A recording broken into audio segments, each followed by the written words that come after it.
is because Lee is the same person that'll judge him for having a knife at all. That's why it don't work for him. I never Nobody can get judged that him off. for having a He knife. came. You came up here and told us for the I same never judged him scenario for why having a that little knife. boy got I a never, gun. What type of hooded I never, environment is he in? I What never type of judged environment was him. you in when you needed a knife at 14? You're moving the goalposts. I never You never judged said him that. for having the Got it. knife. I He judged. said that Hold 2 on, hold shows on, ago. Watch the wait. Let replay. me say this. Let me say this. I never judged him for having the knife. I judged him for using the knife. He could have had the Got knife it. in his book bag. Nobody would have gave a fuck. But you So again, you judge guys keep the trying to little homie gaslight that because got you're you mad. judge Hold the on, let home me finish. Let me you finish. just Let me judge the little finish, homie bro. that Let got me finish.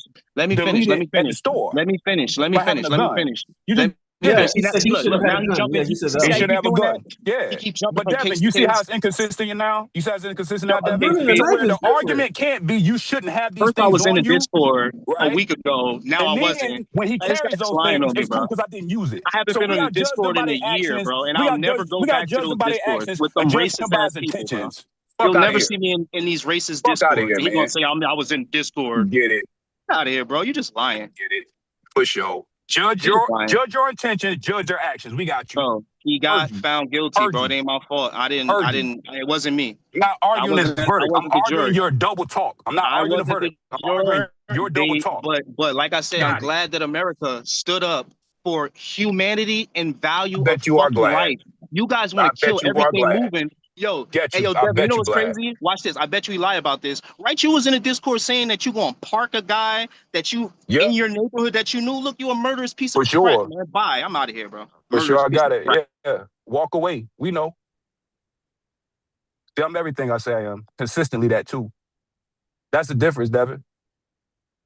I get judged on my actions, don't care about it. But don't judge me by my intentions because it's consistent here.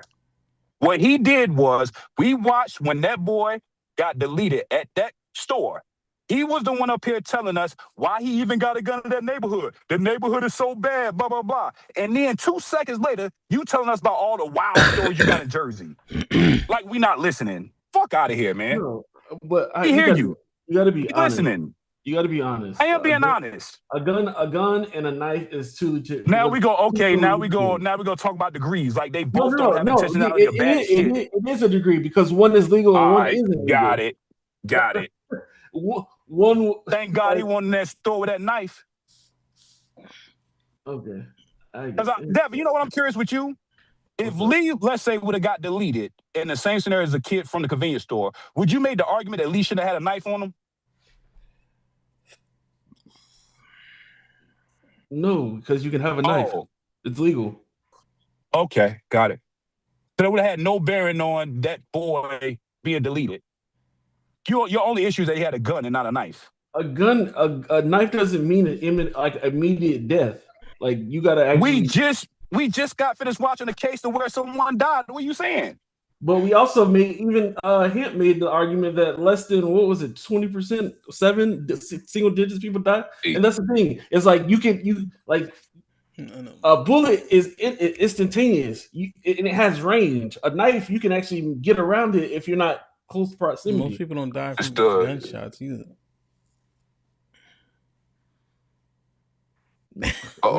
What's More the, than a knife? what are y'all arguing? What's the argument? What? But ultimate argument was legal and not legal. That's the whole thing. So it's the like we're knife not was- making our own prejudiced judgment on what we think somebody can or can't have. It's either you can have a knife or you can't have a knife. You can't have a gun. You can't. You know have a what's knife. wild though?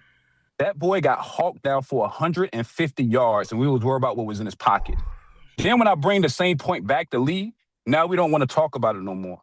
No, because the point with Lee is Lee. The thing You was, have- I think he bolstered, go ahead, my bad. let me finish this. I think Yeah, my bad, bro. I think what bolstered Lee's argument is that he had the knife, even though he got in a fight, he still didn't use it. So he at his age showed discretion not to pull out the knife and be in that A situation. lot of grace to me. What's that? A lot of grace to me. I mean, you don't need to show grace if you're showing I had the cognitive ability not to do it. All right, so Devin, now hold on, Devin. Let's keep this consistent though. Okay. What's to say that the guy in this grocery store, right, or in the store, did you know if he ever used that weapon? Do you know that? What do you mean, the kid? Yes. I mean, no, I don't know that. So your only argument is that the legality of the weapon, but we both agree the weapon can have dire consequences, correct? I think the biggest issue is I'm not saying either or. I'm saying two things at one time.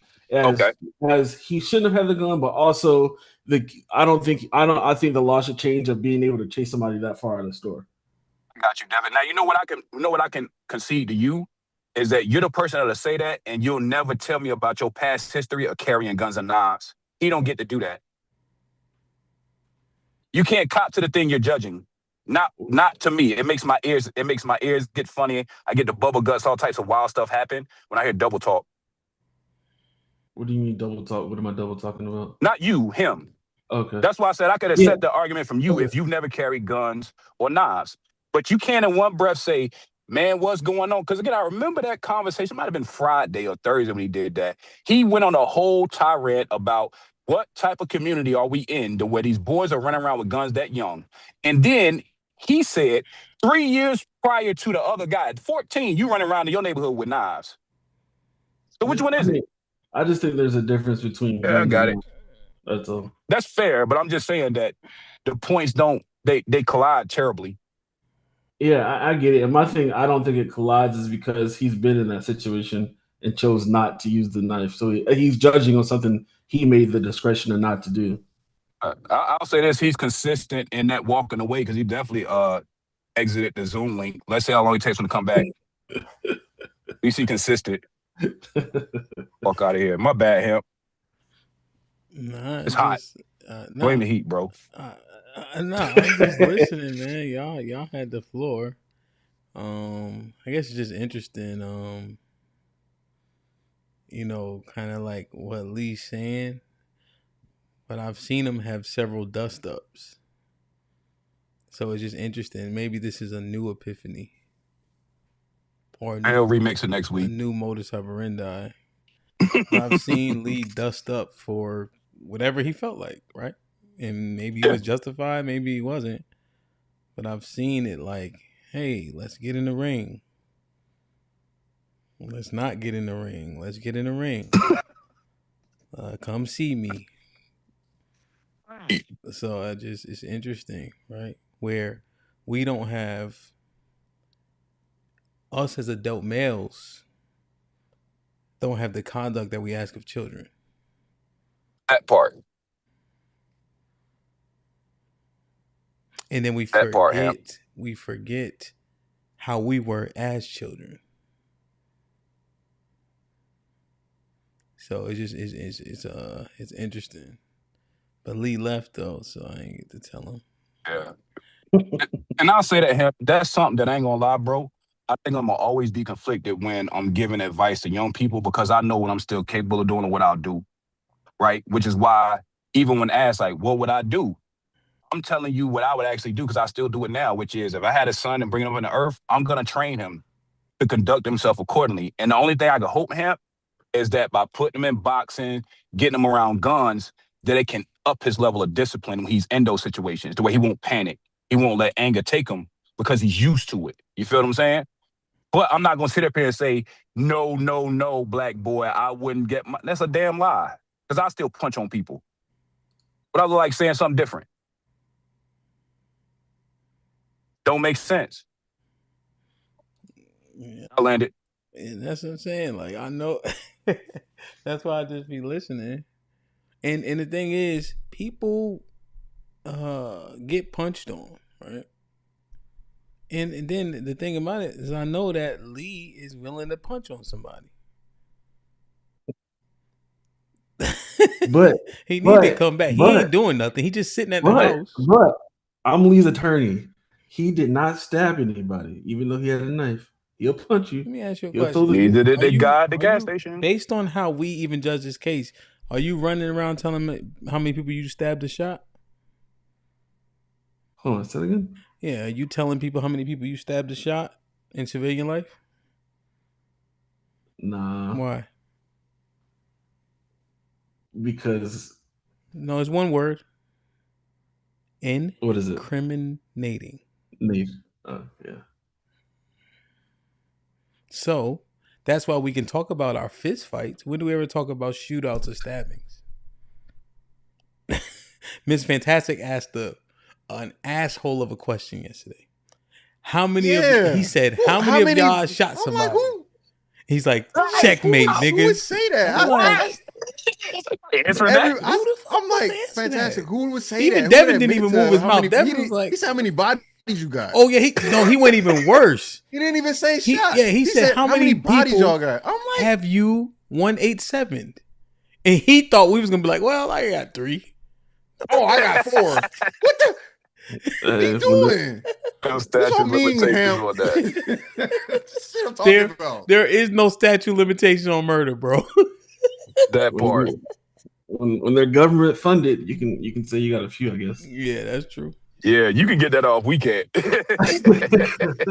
We definitely can't get that off, bro. That's true. But yeah, I mean, think about it, right? And then we making a point so people kind of skew. I just know the point of having that weapon is get back protection.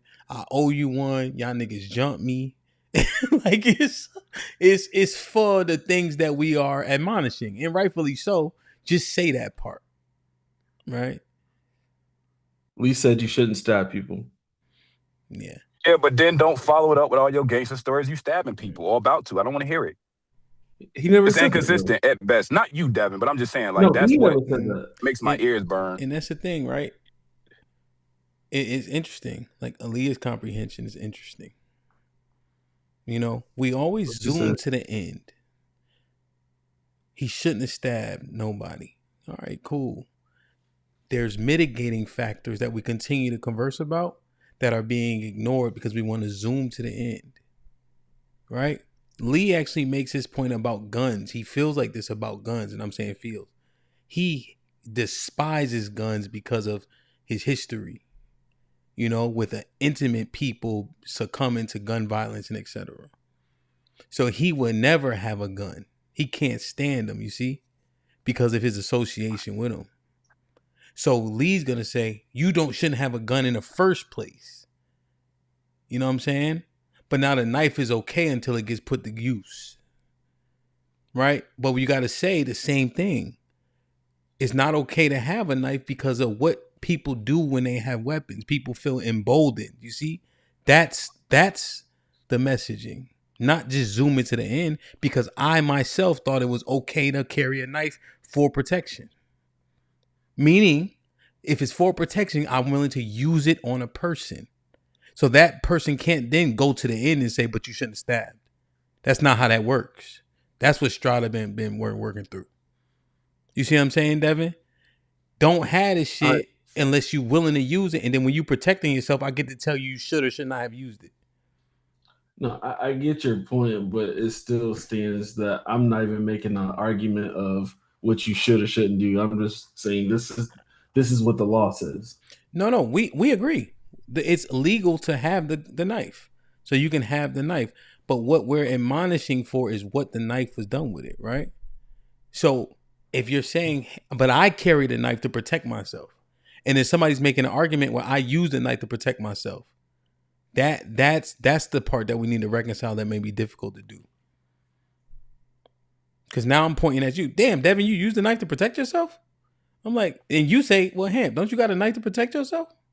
That shit sound like it sounds interesting, you know. And like I said earlier, I think this whole thing is more. It would be more sensible, and I think people would understand it more if it was like adults. Mm-hmm. I think what they're seeing is kids, and then giving that level of authority and power to kids is I think is what making it Yeah, it the worse. kid thing is certainly, you know, but you know, we just saying, and then but here's the thing about that.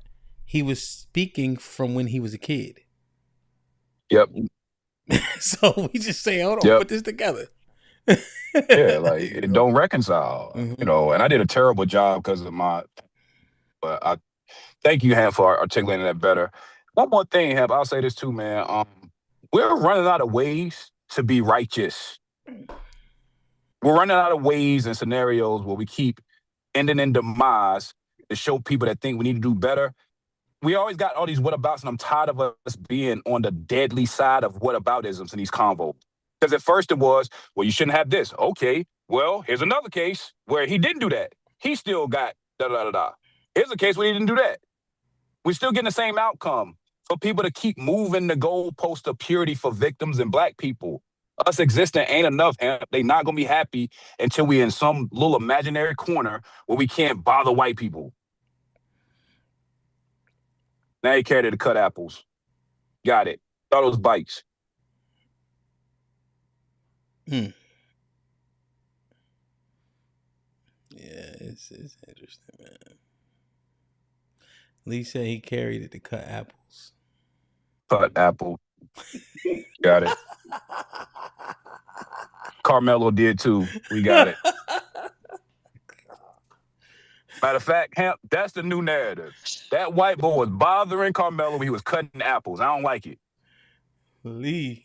Matter of fact, that white boy was bothering Carmelo. Yo. All right, look, let me explain. Let me explain. Y'all remember Dennis? Y'all remember Dennis the Menace? Y'all remember Dennis the Menace? Remember when the dude was cutting the apple and shit? When he was looking over the fence and shit, bro. That was like my favorite part of that movie, bro. I always wanted a pocket knife after that. I swear.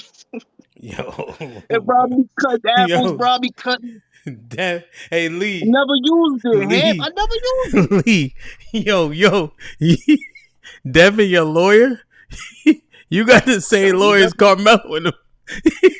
No, for real though. Got washed. That was bad. That was terrible. I'm trying to tell y'all, bro. Yo, even as a hood kid, and this kid ain't hood, I was thinking maybe I was scarier of going to jail than him. Maybe he didn't understand jail as much as I did.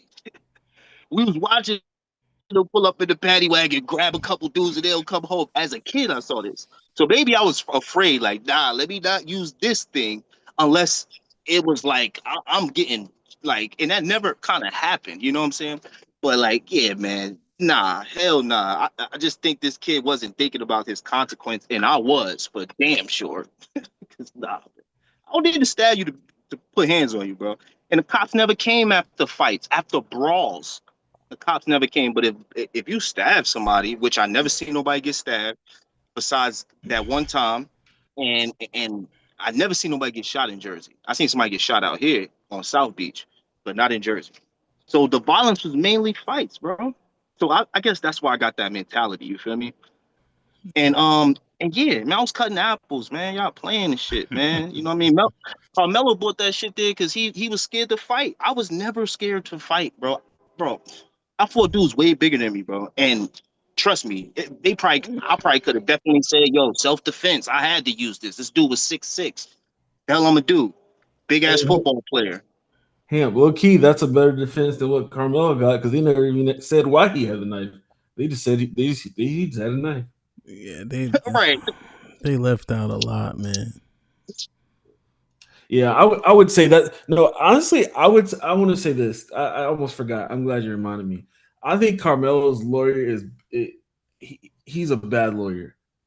And the reason why I say that also is because I think they said the witness that was supposed to be the friend, I guess, the prosecution had did more work and had talked to the kid like way in advance before the trial. While I think they said the one that Carmelo had didn't speak to him till like the last minute.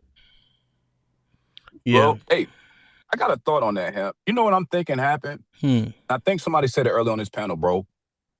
The worst thing he probably could have did was get a black defense attorney that wasn't willing to not appease white people because we know what should have happened.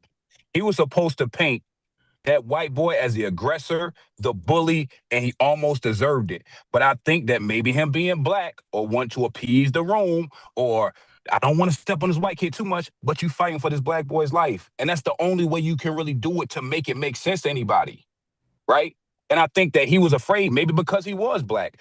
I would almost argue that if he would have had a white defense attorney that believed in Carmelo's innocence, that he would have been way more aggressive on pressing the eyewitnesses, having way more and built a better narrative on that boy's being the aggressor. Wait. That helps with reasonable doubt. That's what I believe. Are you saying that the white man would have did it better? Just yes or no for that right there. Yes, I think that if he had a white guy that was a little bit more aggressive, that he wouldn't have had the same reservations that his current Y'all defense really team think had. I believe color that. matters this much, man? Y'all really Yes. believe that? Damn, Yes. man. Well, I think it comes from the previous one with Cho. Him having a black lawyer made the idea of what happened more palatable coming from a black man, like who's actually saying the words. So if it's like if you have a white jury and a white victim, like, and it's the same thing with SA victims.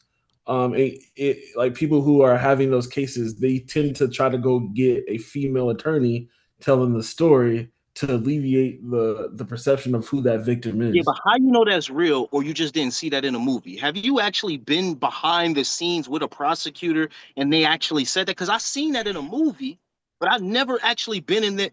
Have you been? I'm asking you basically. Have you been in the room with the prosecution to see them make that play? Like, yo, get the woman to tell this part of the No, story. it's a early. It's not like a down the road thing. It's like an initial thing. Like it's an initial Yeah, thing. even the Like, initial thing. Have you seen that in real life, where that like, or just you? Have you seen it in movies like me? Because I've seen it in a movie. no, it's more of you can understand the outcome and how people perceive it, like during the case. Yeah, no, I can understand that, but right, that's against the law for them. No. Like, it's against court policy for them to do things like that. Like even when the OJ case was happening, they had to keep doing objections because he kept making it about race. You know what I'm saying? No, Like, you it's really not not about supposed to race. do It's that. just what people subconsciously think and understand and how they perceive information. So, Right. yes. For example, if like me, if I went up and I was your lawyer and I came up with some with a bad looking suit, teeth messed up, hair not cut, and then Okay, I see what then you mean. another version of me where I'm like, oh, I'm put together well. It's this, I'm not doing any. I might not do anything different, but how you see me is perceived Okay, subconsciously. perception matters. Okay, you trying to say perception matters? Yeah. Because think about it, the only way, even if let's say the defense wasn't going for self-defense. Let's just say they were going with, this is a very messed up situation and the other guy was aggressor. At some point during your preparation, you have to make the guy that goes unalived, you have to paint his aggression to the jury that knows nothing. That has to happen. And the fact that they stayed away from it, that's questionable. That's why I even offered that maybe if he did have a white defense attorney, maybe they wouldn't have been so cautious to step over the line that needed to be stepped. That could have probably turned this from murder to involuntary. But no one's saying, I don't think he was ever going to get off. Let me be clear there. I don't think he was ever going to get off. But they could have made a stronger argument. They could have got him involuntary. Yeah, but I been just painted think differently. I give, I feel like I just gotta believe that people are trying to be as least biased as possible, the jurors, right? I gotta believe that, or else I don't believe in the justice system. The way y'all think, I couldn't even live the way y'all think, man. I'd be terrified of everything. If I thought everything was against us the way y'all making it seem, y'all basically saying the jurors were biased against him because of factors of color. But because of factors of color, like Strata said, if it was a white lawyer, would have been a different situation. And yeah, what I'm saying is perception matters, Lee. That's all I'm saying is that how it's perceived matters in how you present. And if you have a black lawyer that's representing a black kid, he's not willing to put this aggressor through the ringer, you did your client a disservice. It wasn't a good defense. And I just think you have to calculate these things, There's a lot of relationships that are had between these prosecutors and these defense attorneys, right? And oftentimes people are drawn to people who look like them, have the same religion as them, creeds, etc., right? And so what are these associations? How does the juror see your lawyer as opposed to the other one? Who resonates with them more, You usually serve the demographic. You've never went into Hollister and seen a bunch of black women with afros. Why? Because that's not the demographic that they serve. So all these things are calculated. Law firms are often pretty what's the word I'm looking for? Diverse, because you, depending on the clientele, depending on the case, you have to resonate with who particularly is presiding and etc. So it just makes sense. Like, you need to have the right personnel.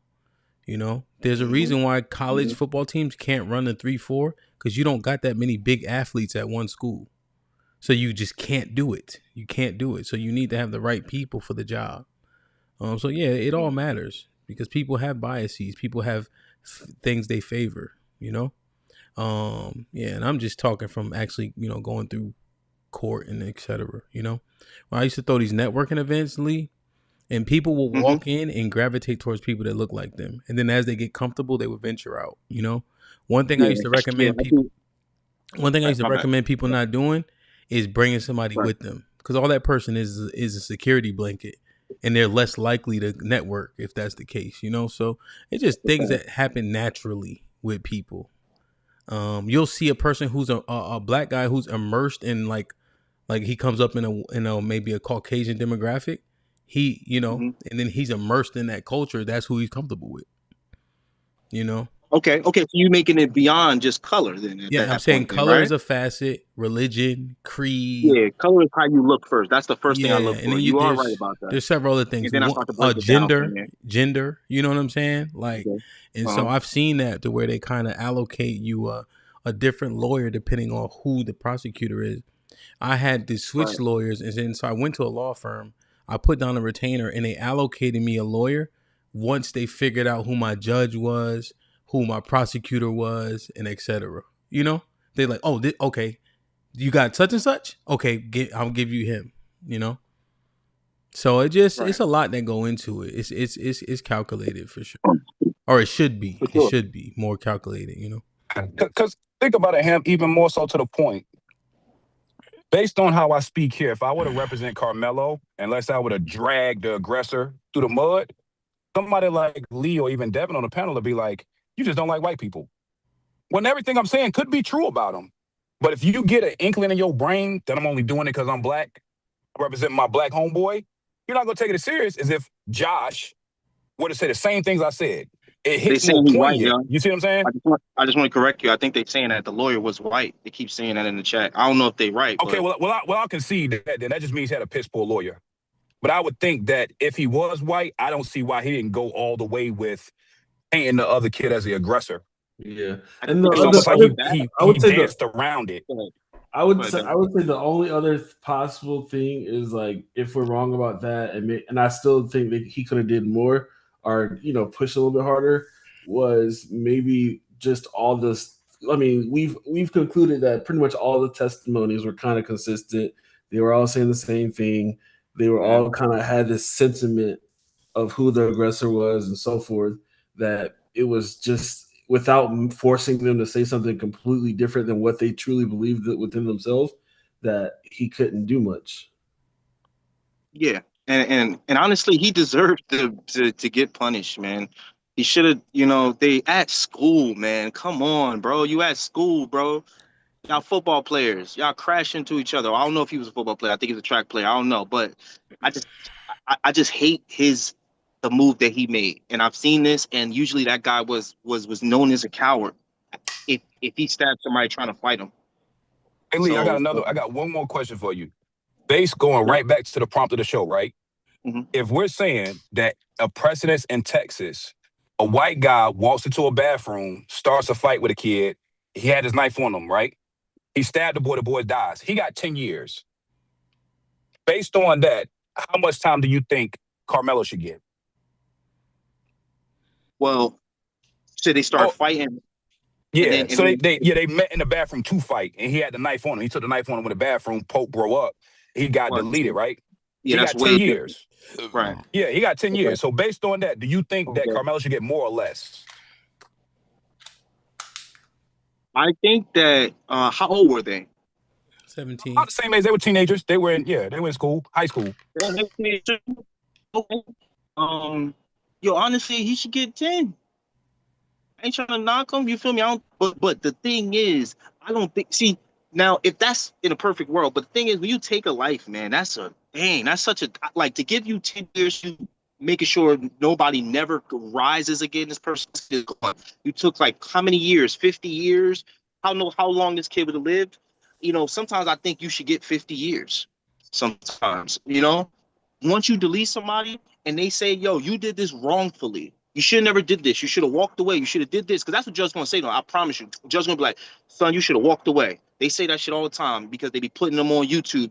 And they're going to say that to him. And he's going to cry and realize I should have fucking walked away.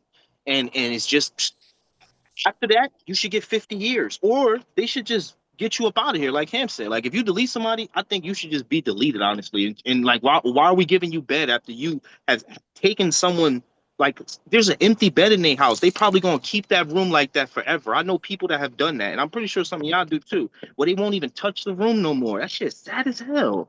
It's like it's got to stop taking lives, man. Like even that Rick Child dude, the Rick Child dude shooting the kid. I'm not happy for that, but it's so sad because the kid had a gun, and if you running with a gun, it's physics. The gun's gonna move and fall off you. You pick your gun up. Strada gonna shoot me in the back. You gonna shoot me in the back. If I'm running from you, I've been stealing from your store. I run from you. I drop my gun. I try to pick it back up. I can understand his story. It makes sense to me because I don't think that he's just some murderous guy. Even though he shot at other people, I heard about that. But in that situation, I just think that he wanted his son to whoop that kid ass. He was like, "Yo, go whoop." And I think that kid said something crazy to the mom that changed that because you saw that kid face change. First, he was sitting there kind of just looking at it. Then he was like, "Hold up," and he went around that with some conviction, man. So I think he said something. He wanted to fight. The kid dropped the gun. He shot him in the back. It's super unfortunate. This is why I don't like guns because they immediately now he get to shoot him, and now he get to say, "Yo, he dropped his gun." So I shot him. So to bring it back, right? You're saying white boy, same state, has the intention to cause bodily harm, agreeing to meet someone in the bathroom and fight. He stabs a guy and the guy's deleted. You're saying he should get the same time as Carmelo? Both of them should get 50 years, or both of them should be deleted. If it was what you're I consistent. want to happen, Yeah. I don't like death. I think you deserve to live. You got family, right? Yeah. You got kids. You got people. Bro, what the fuck? Who deserve to kill you, bro? That shit sound crazy, but this is America. This will everybody feel like death ain't nothing. Nah, I don't think like that, bro. You deserve to live. People deserve to live. You can't just take their lives. Yeah. The only reason I don't unless it's like 100% concrete done to multiple people, then I stay away from the whole Somebody death. walk in your house and home invade you, bro. Get him the fuck out of here, bro. Yeah, the only reason I say that is because of the black exoneration rate. Because if they had the same mentality of, all right, you're guilty of this crime, then we delete you, then figure out later you're exonerated, and then that wouldn't sit well with me. So, but Hey, Devin, yeah. same question I asked Lito. Based on precedents and what you just heard about the similar case, do you think that Carmelo should get more or less than 10 years? I think less. Yo, can y'all hear me? Yeah. So 253 says Carmelo Anthony's mother takes a stand for sentencing phase. The prosecution and defense both waived opening statements for sentencing phase of Carmelo Anthony's trial. The prosecution rested, and the defense called Kayla Hayes Anthony's mother. "He's my oldest son. He's my firstborn," she said. "He will always be my baby. I love him very much." Defense: "Does your son regret what he did?" Witness: "Yes, he's very sorry for what he did." The punishment phase of the trial ended after just one witness. That's crazy. That's trash, bro. That's fucking at least wow. with your dad, add some more because you're trying to sway emotions. So just the mother is crazy. They're trying to bury this boy, man. Ain't no trying. We watching it real time. Like we watching them throwing dirt on this boy. And then if the father is keeping the same, I don't know. Maybe you can't add. Maybe it's not a good idea. Because I was thinking about the father and how he gave good words before. Hey, Devin, you know what I'm thinking, bro? Maybe you know the what I'm father, thinking, honestly, bro? What's up? My bad, Dev. You know what I'm thinking, bro? I think that if I'm being honest, it sounds like the defense was trying to get him to plea. He didn't want to do it. His preparation now seems as if he's like, well, see? You know what I'm saying? Like, that's kind of the energy. I could be completely wrong. This is me completely speculating. But the way he has carried this whole shit, even now the sentencing, something is off there. I don't know what the fuck is going on, but I don't know if he has his best interest, bro. This is crazy. Because he deleted somebody. That's what I'm saying. I think, I'm happy for our country, man. But regardless, you're supposed to give your person the best chance possible.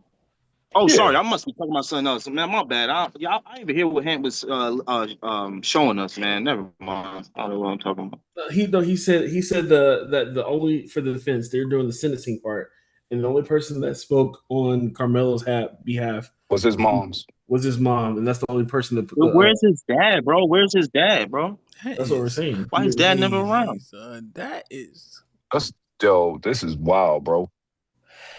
You know what? Maybe they denouncing his actions. But you know, me, I couldn't do that. Now I could not do that. I'd never denounce my son. I'm gonna try to hide you. Nothing. Nobody? I'm gonna try to hide my son. What are we doing here? This sounds crazy, bro. You got to kill me and my son. We gonna go to run together. Hey, love to the panel. Y'all. I'm gonna get up out of here. My phone is overheating again, man. Y'all have a good one. Bless. Appreciate y'all. Bless, man. Be safe, man.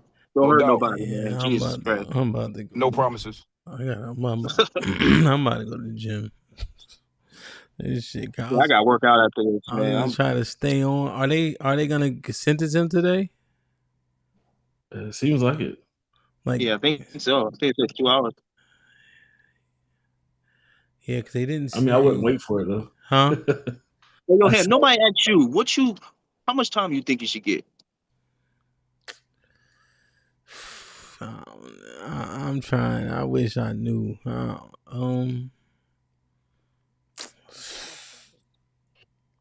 That boy got convicted. That boy got convicted of murder 1. Like, jeez, Louise, right? It's like the I'm highest, hoping, highest charge you could get, right? Yeah, I'm hoping for like 5. Call it a day. Why are you hoping for 5? So you can come out and stab somebody in your neighborhood? Why I don't think that's the thing. It's like I don't think it's gonna happen again. Like I think rehabilitation matters.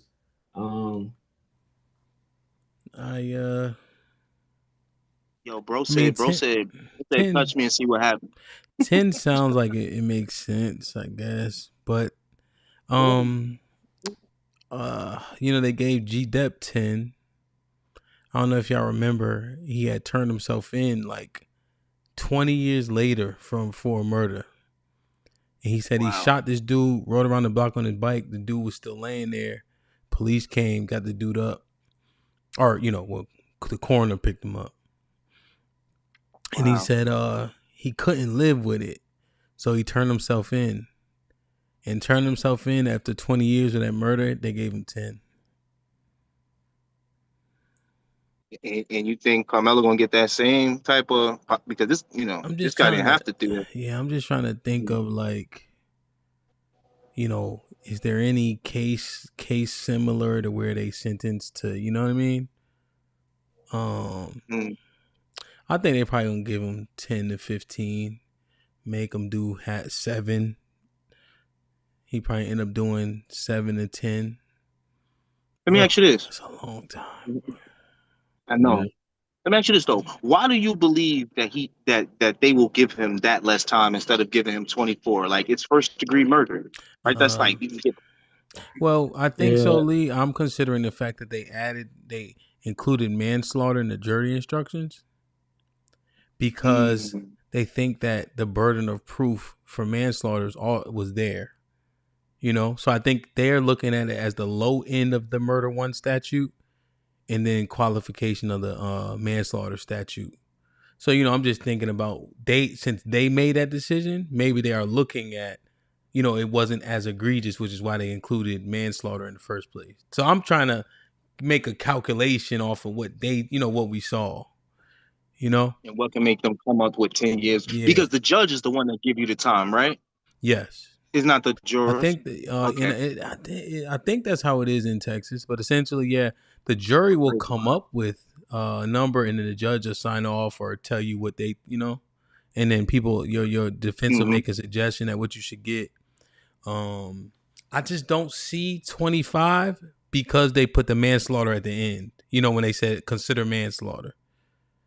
So if they're considering manslaughter as a charge at the end, I don't think they're gonna then give them the murder 1 numbers. Am I making sense? Like just trying to see, trying to. No, I do see what you mean. You're saying that it shows that they believe that it wasn't like the highest like extent of 1st degree murder. Yeah, like pre-calculated. Kind of cold-hearted. Right, I think they're seeing like manslaughter was a possibility. So with that, I'm thinking it'll be lesser sentencing, but we'll see, man.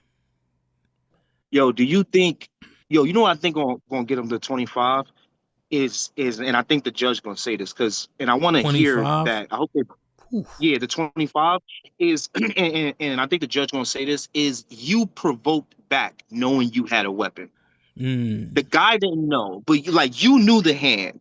The other guy didn't. And that right there is what's going to get him smoked, bro. It's his words. I wish, I don't want to say I wish because that's who he chose to be. That's who he is, even though he was living in a great area. I see what you're saying. That judge say you had your hand clutched on a weapon, you know? Yeah. And so is that the premeditated aspect? Yeah, Lee, I think that's a solid point. I'm just, and maybe I'm just like, damn, because you can't. I know it's difficult, but I got kids. Mm-hmm. You got a kid. We see them as kids, even though they did grown up shit. So it's just like a kid to get 40 of them things or 25 of them things. It's like, I don't know. It's crazy. Yeah, but it's really the crime. It just sucks that these kids are willing. I just hope this helps the country pull back a little bit on wanting to go this far. It goes back to what I said in Jersey. I was afraid of going to jail. I was like, no, I'm not about to be in a cell with a bunch of dudes all the time. That's not what I'm not jacking that. That's not no. So I think I hope this just everybody calm down a little bit on the road rages for a few weeks now because this self-defense stuff ain't going to walk. I feel like a lot of people think it will. Yo, I want everybody to watch this series when you get a chance. Y'all probably already saw it, but it's called The Night Of. And it's this guy who I don't know, he like gets a charge for murder, but he didn't actually do it. That's what the show shows us. But he gets prosecuted for it. And so he's in prison for a year, 2 years trying to get through the prosecution phase because they didn't give him bail and shit. And like how it changed him being on the island for two years, and I think jail is very damaging in that way. Like your outlook is different, or prison, I should say prison. So, all right. So if they're not going to convict him today, and I guess, or sorry, sentence him today, then I guess I'll skedaddle. I'm tired. Mr. Williams, what you think, man, before we get out of here? Man, I just feel like, man, you should keep your hands to yourself. Because just because you push somebody you don't know how that makes somebody feel. Assault is assault. Keep your fucking hands to yourself. That's just how I feel. I just got into a fight last week. Who got into a fight last week? Me. What? Yeah, I don't play about abusing the elderly nor kids. So hell yeah, I almost went to jail. Wait, you fought a kid? You fought like a 24-year-old? I fought a grown man. Oh, well, that's a grown man. 24 is going to calm down. No, I'm talking about older than that, man. I'm fucking like 40. Oh no, I thought I heard you say like some kids at the back. No, I don't like people abusing the elderly nor kids. Oh, so somebody was doing something. Okay, I see what you're saying. You did some vigilante type stuff. Got you. You won?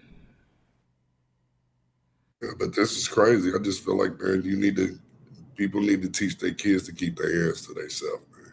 You didn't, not the worst. Mr. Williams. You didn't keep your hands to yourself.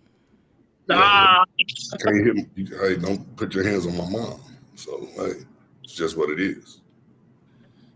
I'll go to jail. I will go to jail for my mother. Wait, hold on. Hold on, Mr. Williams. You fought somebody your mom age? Nah, I fought somebody in their 40s. I'm not gonna get into all the details. How'd you do? Putting their hands on their mom. Oh, I won. Shit. Huh? So what everybody say? You got the drop on him? 40-year-old man's putting I ain't got no scars and nothing on me, though. You got the drop on him? He might have been with body work. You got the drop on him, or was it y'all squared it up? Both. What you mean? You knew I was coming. You knew I was coming. So you walked in. Where was he? Where was he? Look, he was asleep. Spray paint for what? Oh, she came back. You know everybody say they won. That's what everybody say. tomorrow. Let me talk to them real quick. Yeah, hold on. Yeah, no, because I want you to be supervised with that. No. You be doing the most, and you don't need to mess up them floors in your room. Fine. Outside. Yes. How old are you? My bad. So you got the drop on him, or you say, "Yo, I'm on the way." Back door. What'd you say? Yeah, So you my say, bad. "Yo, I'm on the way, son. We're gonna get to it when I get there." Yeah, he know I was coming. And so when you Somebody walked even in, told him I was coming. He knew I was coming. When you walked in, he was asleep or he was up. Nah, that motherfucker was woke. Did he get the square See, up? I'm trying not to, you know what I'm saying? No, I'm saying Because though, me and you have did discussed this in the you past. hold on. So you know who it was. hold on. So you got to the crib. You know who it was. No, I'm saying when you got to the crib, did he get to stand up or you just dropped the bomb on him? He was already standing up. Did y'all get to And square up? Then I just went to work. That's it. What you hit him You gotta with? understand what he's saying. He trying to say, did you hit like sneak him? Soon as you saw him, did you just start like? Did you just hit him? He saw me. Did y'all He knew get to square up? He knew what I came to do. Did y'all square up or did you just get the first punch I off? just came to him. Bop, bop, bop, bop. Wait. So he let you walk up to him without the square up? He had no choice. That's a crazy ass maneuver. I Because I never was let gonna hunt him nobody. down either way. It don't matter. I was gonna hunt him down. No, but I'm saying like Talking about usually somebody men, put their hands on my mother. once you notice a It man ain't about to try to fight complicated. you, Look, it ain't complicated, dude. You're not gonna care how you come to somebody if they hurt your mom, or you're a coward. He want you to talk, Lee. He don't want you to talk because you gonna bring the light what happened. So he don't want you to talk. you know, I'm trying to figure. I really don't give a shit, but I'm just trying to. I mean, my family done been through enough this week, so. So what? He hit your mom's? Yes, nigga. How many times I gotta say My it? bad, bro. This is a crazy story, bro. You do realize you're not young, respectfully. So it just sounds crazy. Like damn, y'all 40 and up, and y'all he hit a woman at Mr. 40. Williams, how Just old are sound you? crazy. I'm 50. Like a Mr. man Williams, hitting a woman. you 50? Period. Sound crazy. I ain't that old, but I'm old. I know I'm old, and I shouldn't be fighting, but still, no, you don't put your hands Who was that to your mom's? Huh? Who was that to your mom's? Was that her little piece? I ain't gonna, nah, it wasn't her fellow. No. So wait, so he was over there at your mom's crib? It wasn't my stuff. Let's just put it Yeah, that I'm way. about to leave in a second though. What you was trying to get? But he was over at your mom's crib, though, right? You on, nigga. We can hear you, man. I mean, Yo, man, mute this month, bruh. What the, bruh? What are you? What are you doing? You know what? Whatever. Wait, he was at your mom's crib? Okay, so wait, so it was like your mom's friend? It's a relative, bro. That's all you need to know. It's a relative. All right, this is relative. My bad. All right, that sounds more. It's been going on for a while. That sounds safer for you. God damn. He kind of knows who it is and all of it. We've been discussing this for a while. It's been going on for a while. It's just I got tired of nobody really doing shit, so I did it on my own. Hey, man. Hey. So you believe it's a time to put your hands on somebody, then, right? Hell yeah. What you trying? Hell yeah. What you trying to get is crazy. Well, at least y'all was family members, so that make it different. If y'all was family members, I don't think y'all gonna really do anything else to each other but fight. Yeah, all right. You believe it if you want to. And it's over though, right? Like it's done now, right? Like he ain't coming back for you, no shit. It's not done. Do you think I care if he come back from me? Wait, no, but I'm saying like you know how like when dudes fight, then we argue, we say our complaints, and then either we piece it up or we say like it ain't over Some something. shit you We can't say walk something. back down, man. My mom got brain cancer. She's 70 years old. Some shit you just can't walk back from. I don't give a damn. I feel you on that. You do something to a child, guess what? You can't walk that down with me. You do something to anybody, the elderly. You still over there with your mom, though? Huh? He's still over there?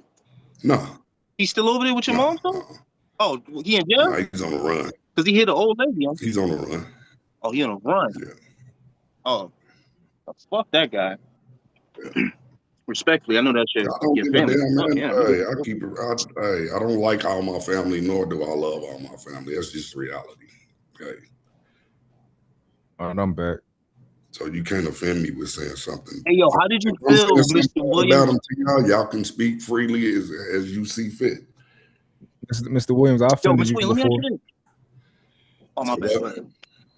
I was just saying I offended Mr. Williams before, so I don't buy that. I don't worry about you and what you say off the wall. You the number one hater, so we know that. I done offended you a few times. You hate all the OGs anyway, so that's just you, man. I take Ham, you OG. How old is you? 40. How old are you? Ham, you about? No, you He said you like 50. I had know like how old 48, you I think. 40. Like, he Oh, like Hamp's 49 40, or man. something. He's 40. I'm 40. Am I OG now? I don't think so. Yeah. Ham OG. Oh, shit. I just turned 40, man. Like 6 months ago. Got 3 more years. Good feeling, man. I just look so. But 2 more than 40, that. man. 2 and a Good half. feeling, man.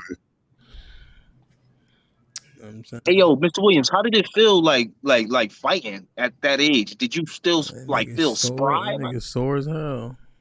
Yeah, okay. Yeah, you fucked up, man. Yeah, my shoulder was already messed up, so I just kind of hurt it a little bit, but it's back. It's feeling pretty good.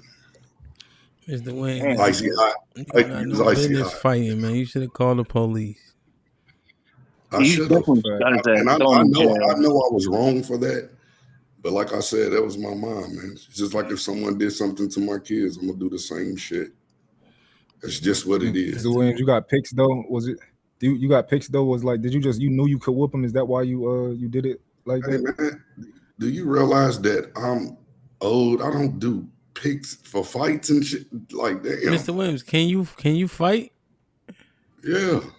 Been fighting all my life. Let me see a combo, man. Let me see it 1, 2, 3, man. Let me see how I can't do it right now. Let me see how crisp it is, man.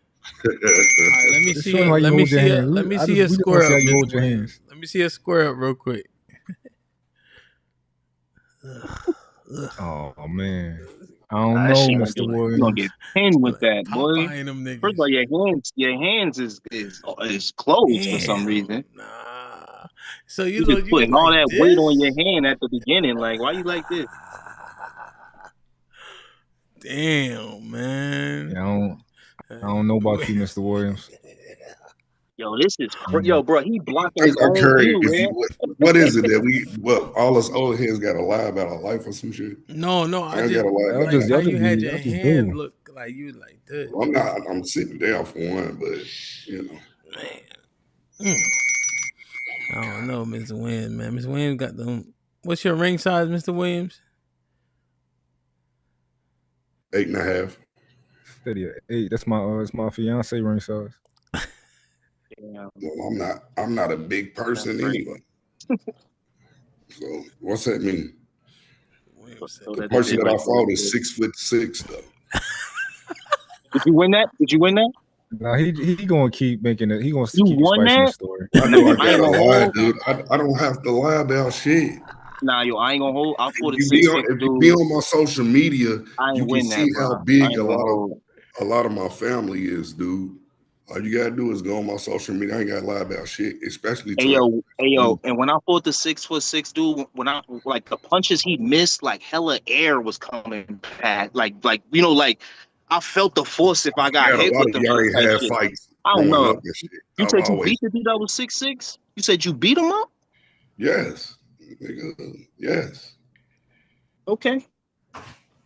Williams up there. Well, I don't know. This dude was black as hell, and he was like stocky. He wasn't like no Williams, you skinny was 6'6". fighting like you was like. Man, I pretty much when I fight him, depending on what the situation, I'm charging you and I'm coming in. Now you know I don't fight like that because my Coming leg. in head first. I don't care about that shit. So I'll come in as if I was like as big as Tyson, but I'm coming for you and I'm gonna whoop your Wait, ass. so And you were like a peekaboo fighter? Like you get inside? Yeah. When I used to fight in tournaments when I was a kid, I used to score my points through You the ain't body. never fighting no tournament, Mr. Williams. Mr. Williams, we ain't never fight no tournament. Come on. Oh, that's right. Y'all all done stuff, but I'm 50. I ain't did that one in my life. You right. Double or triple down, bro. I Right. just don't understand. When that goofy ass nigga over here talking about I was broke and shit. Oh, Mr. Williams, we seen how you hold your hands though. You did like karate for a little bit, like white belt type stuff. However you feel, guess what? I don't care. You Nah, don't you care want about to my opinion, Mr. Williams. Don't act like you don't. You don't want to find out. You know you value my opinion. You say you don't want to find out. You heard about it? I hang with I don't wanna niggas find that out. are 6 foot, 6'9", 6'8", 6'6", 6'5". My little brothers, 3 of them are taller than me, and they ain't never won either. You trying to scare me, Mr. Williams? It'd be tough, Ms. Williams. Don't charging in is dangerous, man. Yeah, I know it is, but when you pissed off and you just want to get your opponent, that's what you do. I ain't gonna hold you, Mr. Williams. You charging on me, you gonna get the stiffest jab you ever got in your life. This might be rocky. Then I ain't won't hold you? So we can prove who you are. Stop You show love. Hey, for you not to like us old heads, you show care a lot. He gonna get the stiffest jab he ever got in his life. You show care a lot. Does it matter? Saying, Remember, we old and delusional, so apparently we lie about everything. So, hey, it's okay. Nah, y'all don't lie. Y'all just like embezzle a little bit. I ain't embellishing shit. Oh, embellish. That's the word. I ain't embellishing nothing for what? Skosh. Come on. I'm just saying that I don't see. I didn't think you was a peekaboo fighter, Mr. Williams. I ain't gonna lie. I ain't think you. No, I see him. I see him as a peekaboo fighter. Huh? It just looks stupid when he do. I can see him as a peekaboo fighter because he just like look at TV and try and do some shit. I can see him as that. Look at TV and try to do some shit. It's crazy. Yeah, old heads is crazy. I just like the fact that he loves to hate, man. I just love it. That let me know that somebody younger than me. Let me see them Jones again, Mr. Williams. You really worried about me, but I'm put them older Jones than up you. again, Mr. Williams. That's what I want to see. Put them up again. That's what I want to see. How you hold them Jones. Mr. Williams, throw up your set, Mr. Williams. Throw up my set. Your hands. Oh, I already told you. What up? I fucked my shoulder up. No, let me see how you put your dukes up. Here, I'll do it like here. Hold on, move to your right. We can't see you. You can't see both your arms. Your left, my fault. Yeah. Damn, man. I don't know, Mr. Williams. I think that 6'6" nigga might have did a number on you. Yeah, that's six. At least the 6'6" dude definitely won, bro. We could at least say that. I don't know about the other dude. You probably had enough anger in you to win. Hey, but believe what you want, but guess what? Ain't nothing fucked up on me but my show. No. I'm saying that guy out my face. I'm straight. 6'6" dude probably I'm in pretty good shape because I do walk and I do throw cornhole. I do push-ups and shit. So he said cornhole. Yo, Mr. Williams. Is cornhole like horseshoes? Hey, you need to try. Yeah, it's like throwing the. Yeah. Man, tournaments and everything, man. Y'all don't know what the hell. Y'all don't know what us. See, us old heads, that's what we do now. Since we don't go on the basketball court like that, we throw cornhole. We shoot pool. Oh, okay. Wait. But you're talking about working out though, shooting pool. Real. You know what I'm saying? We do a lot of the old people shit. Wait, pool shooting is working out? No. Hey, nah, yeah, I didn't think so. It's fun. It's just fun. Now, bowling can be a workout, though. You say I do cornhole and push-ups, man. Hell yeah, man. Anything I want to. No push-ups. You're only using like less than like half of your body weight, right? Mr. Williams, how many push-ups you could get in a row? You think? I haven't did push-ups in 2 weeks, 3 weeks, so probably not very many right now. Probably about 20. 20? That's a lot, though. That's a lot. I don't think you could do 20 push-ups. I don't think you could do 20 either, bro. Well, I can't. We're gonna put a pin in that number right there, and I want that's all you gotta do is get the 20. Real ones though. I don't want to see that. See, I want to see a real push-up. Today, It's right? only like 50% of your body weight, right? So that's what my doctor wants me to do. So I walk 2 miles every day, right? Mm-hmm. So just to keep my, cardio kind of going since I can't run. You said a solid too. So I just walk and try to get that exercise and vitamin. Yo, right, Mr. Woods, we're gonna give you another chance, right? Let's just forget the push-up number you said. How many push-ups you really think you could do? 20 is a lot, Mr. Williams. You know, if I'm in shape, I could actually do 50.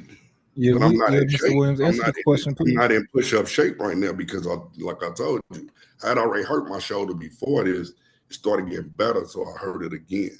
So right now, I wouldn't be able to do none. So, being honest. Yo, we gotta hold you to that. We're gonna wait for your shoulder to get fixed.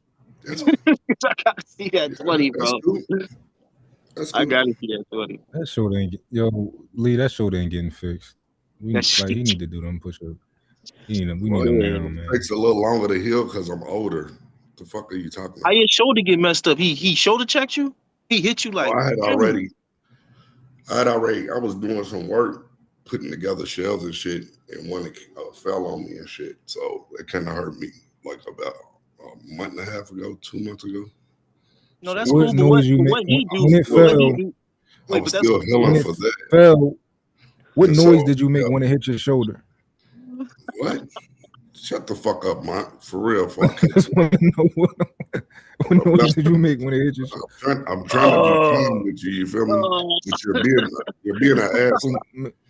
You really are. Mr. Williams, Mr. Williams, you can't do nothing to me, Mr. Williams, to like. It's better to just ask me to politely to stop messing with you. You know. What happened? I'm just saying, like, when you can't beat somebody, you gotta be nice to them. You gotta be like, yo, can you stop messing with me? Who can't I beat? Because I know you ain't talking about you. I would choke the life out of your little young ass. What are you talking about? Oh my God. You can whoop me. You could beat everybody, huh? You 50, I don't want no he smoke, like OG. 32. He 18 years younger than you. Think you gonna beat him? I got a son that's 33. So what's No, your that name? don't got nothing to do with. Okay. Your son can do it, or you can do it. You saying you fought your son, you could beat your son, you could beat him. I see what you mean there. I don't think you can though. I'll put money on that too. That's why, for real, I really don't like arguing with him because he's around the same age as my kids, but he likes fucking with me. He likes trolling me. So, right, you say you're gonna strangle him. You say you're gonna strangle him. I don't want no smoke. If you start that'd some be shit, a crazy scene, Mr. Williams choking me. Try to start some shit with me. If you try to approach me and put your hands on me, it's gonna end up bad. That's for everybody in this world. No, I don't know. You think you could at the end of the day, you're gonna have a bad shoulder. Goddamn. You think you could just choke mine out, Mr. Williams? I don't know. I just would just choke him anyway, just to do it.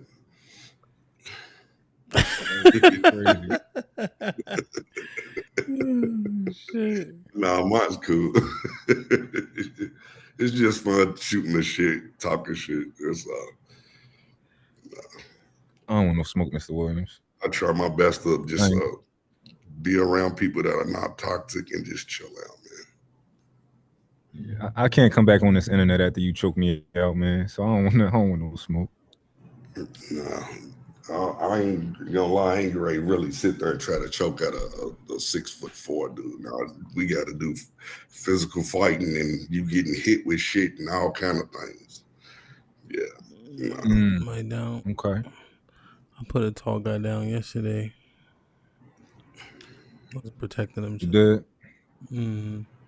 Body shot. He was green or? He been in the gym for like. He was green. So yeah.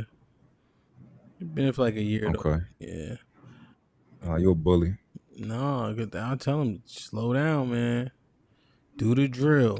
We doing 3-punch combos. He doing 4 punches. I say. Now we about to spar last minute of every round, right? Keep this into consideration, please. You throwing that long fucking jab as a javelin, I'm gonna hit you back. So just be prepared, He good. He a good guy though. He cool. Damn, man. You hit him with a liver shot? Yeah. I hit him with a overhand right, and then I roll. I should roll right into the liver shot with the left, the 3 to the body. Oh, you got him with a liver shot. Is crazy. Dropped immediately, didn't he? Huh? You got him with a liver shot? Yeah. Oh yeah, it was over. Yeah, it hurt, man. It was crisp too. He ain't block it or nothing. He ain't even like absorb it, you know.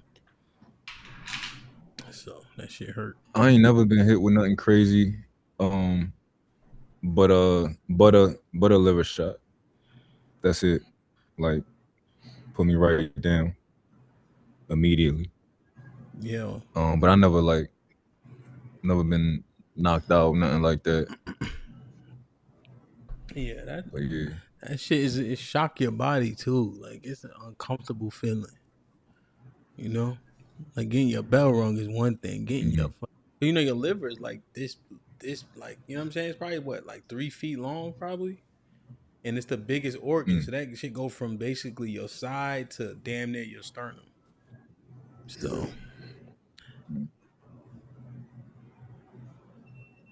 So, yeah, man. I was gonna. So they not doing the sentencing today. I trying to hang on, but they ain't doing nothing. They'll probably do it tomorrow. Okay. When did y'all look back in retrospect and like what y'all would have liked him to realistically, like at that moment, do differently? I would have wanted him to walk away, to be honest. So just take the L if it was an L, and you know. So okay, hold on. I was just surprised there wasn't any adults around like that, you know. Teenagers do dumb shit, and then we know how teenagers are. Track meets, football players, and all of that. If you've been around that atmosphere, we know how that goes. So what about you, if he just was as if he was the shit starter and all of that, he knew some folk there. Everything was calm until the brothers came. Damn. So you know, they trying to argue so that the defense makes closing arguments, and then they introduce sudden passion. If it's considered sudden passion, it's from between 2 and 20 years. What was your question, Mont? In retrospect, if you could, like, if your child was in a situation or whatever, in that moment where he has the knife in his possession, right? He brought it with him already, and he gets pushed by this guy. What would have been your advice? What would you have liked him to do in that situation? If he's in the same exact situation? Same exact situation, same day. If we could go back to that moment after he's pushed. Oh, beat him like he stole something. Yeah, the knife, I would recommend leaving the knife in the bag or not having a knife at all. I would condone him having a knife. You know? And I say anybody, and especially a bully, and either furthermore Caucasoid put their hands on you, beat him like give him hell. You know, especially because he's not the antagonizer. You know, the knife changes people's outlook. I think you could take them with them 2 hands you got, and teach them a lesson. Finish it. You know. So So all the sides talk that they was talking about. What was your position on that? I understand it for the defense, you know, and I understand lopsidedness. I haven't ever been like the smallest guy, so it's hard for me to be like, I need a weapon for these niggas, you know. But I guess but in turn, I understand why people need weapons, you know, even when it's supposed to be a fist fight. And I was saying earlier, if I get out here in a fight and somebody pull a knife, I'm not be like, oh, put the knife down. No, I expect him to pull a knife. I expect him to call his brother. I expect him to have whatever weapons at his utility. You know, because that's just being realistic about people in the earth. And I think a lot of people think I'm like, I guess like physical looking. So with that in consideration, I don't expect people to say, yeah, let's duke it out. You know, which I'm sure you probably have the same feeling, you know, and I'm saying feel on purpose. When people see you, I don't think their first inclination is, oh, let me put my bat down and fight them fairly. Like that wouldn't make sense, you know? Yeah. So, yeah. I'm just being realistic about the circumstance, you know? So, what about you? What would you How you tell feel your about son? running? Huh? How you feel about running? I'm not inclined to run. I think you can stand your But would you ground. advise anybody to do that? Yes. Women. If you haven't trained yourself, if you are inept, I don't think fighting is your first course of action. Most people overrate their fighting prowess, you know? And if you have the mindset, hey, I'm trying to fight to get a win-loss, that's not how fighting works. People get hurt during fights, you know? So I'm just keen on that, you know? But first is, before you get there, how are you acting? How are you treating people? You know? Because that's the other part. Yeah. But yeah. And when people are overmatched, I mean, you got to make smart decisions. Yeah. I would want my looking back, I would if he really can't fight, I don't see no problem with walking away. And if you feel like you can't walk away, run away. I think that's a better option than what happened. But I would, I would want my son to just put your hands on me, like, like make that day be the last day he won't bully somebody. Yeah. That happened at one time, and when I was in school, I was in the weight room one time, right? I was benching, and we had somebody else on the team. It was a white guy. He was a big guy, but I was a big guy too. But he had walked up on me. He like, yo, I heard you was looking at my girl. I said, what? He said, yeah, I heard you was looking at my girlfriend. I said, I wasn't looking at your girl. But I was like, regardless if I was looking at your girl, what you going to do if I was looking at your girl? He said nothing. I just was talking to you about looking at your. I'm like, all right, whatever, right? But in that moment, he would have never done that to anybody ever again. If that had turned into something, right? Mm-hmm. He would have learned a lesson. I ain't about to approach nobody by looking at my girl, right? So in that moment, I would want you to teach him a lesson. Like, you ain't about to ever go to nobody and be like, yo, get up out of here. Cause you're not like that. So you're not about to tell nobody to get up out of here no more, right? Cause you're gonna learn today.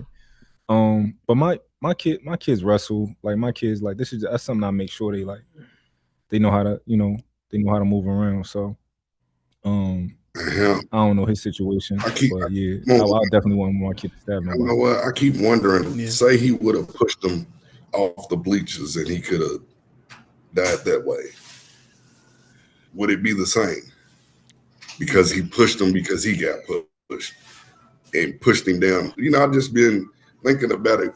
The only thing I could say that would be correct for him is just to walk away. The thing is, Mr. Williams, when you have 12 people who don't understand violence on the jury, they know when they hear weapon, when they hear knife, when they hear gun, that puts it at an extreme. Automatically in most people's heads. Most people never even had police contact. You see, people aren't enthralled in that, especially in affluent communities, whether it's white, black, blue, don't matter, right? You don't have those same issues, Density, poverty, those are very key components to violence and crime, And so when you have these people in affluent communities, they don't have want or need, they're not stacked on top of each other, right? So they don't see this on a daily. So most people can understand people pushing and shoving. Most people never seen nobody get stabbed or shot. So, Mr. Fantastic, what's poppin'? Yo, what up? Y'all hear me? Am I coming in clear? Yeah. Yeah, man. Again, this is an open and shut case, bro. This case should have never been took to trial. Like I said, all of the speculation and shit after the fact now is pointless and useless.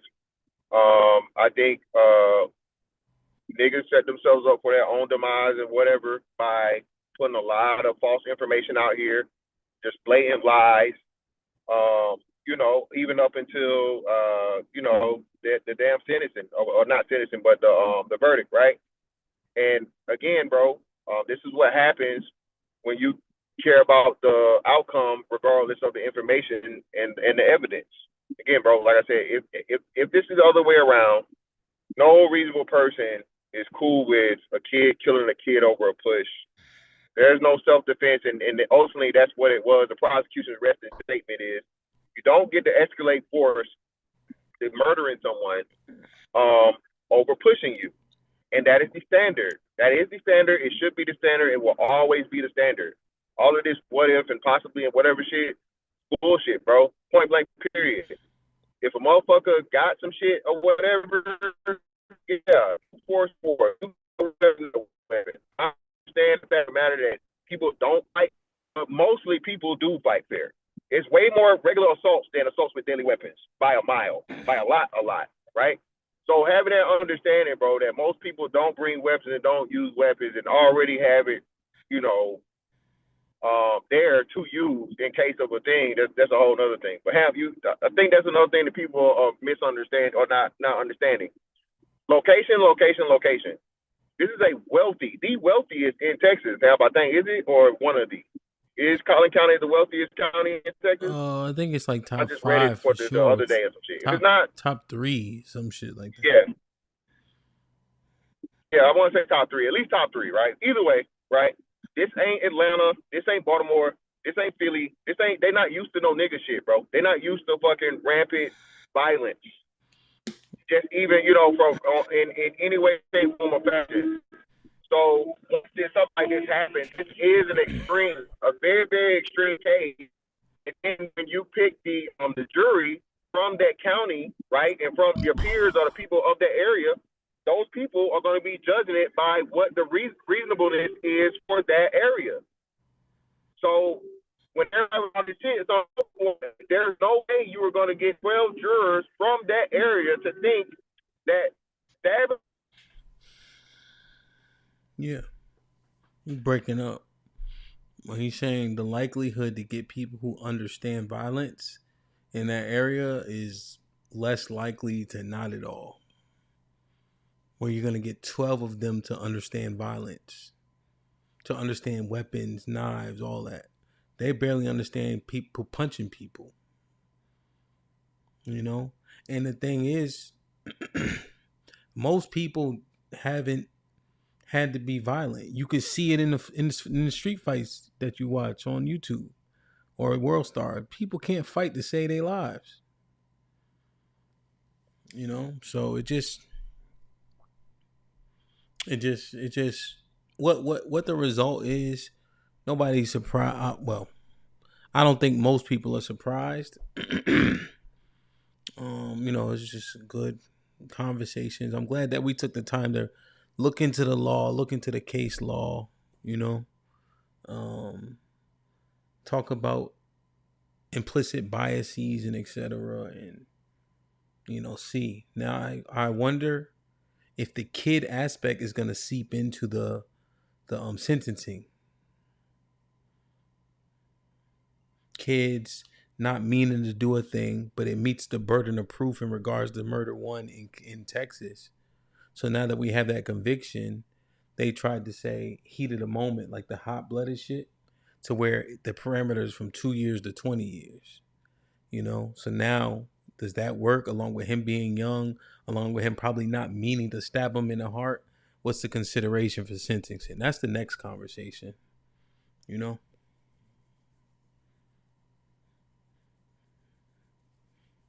You know? Yeah, it remains to be seen if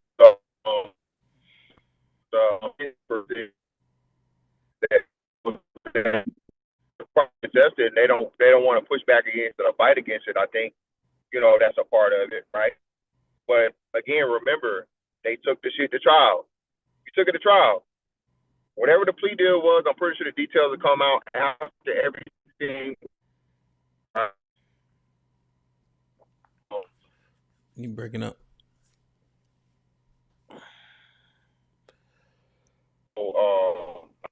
Of this little social aspect of this, because you know they give the family a chance and they give the people a chance to say their piece. I believe that the father is going to speak positively on words, and I think a big part in thing ultimately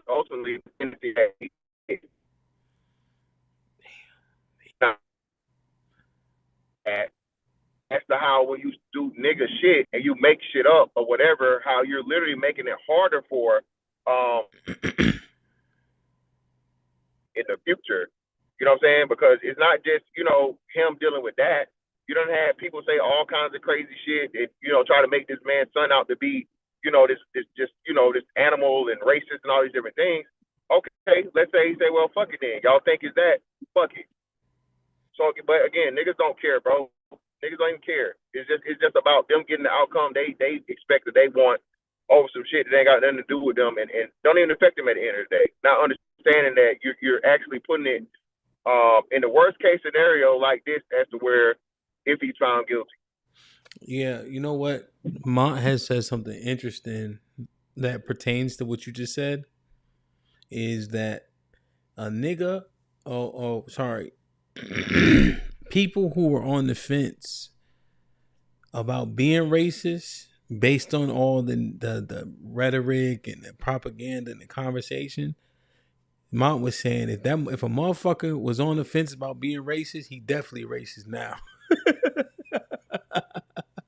10,000%. Mine is 10,000% right. And HAMP, I keep telling y'all this shit, man. Niggas do not understand that, bro. Radicalization is a thing, HAMP. Yeah. Radicalization is a very, very serious thing that people don't understand. As much as motherfuckers think they prepared for this shit, bro. Niggas ain't, y'all niggas are not prepared for no race war, bro. You can't fight, you can't shoot, you don't know how to survive shit. Like, if this shit really popped off the way y'all niggas claim y'all wanted to be, bro, niggas wouldn't last 3 days. No, I think based on sheer numbers, and there's arguments to this, right? If you just had overwhelming populace that was ready to rock, it would be like the Alamo.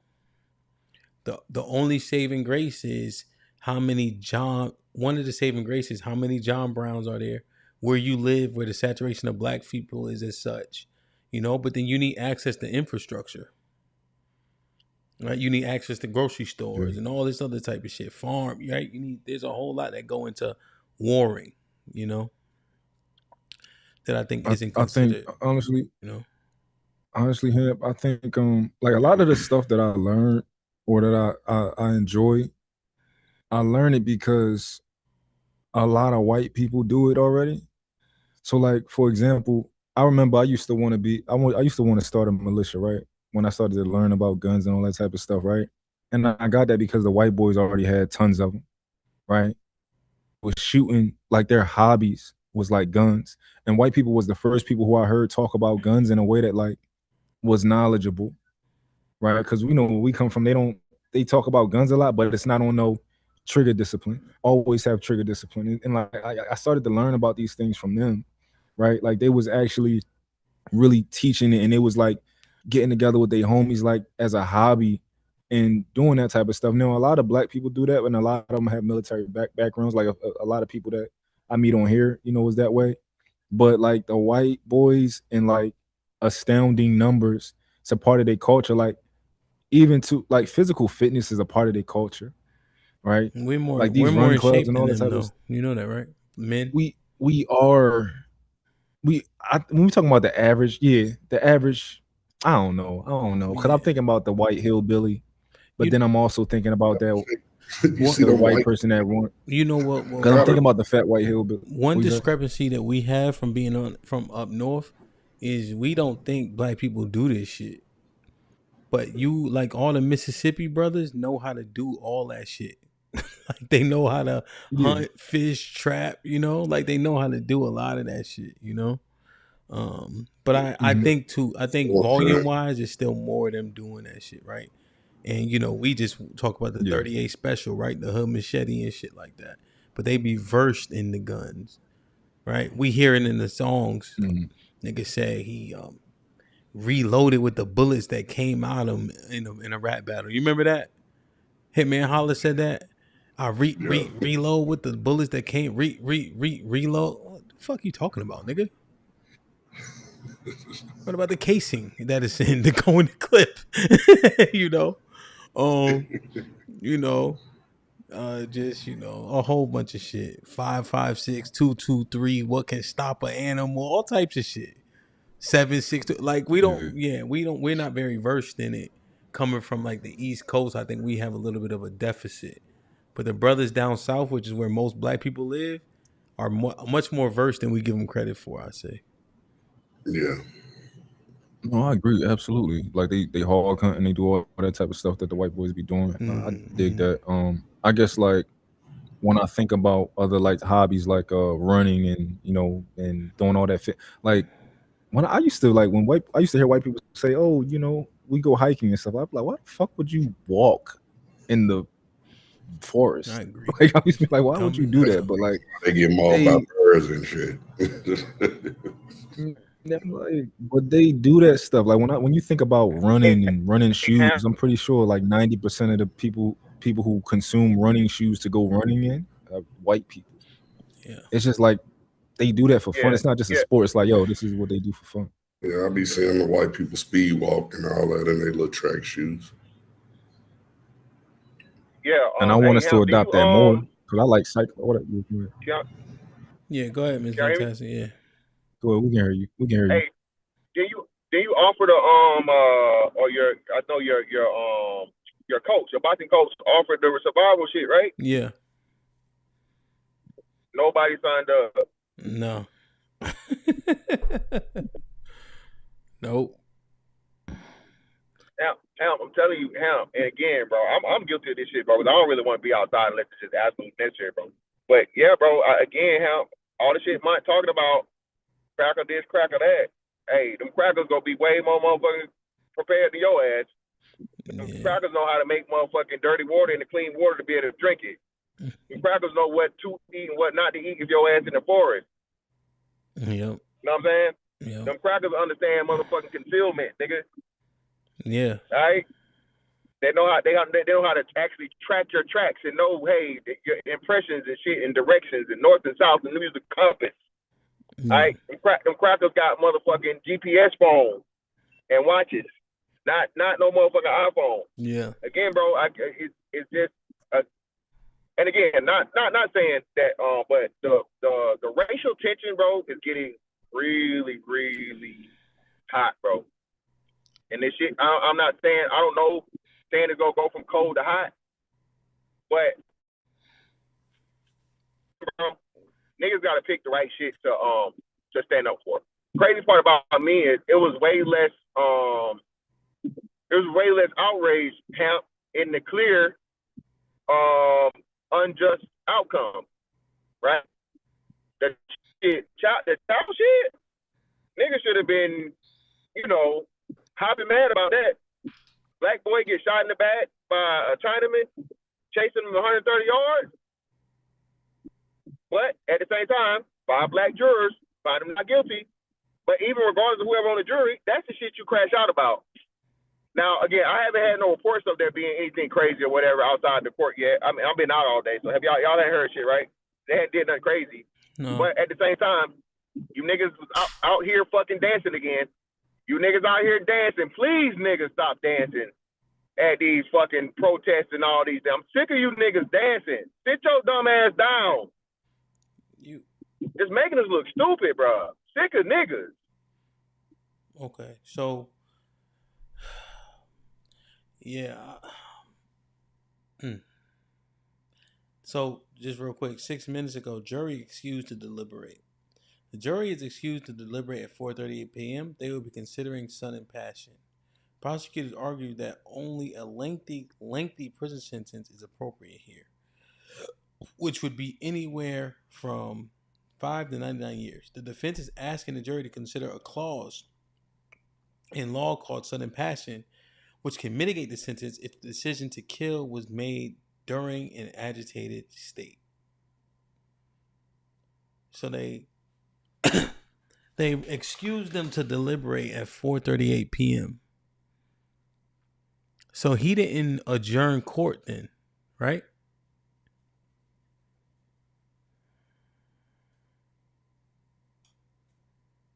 No, he might have did a recess or something, but somebody, something they did it. This is kind of weird, man. He's saying They did that they one. were excused to deliberate to do the sentence. So is it still going then? Are they gonna end They this? trying to Are they figure gonna out end what it they tonight? gonna. Yeah, they trying to figure out how many years they about to give him. I'm saying, are they gonna do it this evening? Probably so. I wonder if I should marathon this shit, man. I'm kind of tired. I get the kids. You're an hour behind me, right, Hamp? Aren't they an hour behind me as well? No, it's 5:00 here. What time is it for you? It's 5:58. It'll be 6:00 in 2 minutes. Yes, it'll be 5:00 here. Damn. So there, that was the new thing that came out. Jury excused to deliberate.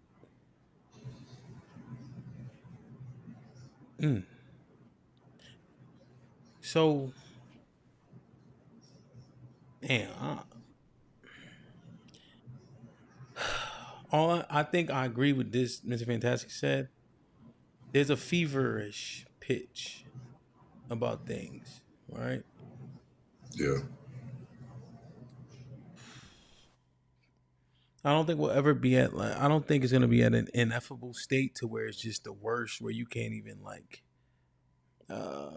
articulate it, you know. But there's a fever pitch for sure, and I think there's a level of tension. And if you live in a southern state, if you live in Texas, you know, I would just recommend you be on your D, be on your P's and Q's, just because, you know, it's the extremists, it's the vigilante, and you only need one or two, right? You know, I think most everybody, 90% of white people, 90% of black people, fucking just moving around in the earth, looking at the news, oh shit, talking about it, you know. It's even less of a percentage that's actually prepared, and then even less of a percentage that's willing to do something. But you only need one of them motherfuckers in your proximity. You know? And now people are also broke, and, you know, and life is difficult. People don't have disposable income, right? People are irritated. People are downtrodden, you know? And people don't have good consonants. They aren't in control of their emotion, you know? So you just got to be on guard, right? You know, be nice so you don't have to be mean.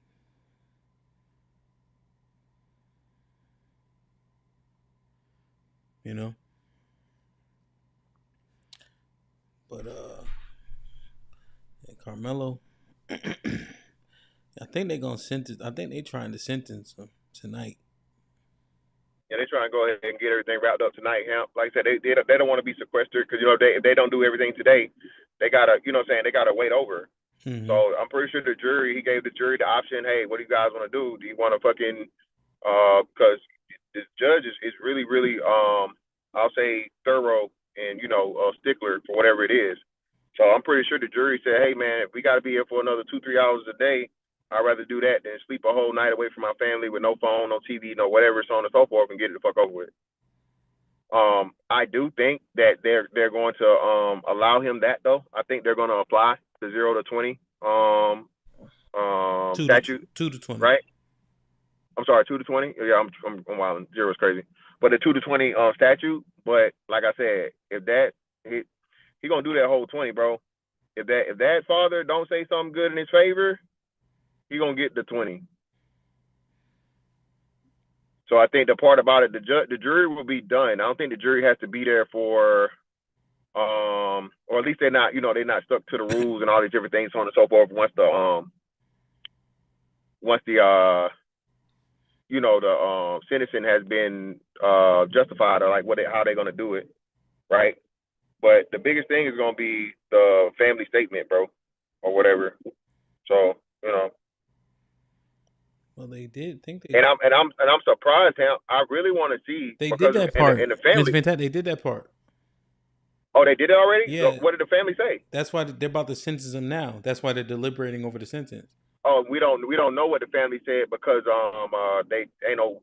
It's got to be reported because there's no cameras. No. They only one person talked.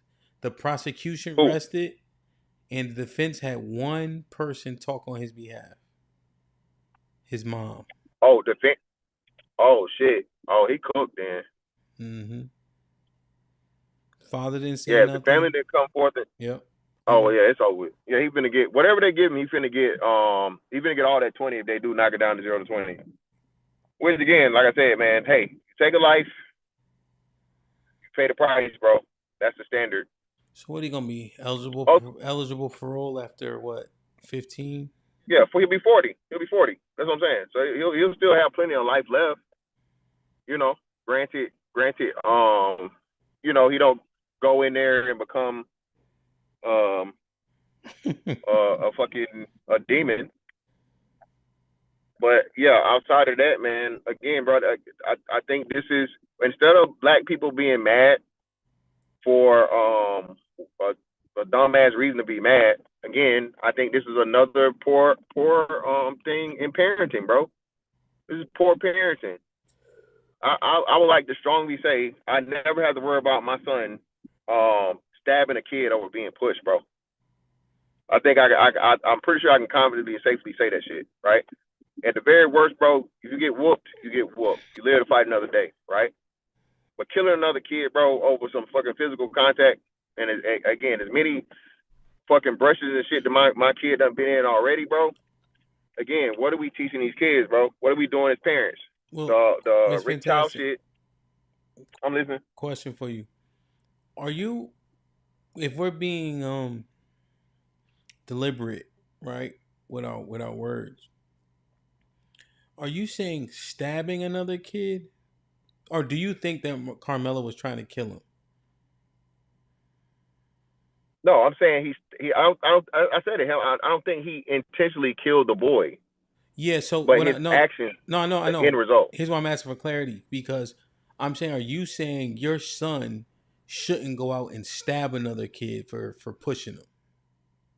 Hell yeah. Fuck no. But you see what I'm saying? Why the hell my son do that? But you see what I'm saying? Because if you say killing another kid, that means he could be stabbing people, but he's stabbing people in the leg or the arm. You see what I mean? So you saying using weapons on people, stabbing. Yeah, you shouldn't even, if you never use the weapon, there's no chance of them dying from the weapon not being used. Much lesser chance, right? Very, very, like I said, my son done been in a couple fights. Thank God he ain't died yet. Shout out to the Most High. Yeah. Ain't none of these kids got motherfucking knockout one punch power, thank God, to where they hit a kid or they push a kid or whatever and kids die.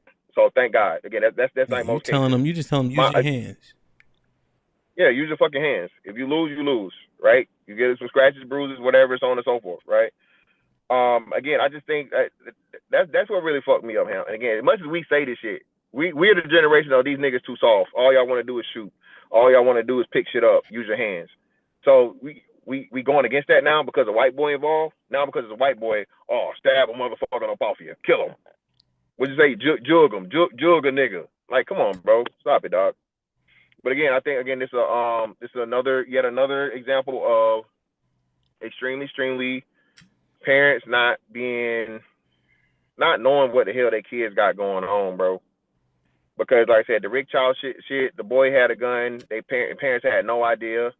And the same situation, he had no priors. He wasn't a bad kid to be known or whatever. Had no record, right? A kid that was at least like, I guess doing decent. I don't know if his family was affluent or not. But again, man, if you give quote unquote the system y'all say is stacked up against you an opportunity or give them everything they need to put you in this position, and in this position I think is rightfully so, it's your fault if you're there. Best way to not end up in the system is to do shit that's not going, not do shit that's going to put you in the system or put you in a position as to where if you're in the system, you won't get justice. It's tough. There's no atheist in the foxhole Monday morning quarterback and this shit.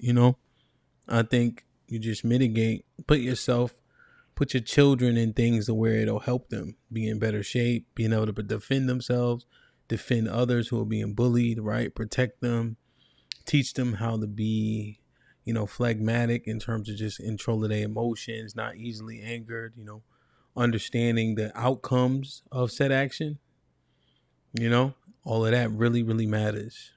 If a person is confident in their physical prowess, they're less inclined to grab a weapon, right? That seems logical to me. If you put your son in combat sports and such, he most likely to be like, hey, you better relax. If he on a wrestling team, guess what you ain't gonna do? Grab him, right? You don't grab the wrestlers, So and him, and more importantly, him again, he's more likely to de-escalate, bro. He's more. It's literally one of the biggest things, like you say, you learn once you become you gain prowess in actual combat. You like, hey, bro, you got it, bro. Whatever, you know what I'm saying? Just whatever, man. Because he comes to understand the advantage he has versus the person that think they know how to do something, and ultimately he knows, hey, especially how niggas is moving. I whoop this motherfucker. He probably not gonna be able to let this shit go. Now I got an everlasting beef that could cost him my life, or he pulls some shit out, and so on and so forth. Yeah. So the person that actually has the fighting prowess, bro, is way more likely to de-escalate the situation and be like, all right, bro, whatever, because you know what it helps, Hamp, knowing how to fight kills a lot of pride shit. Yeah. Because motherfuckers don't know how to fight, niggas wolf. They a lot. You know what I'm saying? Motherfuckers, what do you call it? You peacock and you project a lot to try and actually prevent some shit because you don't understand the outcome or you're not sure. The motherfucker that know what he doing, I ain't never seen John Jones raise his voice a day in his life. Never. I ain't seen John Jones yell at nobody. Yo, Mr. Fantastic. No, y'all, like last month, I had to get on my 13-year-old. My grandson just turned 13, and he was trying to pull that shit at school, call himself being a bully, disrespect. So I had to snatch his ass up, and I had to tell him I'm not with that, because you think you're gonna bully the wrong person, and they could get your ass. They could delete you. They could hurt you real bad, or you could get jumped because you trying to be Billy Badass. And I had to tell him it's unacceptable. And I told him I have to come to that school again. Hey, it ain't gonna be good for you, because his nickname is Punishment. Now, as much as shit he done caused, but he's getting better. But I'm like, you're not tired? You're not a bully. You're entitled. I say this. Yeah. Learning how to fight is a humbling experience. Yeah, most definitely.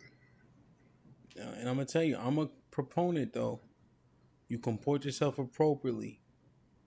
It escalates to where it's warranted. Give them hell. Now that's one thing. I mean, I'm not showing you no quarter because my conduct was appropriate.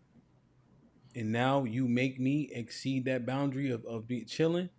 I'm gonna give you everything you asked for and what you didn't expect to come from this. What's up, Josh? No. I think. Go ahead. I agree. That's how I was raised here. No, I think Mont was on point with that one. Like, listen, you and listen, you whoop one, you save 100 niggas you ain't never got to fight again. You whoop one nigga good enough, or well enough rather, proper English, you ain't got to fight. That eliminates a lot of more other people, man. You make one motherfucker the example.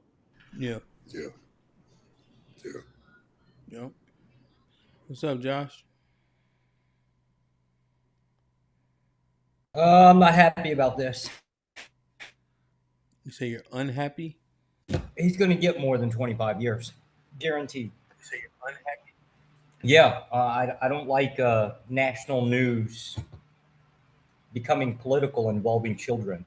We should not, as a society, be using our children to set political precedents.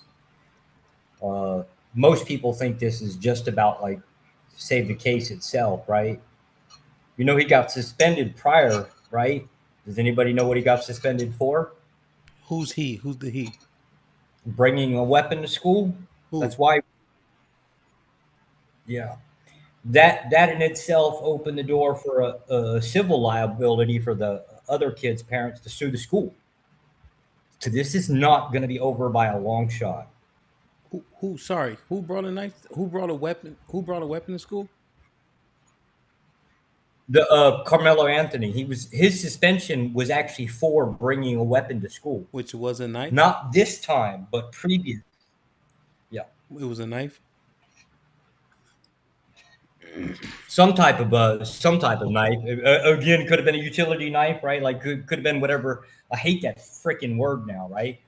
But the problem with that being is his, I guess, like, if you want to call an after school event, like whatever this is, I still don't even know if this location is owned by the school or not, or if it's privatized, because a couple of them technically are privately owned, right? That opens the school up to a civil action. So now that's going to play into this. Well, everything about this is that's- going to be bad for the kid. Well, I mean, even though I don't think it would be against the school. I think if anything they go towards the family, and I'm definitely going to the family, because fucking I know y'all got $600,000 or whatever you got left from it in that gifts and go money. So, and it's going to be awarded because you just got found guilty of first-degree murder. So the civil suit against the family for wrongful death, yes, that's it's no, you can't sue. I don't think you can sue the school board because the school board didn't have anything to do with him suspending him earlier for an infraction and then him repeating the same infraction when suspension was the proper thing. If they were supposed to expel him and they didn't expel him, that would be one thing. But I'm pretty sure that's just something that's suspension worthy, right? So the school didn't break any policy, and it don't make sense to. Well, I'm going to say don't make sense to go against the school.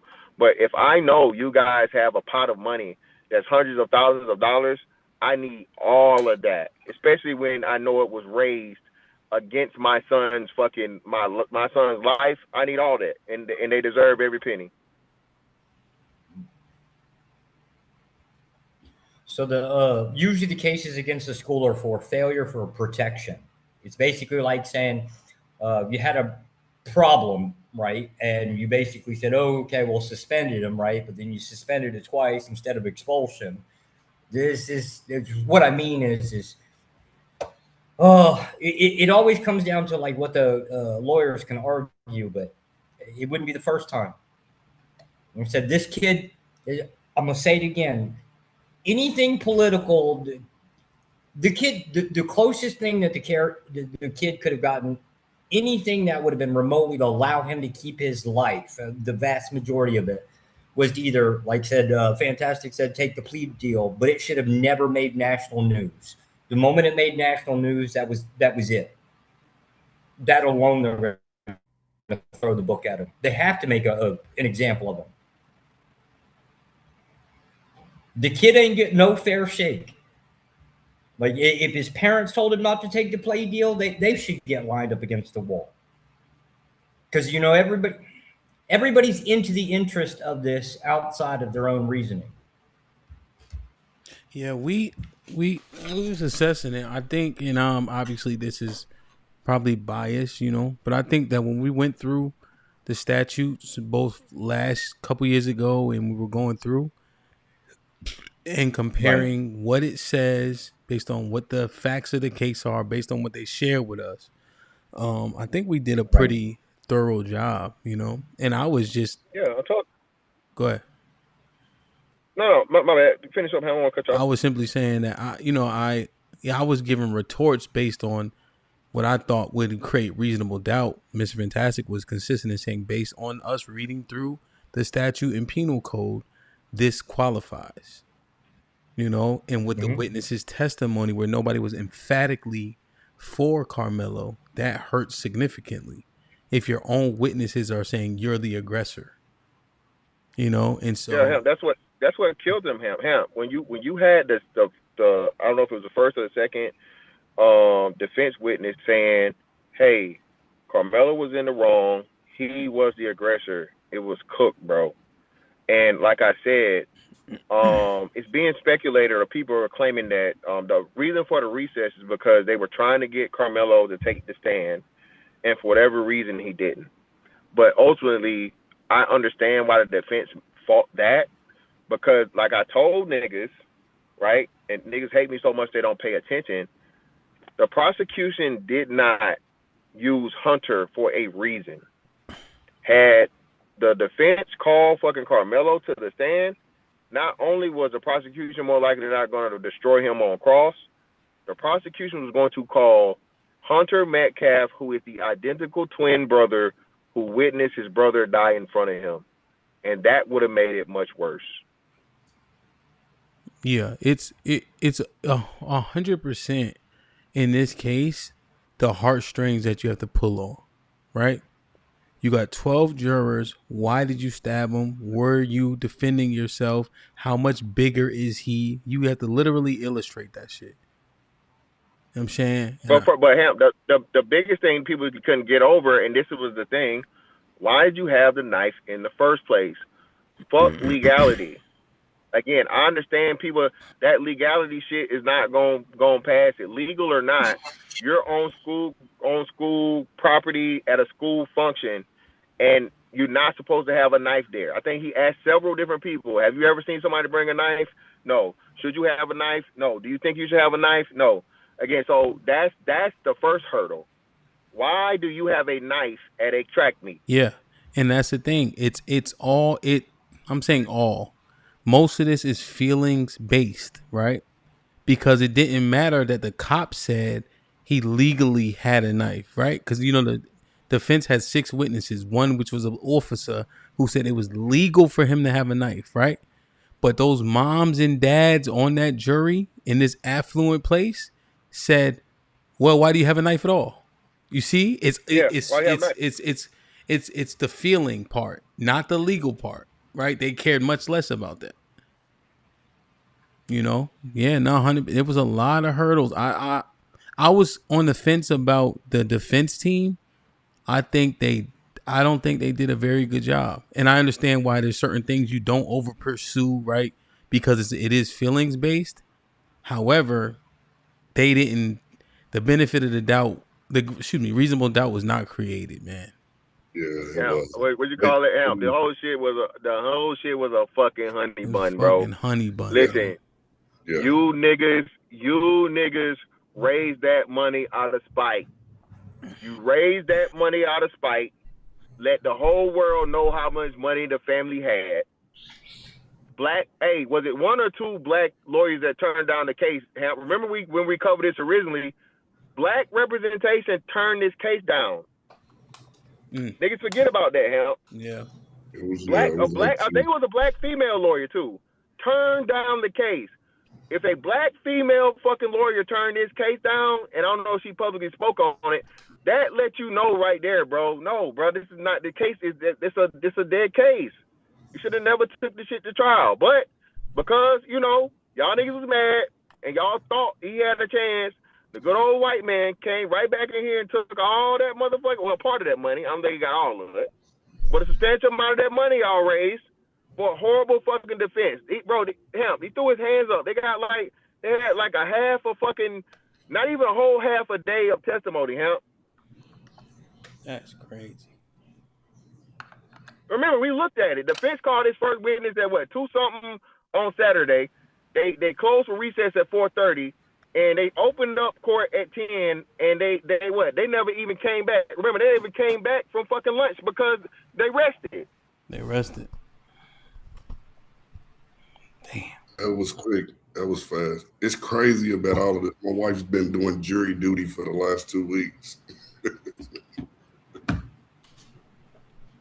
It's crazy. This is crazy. But I think they could have. I just feel like there's some things left out, man. I really do. We know he's wrong, and for stabbing the kid and all of that. But I just think it was so much more. Because we know how teenagers are. I wish we would stop acting like we wasn't teenagers and athletes. We know how that is. We get a lot of freedom, too much freedom. Yeah. You know Yeah, how but to. Mr. Williams, what do you mean about so much more on what end though? So much more on the defense side? Yes, man. Fantastic. Let's just be real. White entitled motherfuckers, and you're a black guy sitting underneath a tent when he was there and nobody was. Come on now, you think he was just running his mouth? He had an altercation with both brothers. I'm not even gonna argue, Ms. Williams. At this I'm point, just bro, y'all saying. got it. Like, look, I told you, I don't agree with him stabbing him, but let's not act like we don't know how fucked up teenagers can be. I keep telling, bro, it's grown men that do the same shit. That's what I'm saying, bro. Like y'all don't even fuck with white people the way y'all. And it's not me defending white people, bro. For one, I'm telling you, no matter how big bad a fucking white boy is, bro, a nigga say some shit, bro, white boy gonna fold 9 times out of 10. That's what y'all not talking about because y'all don't got a lot of fucking. Two of them, you ain't hearing that. I don't give a fuck. Brothers there. I don't care. I don't care. Again, bro, y'all keep making this shit seem like these white boys is really like that, bro. I'm telling, bro, it's You said they was like that. I'm talking about the actions of what they did. If he had got into it with one, but the other brother is the one who put his hands on him. It was Come one, on now, bro. It was come on one. now, bro. It was Come on one. now. Y'all Yeah, can't my brothers. If relitigate we the got an case. altercation with you, guess what? We're going to jump you. Okay, and Whooping Miss your Williams, ass. Like, and Miss Williams, no-brainer. Miss Williams, I'm gonna tell you like I tell everybody else. Miss Williams, I ain't had a fair fight since I was a grown ass man.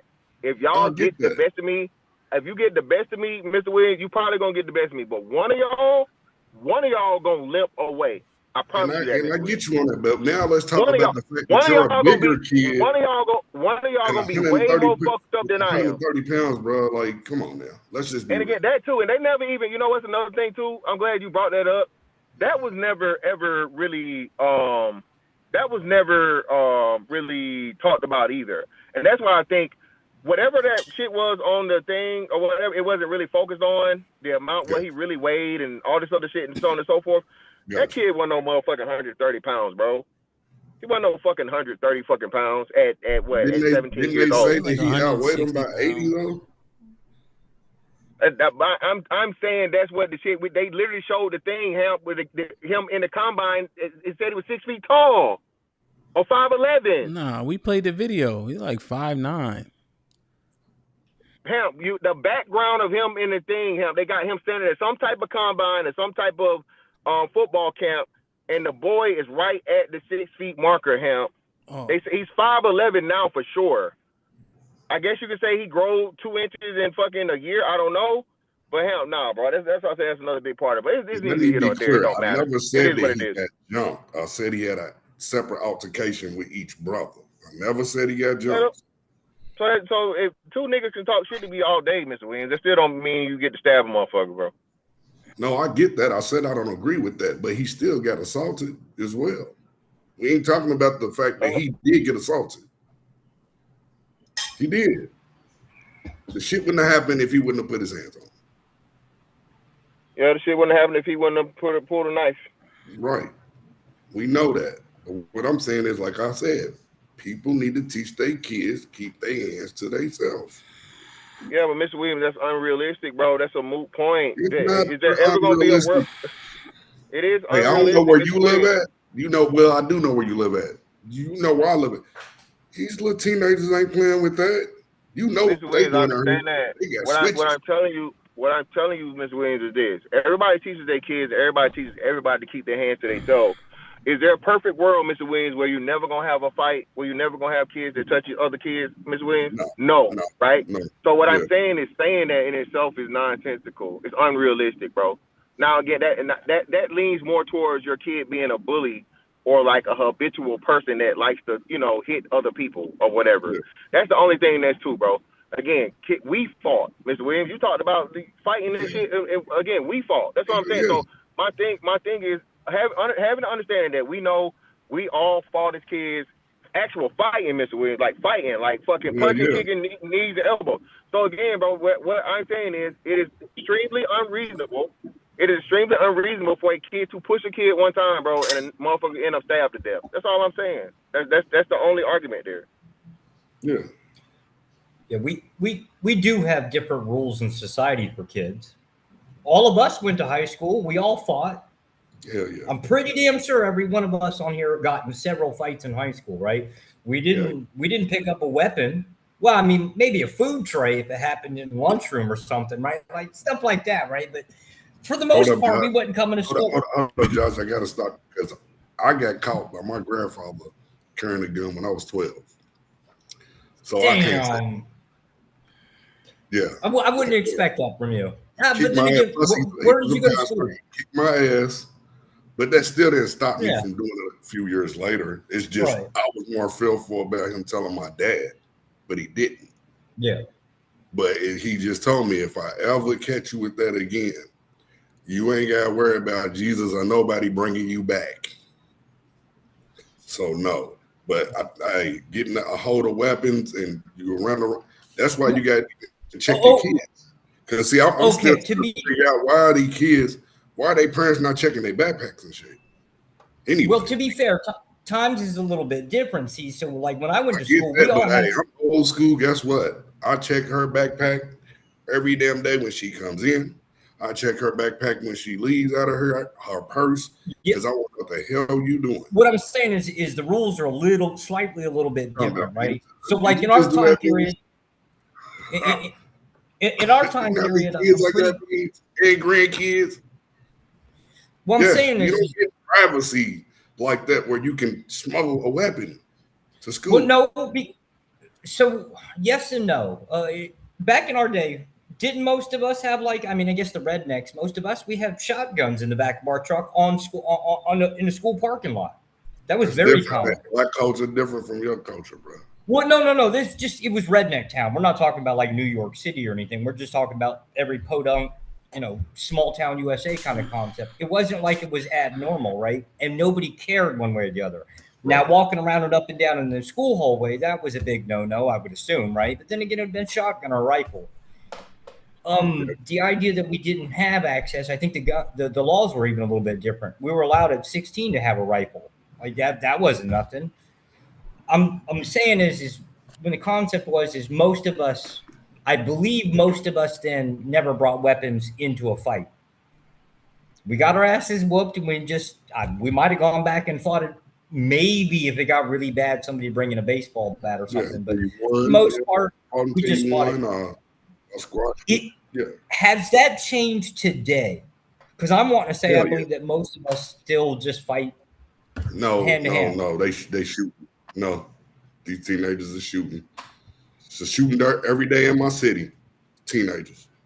Oh, okay, is it just that one city? Is it this across America? I can't speak for every city, but I know it's gotten worse. I'm saying as far as shootings, they're not fighting. Right. They're going to take an ass whooping for one, so they're really not fighting.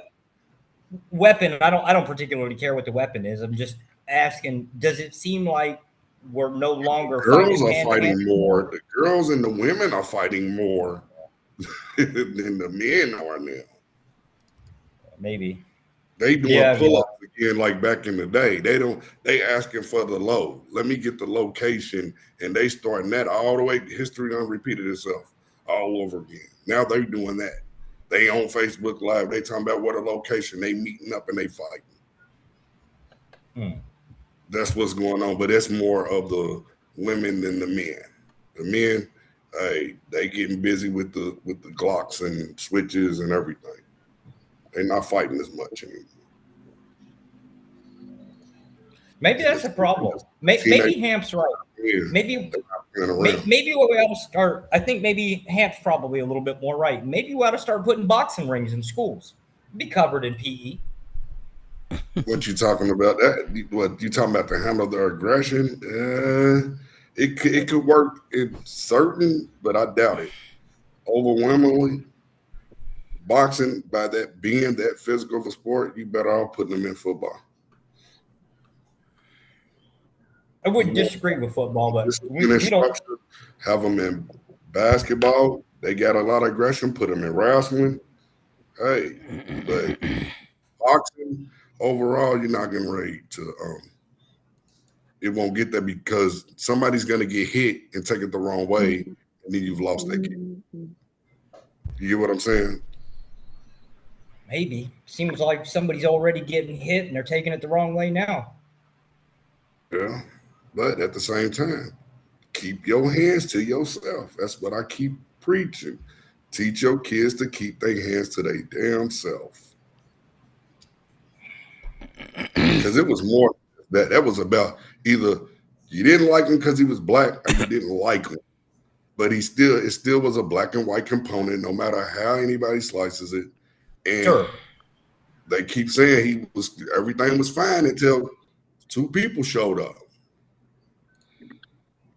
And if somebody comes to me being honest, if I know somebody and somebody don't welcome me in, there's no motherfucker gonna make me leave anyway. Because here's having a conversation.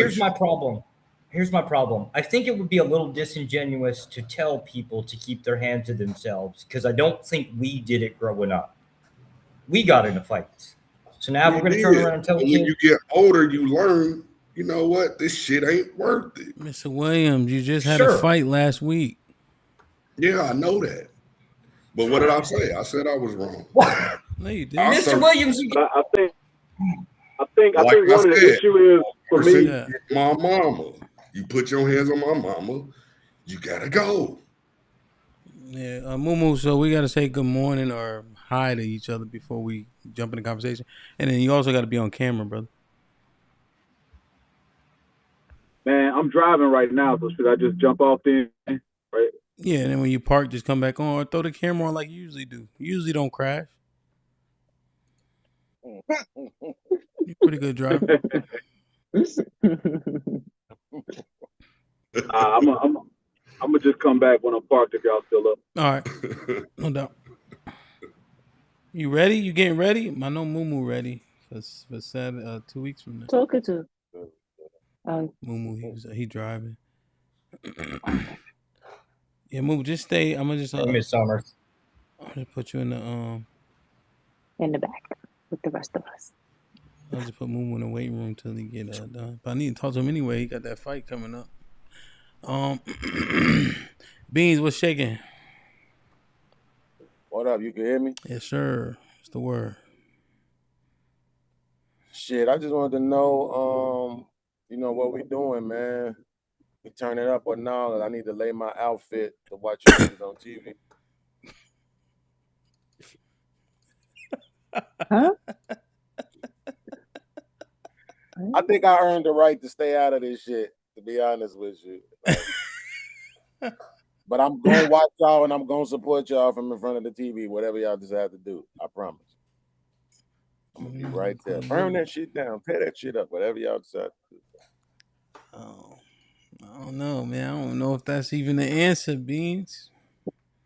I'm mad Mr. Fantastic left, but I know he left because he's scared. Like, bro, I really want to ask him, is he still standing on this ain't no boogeyman shit no more? I don't know, man. Where'd he go? He might, he might be around somewhere. Hold on, let me see. Like, I need to talk to the conservative douchebags and just ask them one more time, like, in 2026, are they ready to change their stance? Are they ready to concede? You know what I'm saying? Conservative douchebag. Yo, Beans looking for you. Yeah. All right. All right. You hear him. Drop the link. He said he coming back, Beans. Man, I think at this point, this shit is a no-brainer. He been slowly trying to start wearing his African medallions with his rhetoric. But no, nigga, make a full 180-degree turn. Stop bullshitting. Because he said some Black Power shit yesterday. My memory ain't as good as it used to be. I meant to go clip that shit. Something about the white man and how they be doing us. I was like, what? That's fantastic, said it? Absolutely. Blew my mind. I gotta go get the kids. It was something about how they be doing us. I can't remember what he said. Somebody, y'all watching, y'all. Fantax, do you remember what you said yesterday? Something about how the white man be doing us? Mr. Fantastic's never really been pro-white. Y'all just focus on the whole, like, red pill stuff, right? Nah, you should probably just stay out of this one, though. No, I'm telling you, no. Me and Fantastic, we've had several discussions. He ain't exactly a big fan of the whole pro-white stance here. He's just on our side, Republican. He got the GOP card, right? No, I don't. But anyway, can you hear me? Yeah. Do you remember at all? I know it's difficult. It was a long ass conversation. Yesterday, you said something particularly about how either the white man or the white system be doing us. Do you remember what you said? No, I don't. What context? Man. Somebody go find that shit, bro. Was it in relation to the Rick Chow shit? I think I it said was. some shit about. I think it Yeah, in absolutely relation was. to the Rick Chow, in relation to the Rick Chow shit, I said I think that was a travesty of justice. But then I said it was eliminated because you had 5 black jurors on the jury. So that's what I don't think it was you can't. And I was saying you can't really blame the white system if the white system gives the opportunity to have a jury of peers with black people, and black people found the man not guilty. Yeah, but that's like saying when the slave owner made the slaves whip you, you can't be mad that you being whipped because they gave the whip to the slave owner or to the slave, to your brother slave or your cousin slave. Like, what difference do it make? It's still the same whip. No. Yeah, no. That wouldn't be the same though, Beans, because those people don't have free will and they don't have. If they don't punish you, they get punished. So that doesn't translate into the same thing in modern day as to where you have free will to make your decision and your choice, and you actually have the ultimate fucking power because all you need is one person to turn the verdict. Yes, but you're disqualifying one part of it though. Do you think everybody said yes and took the whip, or do you think some people said no, I'm not gonna do that? No, I agree. I agree. There were some slaves that refused to be what they call them overseers. I agree. You're correct. 10,000%. Right. So that's what I'm saying. Like, just because them people sitting in that seat don't mean they're gonna do the right thing. They might still have the same kind of mindset that we see from a lot of these people. One thing that you haven't denied, even though I know you take offense when people use the term against you, is that coons exist. So just because they put a couple of black people up there, that shit don't mean nothing. Who they put up but it's highly unlikely, being that all 5 people were quote unquote coons. Yes, I believe that coons exist. I think that a person like Officer Tatum, but my bad, HAMP, my head. But it's certain black Republican people that would fit that narrative. Yes, I certainly believe that those people, and I acknowledge those people exist, right? With extremist views to where it's always going to be one sided, right? But the thing is, Beans, like niggas group me in with them simply because I use logic and and fucking evidence to make my point. If you go against the niggas and the hive mind of niggas, you a coon regardless. So I mean that's another problem. You can't even have your own mind in this shit. Nah, I feel you on that. That's true. I experienced that myself. Anybody with voices that resonate is like ours do is definitely going to experience that. But I think my main question, why I really wanted to come up, was even just to ask you, are you still standing on this ain't no boogeyman shit, bro? Even after all of this. You saying like a white boogeyman? Yes. Who the fuck else would it be? What would support that in this case, Beans? This case specifically. In the Carmelo case? Yes. Nothing really. I'm talking about the child case, right? And the reason why I'm talking about the child case is because we spent so much time on this one. And I also think, I'm going to use this word I've been hearing a lot, I also think that shit is a psyop. Because to your point, most people who have argued in favor of Carmelo Anthony being found innocent didn't do so logically. They did so emotionally. And then the other people who I've heard arguing for him to be found guilty, or at least suggesting that he would be, were basing that on the law. So it just, all things being equal, those two things make this case kind of cut and dry, really. Even the people who don't want to see him, who didn't want to see him get found guilty, knew that he was guilty. They just don't think it should cost them a lot of time. Even I said that. But when it comes to this other case, that's even more clean cut and dry than this one, and somehow the verdict wasn't, and somehow the national media and the social media coverage wasn't the same as this one, which is less cut and dry than that one was. No. So you have bases there. My bad, Beans. You have bases, Beans. But again, it's too many things that makes it that way, right? So not only is it the black jurors, it was the circumstances. And I think that's why that case didn't get pushed a lot from media, because they knew what we didn't know. I had no idea that the boy had a gun until it was like introduced in the case. I had to actually research it to make sure, because people were saying it and giving that information or those details.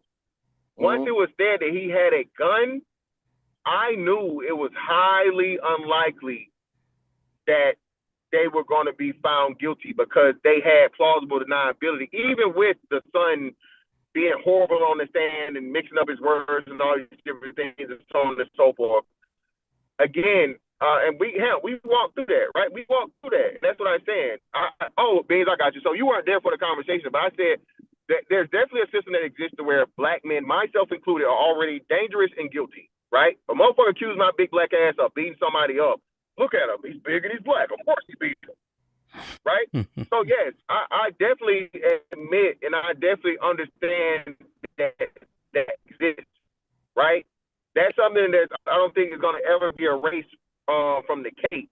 My thing is, though, right, it will be extremely difficult for a person to do that to me, because I make decisions to purposely keep me out of, you know what I'm saying, positions of where I will ever be under the jurisdiction and the scrutiny by just making better decisions, is what I'm saying. Yeah, but if you see, my thing is this though, acknowledging the system to me is one thing, but this particular system that we're acknowledging is ran by a particular demographic. That you can't say the system is just doing it itself, right? It's not a computer. We're talking about people. This shit is man operated, right? The reason why people see things, react to things, interpret things, condemn things, convict people, right, is because of the way they've been programmed to see shit. To your point, so you saying the propaganda? So you saying propaganda runs our thought process? Hey, Clips, you Yes, gotta. absolutely. Oh well, you don't have to answer Clips. He never said good morning to anybody. My bad. My bad. Good morning, I everybody. think he's Good raised by afternoon to everybody wolves. I who's think he's not raised on by it. wolves, most likely in the west side of Say Baltimore. Grand Rising, man. I don't like that. Actually, so what it is in Baltimore, yo, we got a lot of lead paint poisoning, and you know, you never know. That makes sense. You never know. Kind of like Chicago. You never know. Yeah. Yo, watch out. Yeah. Cool. Hey, Clips. So when we crash out, I'm not saying that that it's warranted. I'm just saying it's going to happen. It makes That's sense. all I'm saying. No, I agree. Clips. If you want good food, don't go to Chicago. Okay, promise me. Yo, watch out, fam. Like this, I've been to Chicago a couple times. I'm not gonna rag on their food, but I mean, they fed me while I was there. Hey, Clips, can I tell you something? Hold on, Beans. Let me finish this part, Beans. I had the gayest hot dog I've ever had in Chicago. Look. When I was up there, I had a gay hot dog too. They put a pickle on it. That's what I'm saying. And I think I had some green peppers on my shit or some shit. I was like, what the fuck is going on here? Yo, it had a pepper. How y'all fit all this shit on the bun? Everything in there. What I'm about to say was crazy. It was a hot dog, a bun, a pickle, and a pepper. Everything was elongated. Pause. Look, so I'm not going that far. What I'm going to tell you is that they gave me everything except for fucking what I needed was just that fucking bun and the goddamn shit out of me. Yo, real shit. And then they had the audacity to tell me no ketchup. Why the fuck do I need all this other shit? Yo, they said no ketchup, but they put some look, man, green. You do what you do with it. What you do with it? Did you eat it from the middle? Nah, fuck that. Did you eat it from the middle? Did you eat it from the middle? Yo, that's wild, bro. Like, listen, Clips. This is too far. Nah. At what point do y'all realize this is going too far? No, I was saying, Clips. Yo, I'm saying it like was a so. Hamburger, my nigga, you just eat the shit like a hamburger. Nah, it was so. The hot dog was so gay. I just said, "Fuck! If you can't beat them, join them, man." Yo, what kind of shirt you had on? Oh, this nigga here is different. A shirt with sequins on it. I had to go change to eat the hot dog. That's why they gave you that shit. That's why they tried to pull that shit off. No, I had to go put that shirt on. I had to go put that shirt on to eat the hot dog. I got that hot dog up north, nigga. That's why you got that hot dog like that. Holy shit. Let's go. Shout out to you for coming to Chicago. Shout out to your security team. I know you here with your scary ass. Let's get back to the conversation. My bad. Hey, Beans, I got a question for you, Beans. Absolutely not. Go ahead. Oh, you already know how I get down, man. Look, I'm curious, bro. So this in the books. We gonna find out what the jury come back and say. You know what I'm saying, as far as conviction in a second, right? So we've been going through these, things, trials, meaning, for the last 10, 15 years since Trayvon Martin, when, you know what I'm saying, and then there was a trickle down effect. And every single time it seems to be, I guess about 90% of the time, we were completely blindsided as to how this was going to end up. Why do you think that is? Why do I think we're blindsided so often? Yes. So we actually have an idea that the thing should work a certain way, the outcome should be a certain thing, and then it's the opposite. Yeah. Well, I mean, look, I'll put you like this. So after the towers fell, it was a lot of camaraderie in the country. A lot. Particularly between black and white. Because now we had another motherfucker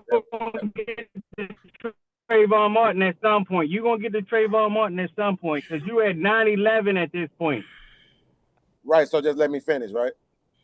So what happened is there was a long period of time where there was this camaraderie, particularly between black and white people in the country, because we had this foreign enemy that we all were looking at weird all of a sudden, right?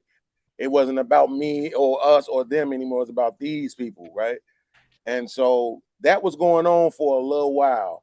And then right when that started to calm down, that camaraderie started to calm down a little bit, we got a so-called black president. So now you got this black dude in office. He's saying shit like, ain't no more excuses for young black boys out here. If I could do this, y'all could do whatever, right? And then a few years after he became president, you start seeing this nigga get shot, this nigga get shot, that nigga get shot. Philando Castro, Trayvon Martin, Tamir Rice. You start seeing all these bodies dropping on TV. And so I think what happened was that we had a period of comfortability. We had what you can deem like a soft life for a few years after the towers fell, that when we started seeing those bodies dropping again, it was almost like, yo, I thought that shit was over with. I thought that shit was done. Unless you was just really in the streets and seeing how police was still interacting with the streets and the communities that they tend to roam and rage, you didn't really know what was going on. And I think that's kind of what it was. People just fell for the hype. Can I piggyback off of Beans though, real quick? So look. If it's okay, Clips. Okay. Breonna Taylor got killed by police here. What you think happened to him? Yet. Look at God. It's not yet. I'll tell you when it's your mic is messing up horribly. So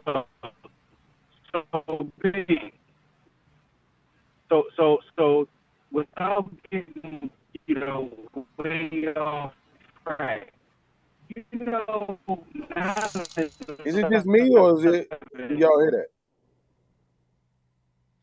Yeah, that's him, bro. Yeah, it's him. He's in a dead spot. Your mic is messing up. Yeah, your mic is messing up horribly. I can't make out nothing you saying, bro. All right, give me a second. Go ahead. Yeah, so why was you bringing up the Breonna Taylor thing? No, I was just adding to that. Like, the same year George Floyd got killed, she got killed prior to that. But she didn't get the exposure of her case until after he passed. Really? And then we found it, yeah. She had got gunned down by police in that March.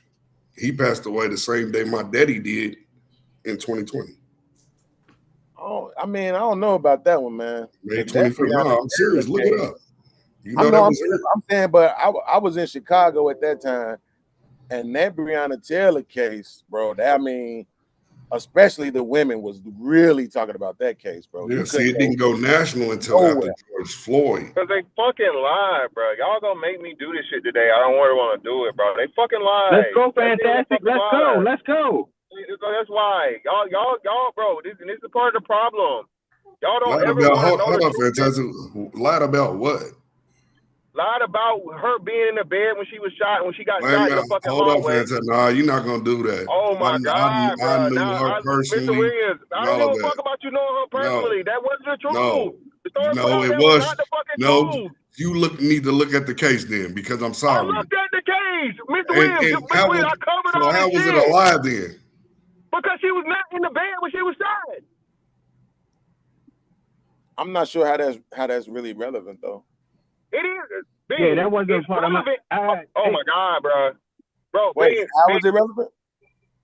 The other, for one, they Hold did on, a Mr. Williams. false warrant. No. They We did a false actually warrant don't for have to one, relitigate this. Fantastic. We actually don't have to relitigate this. My question was completely different than where y'all get ready to go at for no reason, because we had shows about this. We talked about this ad nauseum. We understand we could actually now have a conversation about it and just look at the history and the transcripts and find out exactly what happened. We don't actually have to have that discussion again. I'm trying to ultimately. I had the first conversation or the beginning of my conversation, saying to go somewhere, right? So I'm trying to find out the next time it happens, what you know what I'm saying, where do we stand? Are we standing on, well, he should have ran, he should have stand down? Are we standing on, fuck it, you know what I'm saying, all your might, all your force, whatever the fuck you got with you? Are we standing on, it don't matter if you got a weapon on you, you know what I'm saying, pull the bang out, and you know what I'm saying, do the thing? Are we standing on what the fuck are we saying? So we could actually just understand when the conversation comes up, because it's going to happen again in probably 2 weeks. It'll be another case. Within the next quarter, it'll be 3, 4, 5 more cases. Whether it's racially separated, like, you know what I'm saying, white against black, or Asian, or whatever the fuck else, or it's black on black. It's going to be the same shit. I'm saying, where are we standing at? I never really made a decision on whether or not I don't think I did. My memory is getting so bad. I don't think I made a decision on whether or not I thought he should or should not have stabbed him. I was just like, bro, you do what you do, but then I look at the merits of what you did. You know what I'm saying? So just like in my situation, you look at my situation, right? I got 4 domestics, and only one of them that I actually hit a motherfucker. So I'm just saying, like, gets men, right? Not that gets men, right? I said domestics, so no, that wasn't against men because I don't fuck men. But my point is that only in one of them did I actually hit a motherfucker. So that's what I'm saying. Like, it's sometimes it ain't even what you do. It's just you black, you got shoulders, you got hair, you got anything that they could point to say nigga about, and it's like your ass guilty, man. I actually read somebody's commentary earlier where they said the caption was, did they prove his innocence? I'm like, that's the point. I thought you wasn't supposed to have to do that. I thought they were supposed to have to prove you guilty.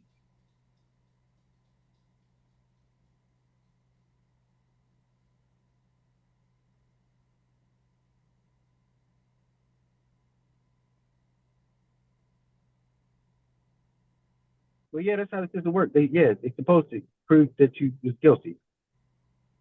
Beyond a reasonable doubt, you did it, shit, right?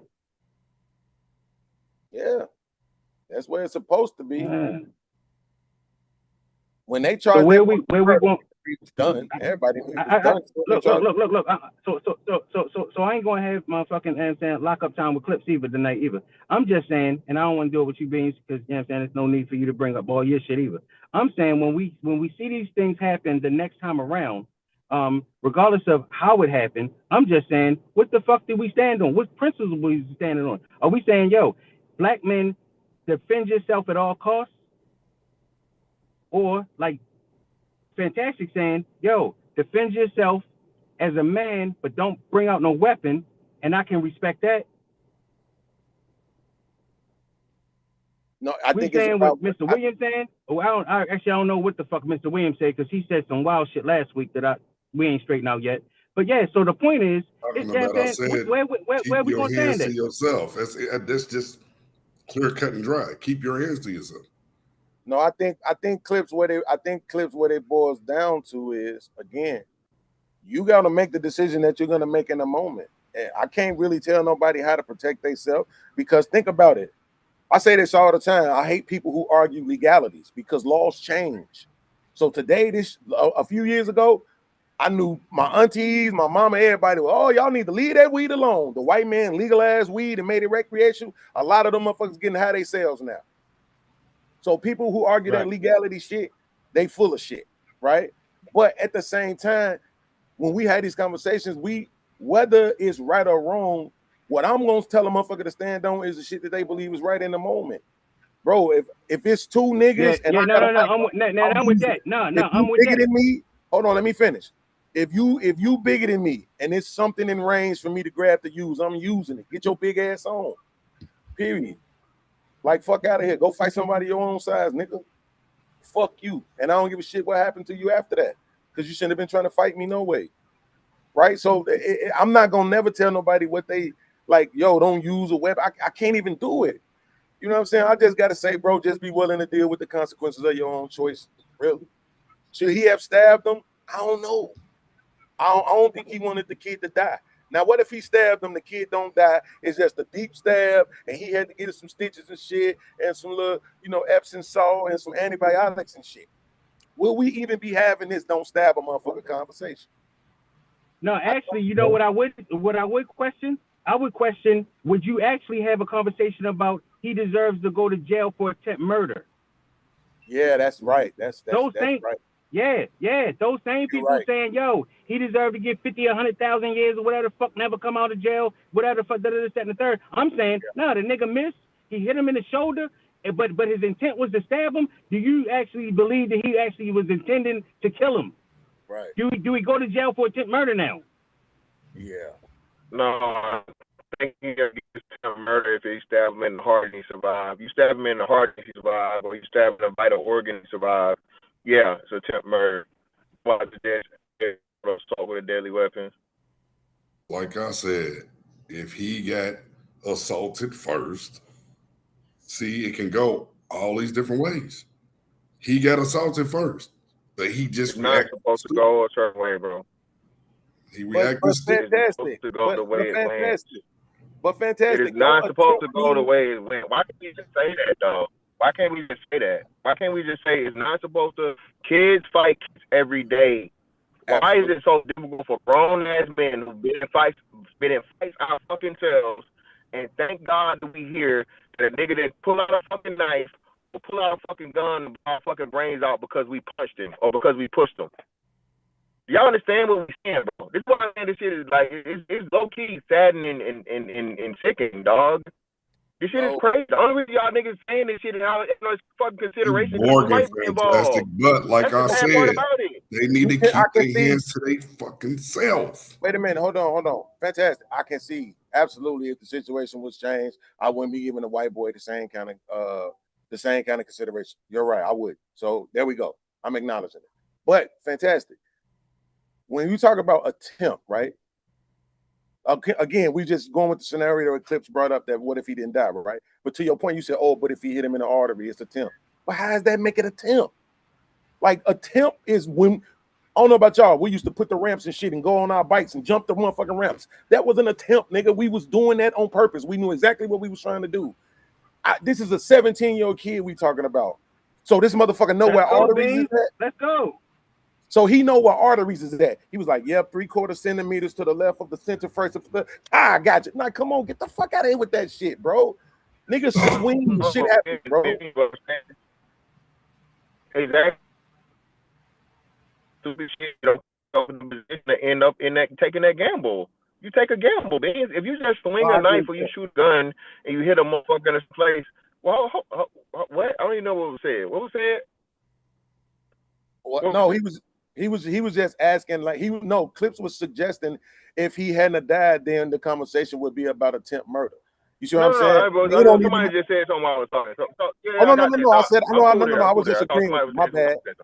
My bad, fantastic. I was just agreeing with you. Yeah, cool. Saying, Beans, you shoot a motherfucker below the knees, aggravated assault. You shoot a nigga above the knees, attempt murder. we have to know the law. It depends on what the laws are and so on and so forth. You do certain shit and you swing at a knife with a motherfucker. Things it's even different. Slicing with a knife, cutting with a knife, and stabbing with a knife, I think, can even be two different charges, bro. You cut a motherfucker with that knife, like, you know what I'm saying? You slice them. Let me ask you something, yo. So you mentioned that, you know, you shoot a motherfucker below the knees. You shoot a motherfucker below the knees, and it's not attempt murder. It's, you know, I guess assault or with a deadly weapon or something. You actually if you point center mass, or if you hit center mass, because my intent was not to shoot you in the knees. It was actually to hit you in a center mass, but I hit you in the knees. It's still attempt murder. My intent was to murder you. No, it's not. My aim was fucked up. If you allow yourself to be charged with fucking attempt murder, your lawyer is horrible or you're horrible. Right. That don't fit. You don't have a choice to what you are charged with. Yeah, no, well, slow down. Yes, you do. Yes, you do. Hold on. Listen, clips. Listen, clips. If and when you know the law, bro, you can fucking use the law to your advantage. I just talked about it the other day. You know who the rapper T Grizzly is? Yes. Neither here nor there, right? Anyway, there was this rap. He got caught up in a attempted robbery, and they tried to get him with like kidnapping or whatever, so on and so forth.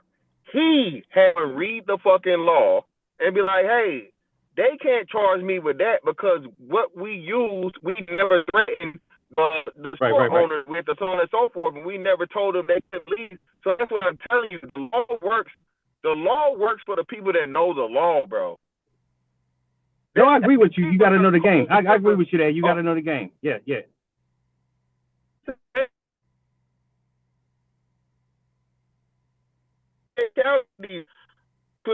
Fantastic. I live in the Commonwealth They killed a nigga on some fuck shit.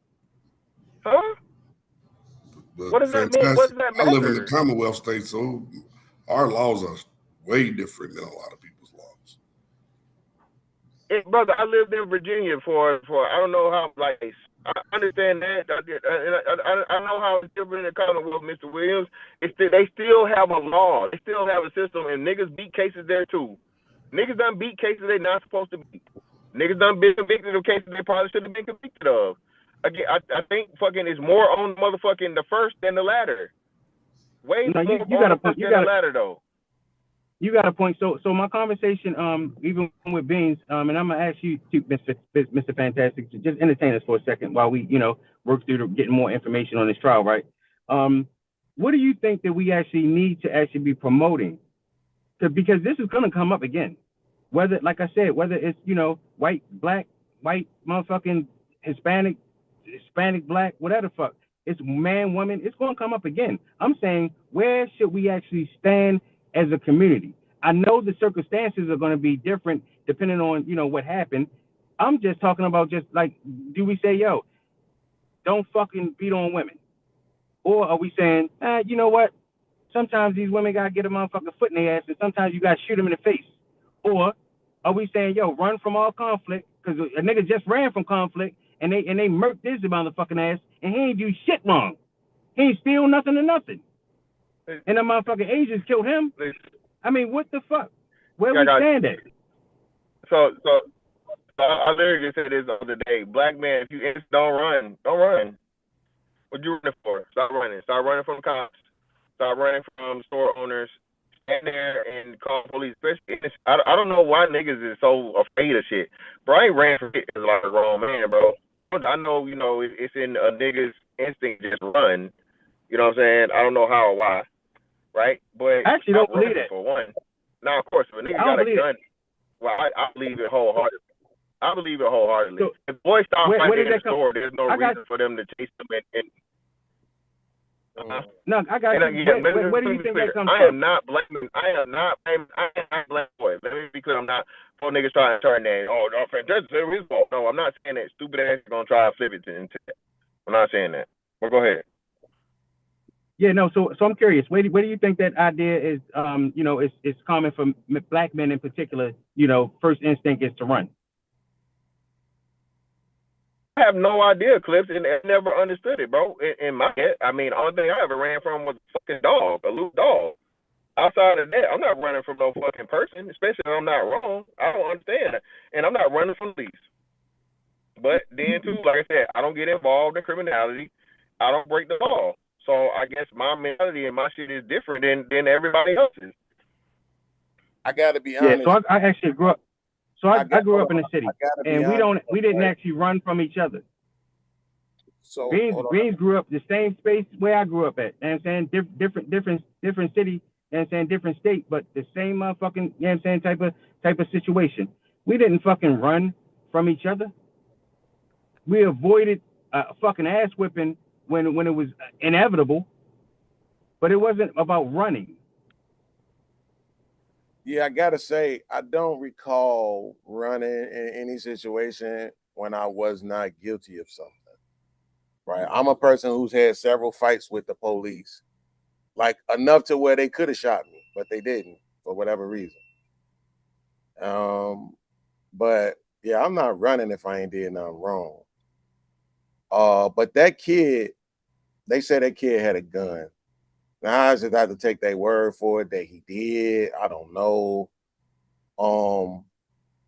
But you know, that could be enough to make a motherfucker run. You know what I'm saying?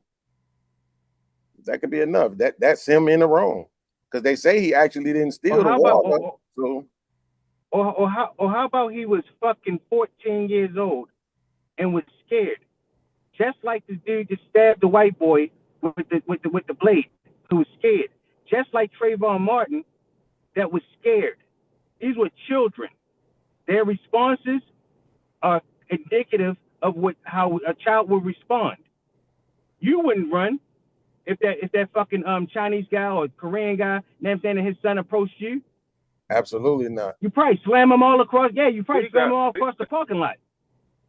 Not even at 14, I wouldn't have. I'm not casting any judgment on him. I'm just saying, even at 14, I wouldn't. But yeah, bro, we gotta stop that bullshit narrative too, man. These niggas is not scared, bro.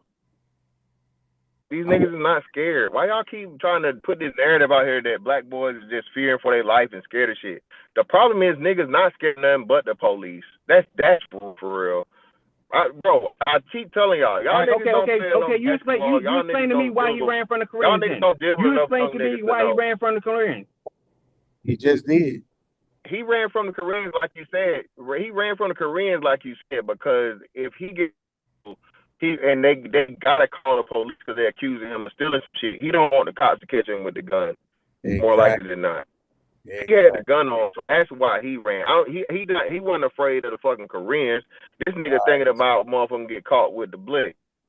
Exactly. And that's why I said ultimately don't be in the wrong in the first place. If he don't have that gun, maybe he runs, maybe he not. But at the very least, if he gets shot, he's vindicated and he's fucking, he gets justice because they shot him in the back with no gun there. The gun was. All right, entertain me for a second, bro. This young guy had no fear, right? He walked in the store with a handgun. We didn't know about it. He knew about it. He had every intention on taking whatever the fuck he wanted to out of that store. What stopped him? No fear. Handgun. Opportunity. What stopped him? Yeah, but you asking questions that we can't rationally answer. Yeah. Because he left out the store with nothing. And I understand what. Yeah. No, that's he the left point. out the store with nothing. I'm confused. That's the point. He left out the store with nothing. Though, if you're saying it is, if you're saying they have no fear, the intent was to steal in the first place. He actually had the banger on him. Hold on. Never said that. We never said that. Said he had it to steal. Why do y'all assume that there was my bad. Like, no. I'm not I going know to it's argue that. YouTube and everybody gonna be hard and shit. People are fearful out here. There are more people out here fearful that are tough or just not worrying about that. But we all have caution regardless. So we know. Doesn't have fear. I think that's disingenuous, y'all. Like for real. You don't know what the hell somebody going through, bro. Again, It's not disingenuous, bro. Like I said, It is fantastic. Look, you fantastic. Hold up real quick. You in the service, right? Beans, he's been around the streets, Clips. But think about it. We could be in a crowd of people and shoot up in the air and everybody's hauling ass. We might not, but they will. Because most people are not around guns. No, Mr. Williams, I'm running. Mr. Williams, if anybody starts shooting, I'm running. You're giving a horrible scenario. That's a bad scenario. Everybody's supposed to run if there's gunfire. What I'm saying is there are a lot of people that are fearful out here. Just because you have a weapon doesn't mean you're not fearful. Why was the 14-year-old carrying a gun anyway? Why did the kid that's just getting convicted now, why did he have a knife? We don't know. So who gives a fuck, bro? I got my first handgun violation at 16 years old. I get that, but what I'm saying is, why was you carrying a gun, Clips? Don't matter. You just didn't exactly. want to catch up I with was me when carrying I a gun because I was doing bullshit and following my older cousins. I was doing but it ain't the same thing for but it ain't the same thing. Exactly. That's what I'm saying. So you don't know what was going on with him. You don't know if somebody was bullying him. Because apparently how he got the gun, and how he got the knife, he had to get it from an adult, most likely. Correct? Yeah, Mr. Williams, he could have got it from another teenager. The boy with the gun was in the wrong, bro. Then maybe not with the knife legally, he could have the knife and so on and so, but he had the knife, dog. I get that. Fantastic. No, wait. Go back to the guy go back to the boy with the gun. Hold tight, Mr. Williams. Look, what the fuck did the boy with the gun do wrong? He had the gun.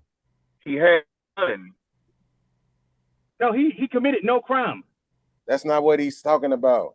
Yes, he did. He's saying the fact that he had the gun. He was already taking part in criminality. Yes, he did. Yes, it's a federal criminal. Yo, look. Before he was chased. Bro, y'all keep Yo, hey, Mr. Fantastic, we don't even know when you're talking because your screen froze. We don't even know when you're talking. My bad. Microphone is kind of a little jack. Listen, bro. Listen.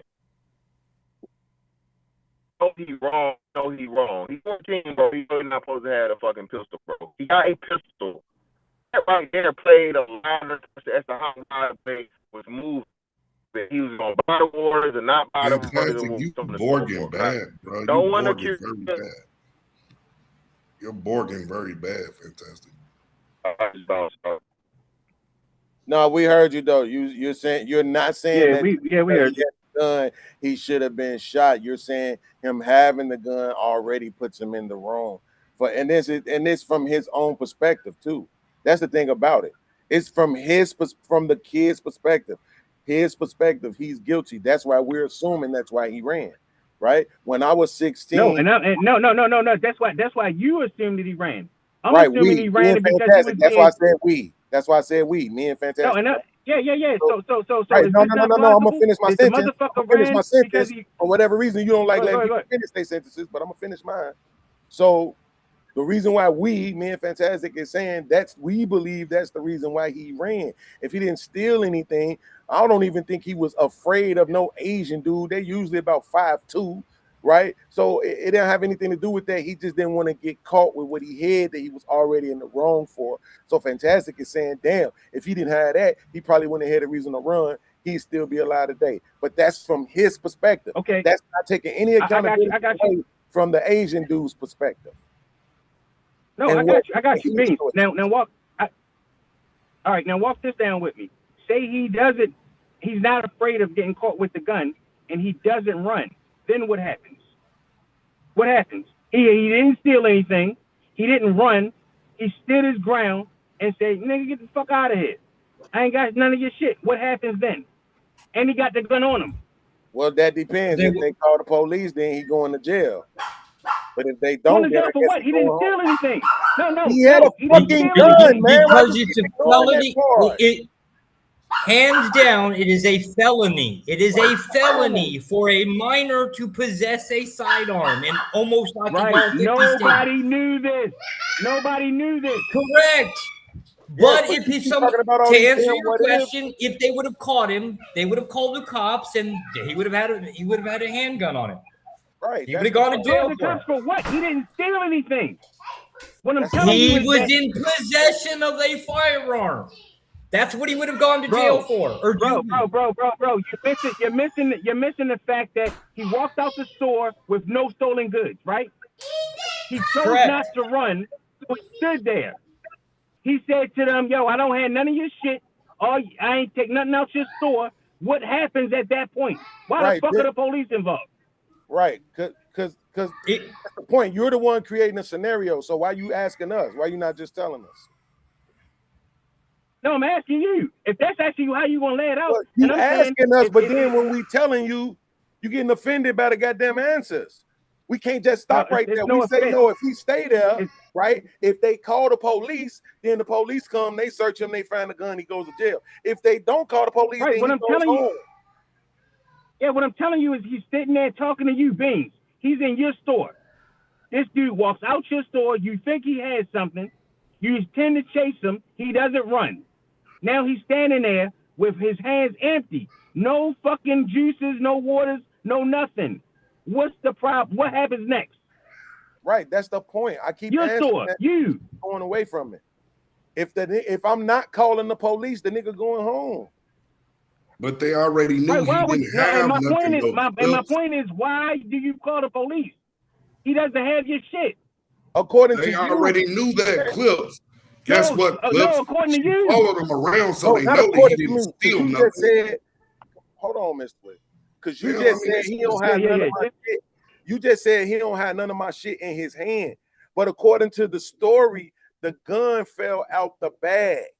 So that means he had a bag. No, that never happened. I know. It doesn't matter. It doesn't matter if it never happened. I'm just telling you according to this. I'm only bringing it up because I want you to understand that they said that he had a bag. So just because you saying he don't have nothing in his hands, what about the bag? How do I know it ain't nothing in the bag? I don't know. And now if I want to know, then I'll call the police. If I don't want to know, and I'm gonna just take his word for it, then he goes home.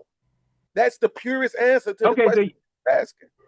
Oh, all right, I got you. So essentially, what you're saying is they believed that he was stealing. They had his shit. He ran. They was chasing him for the water, whatever the fuck else he stole, and everything actually happened after that point. Yes.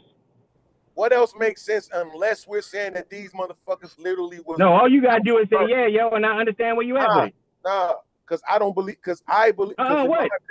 In my opinion, I think they chased him down to shoot him. But that's my opinion. What the fuck? Well, why are we talking about the goddamn attempt theft or whatever the fuck? Because you asked us if the motherfucker didn't run, what was gonna happen. That's why. Right. You asked right. So your point is, if he didn't run, they was going to shoot him. If he did run, they was going to shoot him. This ain't had shit to do with no stolen water or attempt to steal a snack or whatever the fuck else. Now that I'm not too sure of. Because if you notice the shooting happened off, off camera. God, yo, I can't do it with you motherfuckers, bro. You just don't want to think. Hold on, Mr. Williams. Let this nigga catch this L real quick, right? Because he think he's smarter than me. Come on, give it to me then. Give it to me, because you in the corner now, my nigga. I'm not literally. You are. You just don't see it yet. So did the shooting happen on camera or off camera? You're dancing around the motherfucker. You trying to desperately get out of it. That's what's up. Did the shooting happen on camera or off camera? I don't know. I don't actually care. Okay, I know what you said. You said the nigga. No. You said it don't matter where it happened. His intent was to kill him. They had nothing to do with the motherfucking juice box. I didn't say that. What? That's what you want to say, and that's why we said you should have just said. Or I'm sorry, not we. That's why I said you should have just said it. You should have just painted the picture you wanted to paint, which was that they was good. Their intent was to take his life regardless. Cool, go ahead. You saying after they chased him, you don't think that was their intent? No, I'm saying that was their intent. Or else would they have chased them? Right, that's what you said, nigga. That's what I'm trying to say. Absolutely, but you're framing it as if he didn't run. You're framing it as No, if I'm he saying didn't run. He's listen, just Beans. standing Let's slow there. it down, Beans. I got you. Let's slow it down Do a you little bit. no. Make sure you understand believe that. You're framing it as if he didn't run. So if he didn't run, that means he's just standing there. Do you understand that if he's standing there, all that shit is on camera? What I'm telling you is that the intent No, is still the acknowledge same. it first. Camera, no camera. Acknowledge it first before you move on. I'm done talking. Do you understand that if he don't run, all of that shit is on? If he don't run, all of that shit is on camera. Do you acknowledge that? Listen. I got you. The camera's there. It's on camera. What I'm telling you is that you acknowledge the fact that because he ran, they actually were off camera and had every intention on shooting the motherfucker, if not killing him. On camera would have been no different. The intent is the same. The camera just so happened to be there. Yeah, but that okay. Listen, no, I don't disagree with you that happened. But what I'm saying, where we disagree at, is what would have happened. I believe if he would have been standing in front of that store on that camera, I don't think they shoot him. I don't. And if the camera wasn't there, you think they shoot there and don't chase him 150 yards? No, you do. See, that's what I'm saying. What? You think that, so just say it. Don't ask me what I think. I just told you what I thought. I know what I'm saying to you. I never said anything about the camera not being there or being there. I'm telling you, you said if the reason they actually shot him and killed him because that was their intent. And they did it because it was off camera. I'm telling you, okay, so if the camera wasn't at the store outside and they didn't have to run 150 yards, they would have murked him right there on the block. Right. You believe that, and I'm not mad at you for believing. I'm not going to try to change your mind. What the fuck are you talking about? I believe it. Because I just don't. The camera wasn't there in the field. Now, when we remove the camera from the fucking store, your story changed. Yes, but they also had to chase him down, which they wouldn't have. No, they don't now. The camera, they don't now. The camera not there outside the store. Do they kill him there on the curb? Absolutely. Yeah, that's what I'm trying to say. Yeah, so it ain't me, Daddy. You said, nigga. I ain't trying to change your mind, but you ain't gonna change mine either.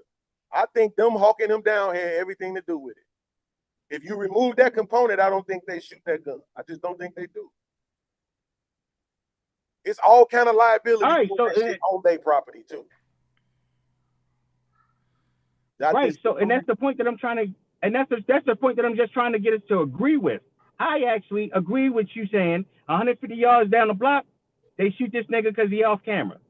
I'm saying remove the camera from the fucking corner of the store, they bust his ass right there. It ain't had nothing to do with a juice box or a soda or a fucking bag of chips. They was going to do it anyway, as soon as they could get away with it. That's what I'm saying. And I'm not trying to change your mind, my nigga. I'm not. I fuck that bitch ass nigga, bro. I wish I had balls bigger than what I got. I'd go take that motherfucker's life, but I don't. My shit don't hang that low. That motherfucker don't deserve to live. That's a fact. That shit make me feel weak. The Carmelo Anthony case don't make me feel weak. That shit make me feel weak as hell for not doing nothing about it. Same way I felt with Tamir Rice. For not doing nothing about it. That shit made me feel weak.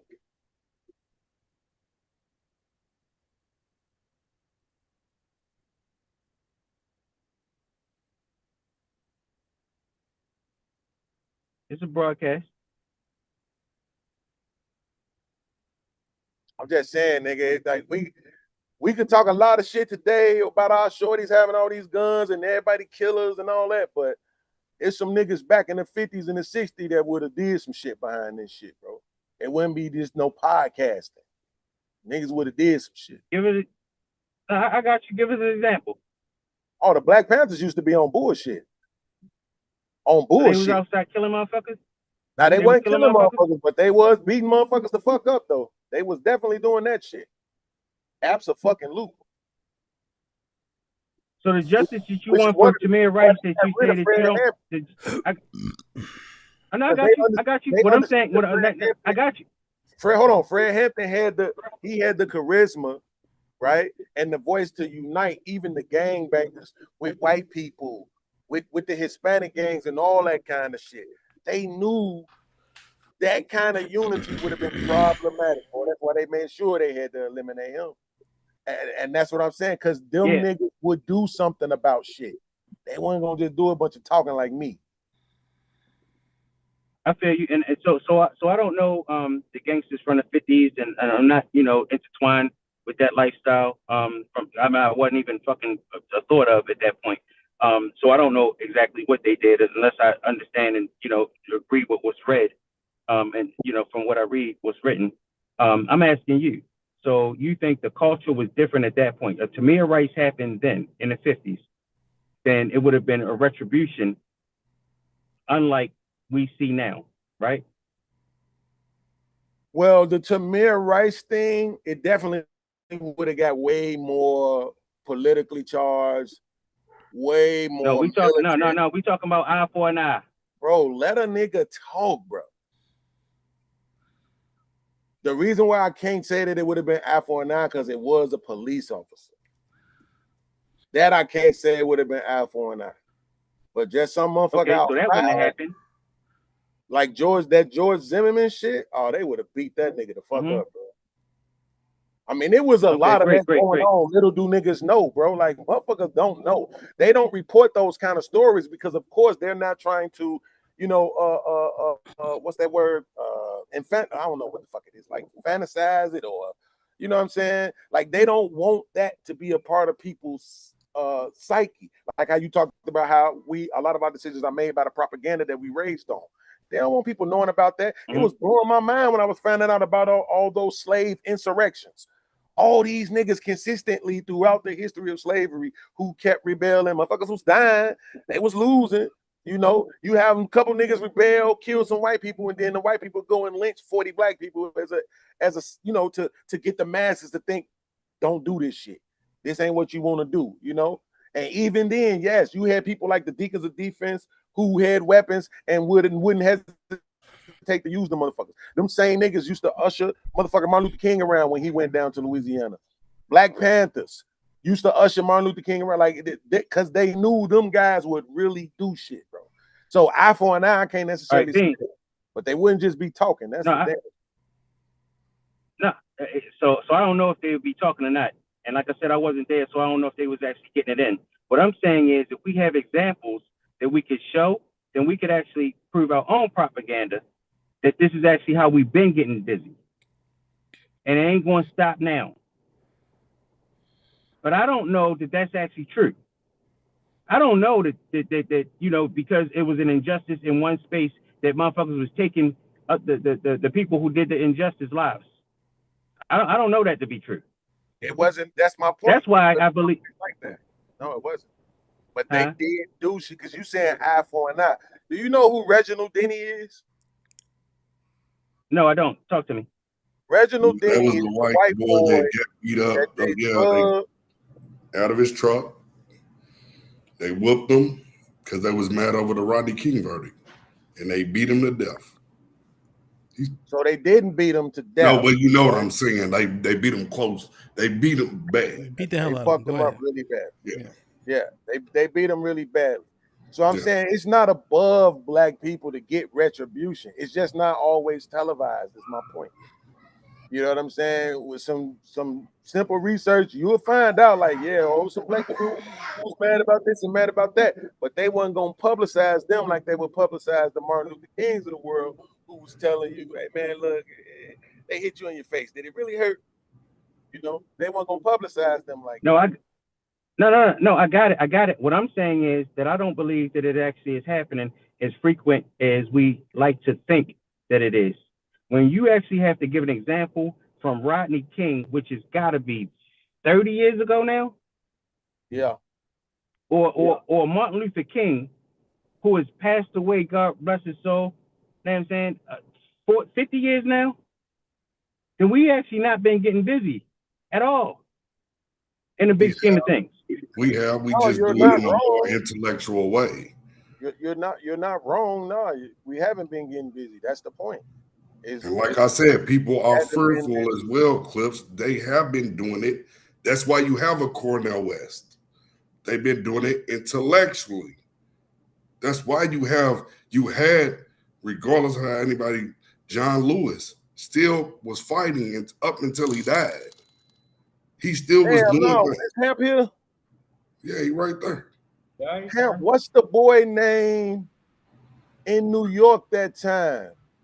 I don't want to say he took their lives because I don't want to lie, but it was some HAMP looking ass nigga in New York. Larry Davis. Larry Davis. Is that the one? Yeah, in the Bronx. He jumped off the building, shot the 4 cops. Yeah. That guy right there. That's what I'm saying. It be little pockets of shit like that, right? 30, 40, 50 years from now, they won't know his name. You're going to have to look it up. You see what I'm saying? But it be little pockets of shit like that. It's so many niggas that even got that kind of energy, really. But you mentioned it earlier about the propaganda. And it's hard for me to try to judge anybody for not moving like that when I know I don't. Yeah, and I'm not judging. I'm saying I don't believe this actually in our lexicon, right? It's not something that's a part of our being to actually move that way against the system. Not that way. We'll march against the system. Yeah, sure.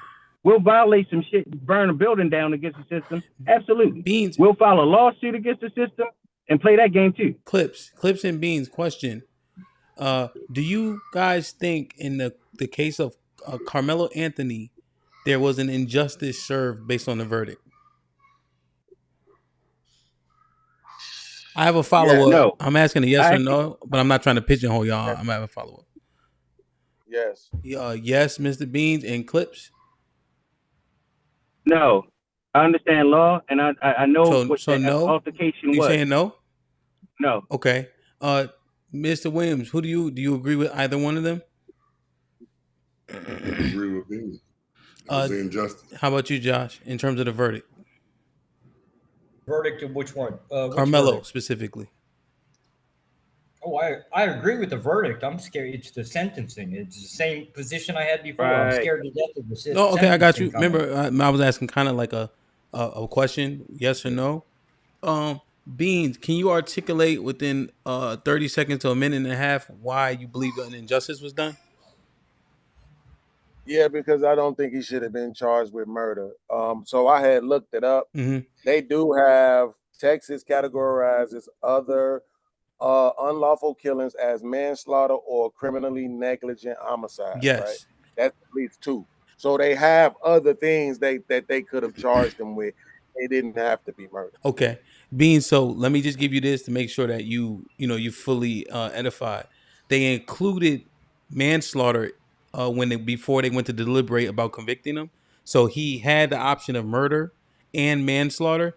They did not allow negligent homicide, so they left that one out. But the jury was able to consider manslaughter during the conviction, and then after the conviction, they're considering now for sentencing a heat of passion crime.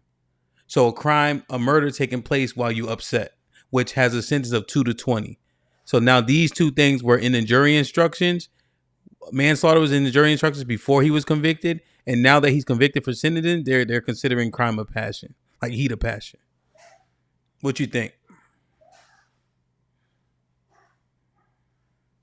So that manslaughter instruction only came before deliberations. It wasn't there for the whole trial. No, yep. The jury instruction was, while they're deliberating to see if he's guilty or innocent, they could consider manslaughter. That was before they went back to deliberate. So then I don't know if they would have actually considered it at that point. This is after the whole show has been put on. After 7 days, yeah. Yeah, you didn't put on the whole show and have me thinking one way, and then you come back and say, oh, yeah, and by the way, you can consider this lesser charge. Oh, I don't know. You saying that sounds like. Are you looking at it like a formality, kind of? Yeah, because if I say you say this person did something, right? And I'm like, well, what's the evidence that they did that? Then you show me evidence that suggests that they did that. Mm-hmm. And then you come back and say, but at the same time, you can convict them on this lesser charge if you want to, after already convincing me that they did this other thing. Yeah. How much is it really going to impress upon me? Because if I choose the other thing, now it's going to just look like I'm trying to be nice. Okay. You see what I'm saying? Yeah, I do see exactly what you're saying. It's almost like the judge trying to make sure, hey, well, I gave them the option, right?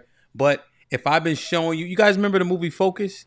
If I show you a number for 3 days straight, you're going to pick that number when you see it. So I understand your point, Beans. Mr. Williams, 30 seconds to a minute and 30. Now, be careful. Beans articulated what he said. Go ahead. Go ahead. No, hey, you assaulted me first. I was assaulted. Okay, so your stance is simply he's not the aggressor. It was self-defense. Yes. Okay. That's it. Josh. That's all I'm Okay. saying on that. Okay. All right, Josh.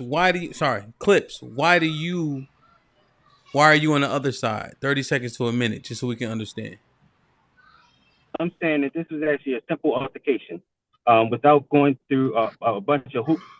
This was a fight that could have happened that didn't, because a weapon was brandished that resulted in somebody losing their life.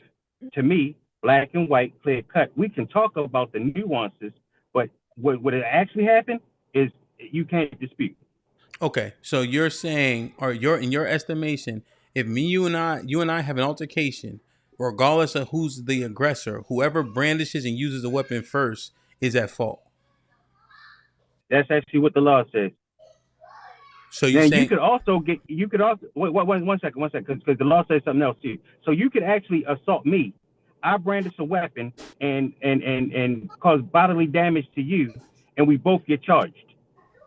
You know that happens, right? What state are you? What state are you assessing? In Maryland, you could actually fight. I could get a fight. The reason why I have to interject because the context is Texas. All right, so I don't know down here. Okay, that's what fair. I'm saying is it was that was actually an altercation that resulted in someone brandishing a weapon, and under these laws down here in Texas, that's actually the result. You get charged with something. Whether you agree with the charge or not is up for debate. Okay, but you will get charged. So you're for brandishing saying and using a weapon. You got to condense it, right? Because we're trying to understand the argument, and we want 400 people to understand it. So you're saying, based on Texas statutes, this made sense, and you're saying the key makes all the sense in the world. Okay, and you're saying the key determining factor is the weapon. Yes, because the weapon actually justifies the charges. Okay, Josh, why do you agree? Why are you on the other side from Mr. Williams? Oh, I disagree fundamentally, simply because one kid killed another kid. My disagreement with the entire system is that we don't treat children the same way we treat adults, even us talking about it, right? Like it's self-defense, right? This is adult systems, right? We treat children different. This should have never been allowed to be on national news, period. That's why he's going to get the book thrown at him. He's going to get over 25 years off of this because it's national news. Yo, Josh, real quick, you still have the floor. I'm recognizing your point. You know, when you have like divorce proceedings and etc., oftentimes you can see these things unless kids are involved. Then it's often what's it called? Not locked, but it's called what is it called when a court case is not open to the public? Huh? Oh yeah. Sealed. Yeah. Sealed. Children have a right to privacy. Yep. Yeah. So it's either sealed or heavily redacted because it's a child, right? And in this case, these children were treated as adults, right? But technically, they are not 18, right? So they would be adolescent in that. No, not adolescent, but they would be, kids still in that aspect. And you're saying, but now we got to this case. Now everybody's an adult being looked at as tried as such, which is your hang up, although a killing is a killing. Right. And I get the concept. He's 17 years old. He was legally charged as an adult. Yeah. I fundamentally disagree with this across the board. If 18 is the legal mark or demarcation for adulthood, then it's 18. We just stop doing that crap because we're looking for people to crucify off of whatever charges we want to throw at people. Okay. We're looking for political examples. I see. Because you can't make Josh's point. You can't make 18 the marker until you don't want it to be the marker. Then you're making a determination on brain function and understanding whenever you feel like it. No, And I think that if we look at the crimes that historically that children have been or people younger than 18 have been charged as an adult, it's because of the actual crime itself. It's because of the behavior. Yeah, no, 100%. Yes, I mean, that's why I don't understand why people kept saying he was charged as we an can't adult. see you, bro. Just in case you didn't know. Me? No, so You here's can't what I see want. me? Here's what I want the If you were consideration to correct. be. No. Here's what I want the consideration to be. You back, Beans? I can see you now. So Beans, did you hear what Josh was saying? I don't know if you walked off. No. I was sitting here the whole time. That's why I said I don't even know why my camera went off. But Go ahead. So this like this, Beans, and I usually don't even allow this some shit or fence shit. But Josh is saying a murder is a murder, you get charged for that. He's saying, however, the travesty is a kid being treated like an adult. What's your take on that specifically? Because that's what I was about to say. I've been this whole time I haven't been understanding why people are using that language. At 17, you go to adult jail. I'm not understanding what that's right. Again, when I was 17, I got caught with crack. I went to adult jail. That's how that works. But see, we had juvenile corrections. That's what I was trying to say. Yeah, but that's irrelevant. Correct. At 17, guess what? Beans, you would still be in JCYC here. And guess what? If they would carry your sentence over at 18, if you got convicted and had to go to the big jail, we will walk you right across to the big jail, and some of them were on their way to penitentiary. Think about it. The youngest kid that I had on the unit was 8 years old. Juvenile corrections. Can we talk about Texas? Yeah. So okay. What I'm saying is, but you can't. Like I said, slowing the conversation down, Mr. Williams. I'm not. I'm just saying, y'all keep saying this 17-year-old shit going to. I ain't never heard it until now. Wait. Okay, so Beans, you saying that although the law states that you're an adult at 18, we see this as a precedent that 17-year-olds get treated like adults often or consistently. No, not a precedent. Okay. I got arrested in 1994. Right. So, you saying it's the norm? Yes, that's the norm. Yeah. Okay. So now, so I haven't seen that. So like a prison that most people know about is the Rikers Island. So there's one dorm specifically that holds 18 to 21 specifically, the Devorn complex.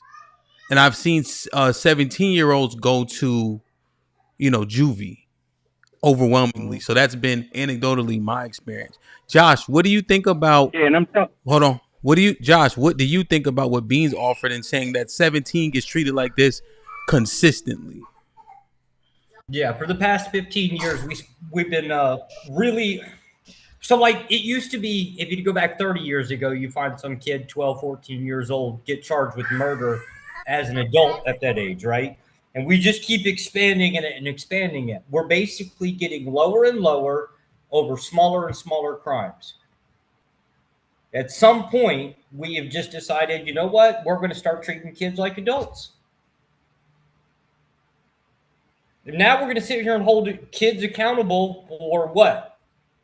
They don't get an opportunity to learn. So why don't we just, as soon as they graduate elementary school, they might as well be basically allowed to vote, go do what they want to do, not get trained, not get taught, not get any benefit of, I don't know, learning anything, and then just say, you know what, to hell with it. You're an adult. Okay. So, Clips, what were you trying to say? That depends on a crime that you actually been charged for. Okay. It's not that you stole some Snicker bars and you charged as an adult at 13 years old. Okay, so it depends on the level of crime. So, Clips, you say your argument is you committing adult crimes.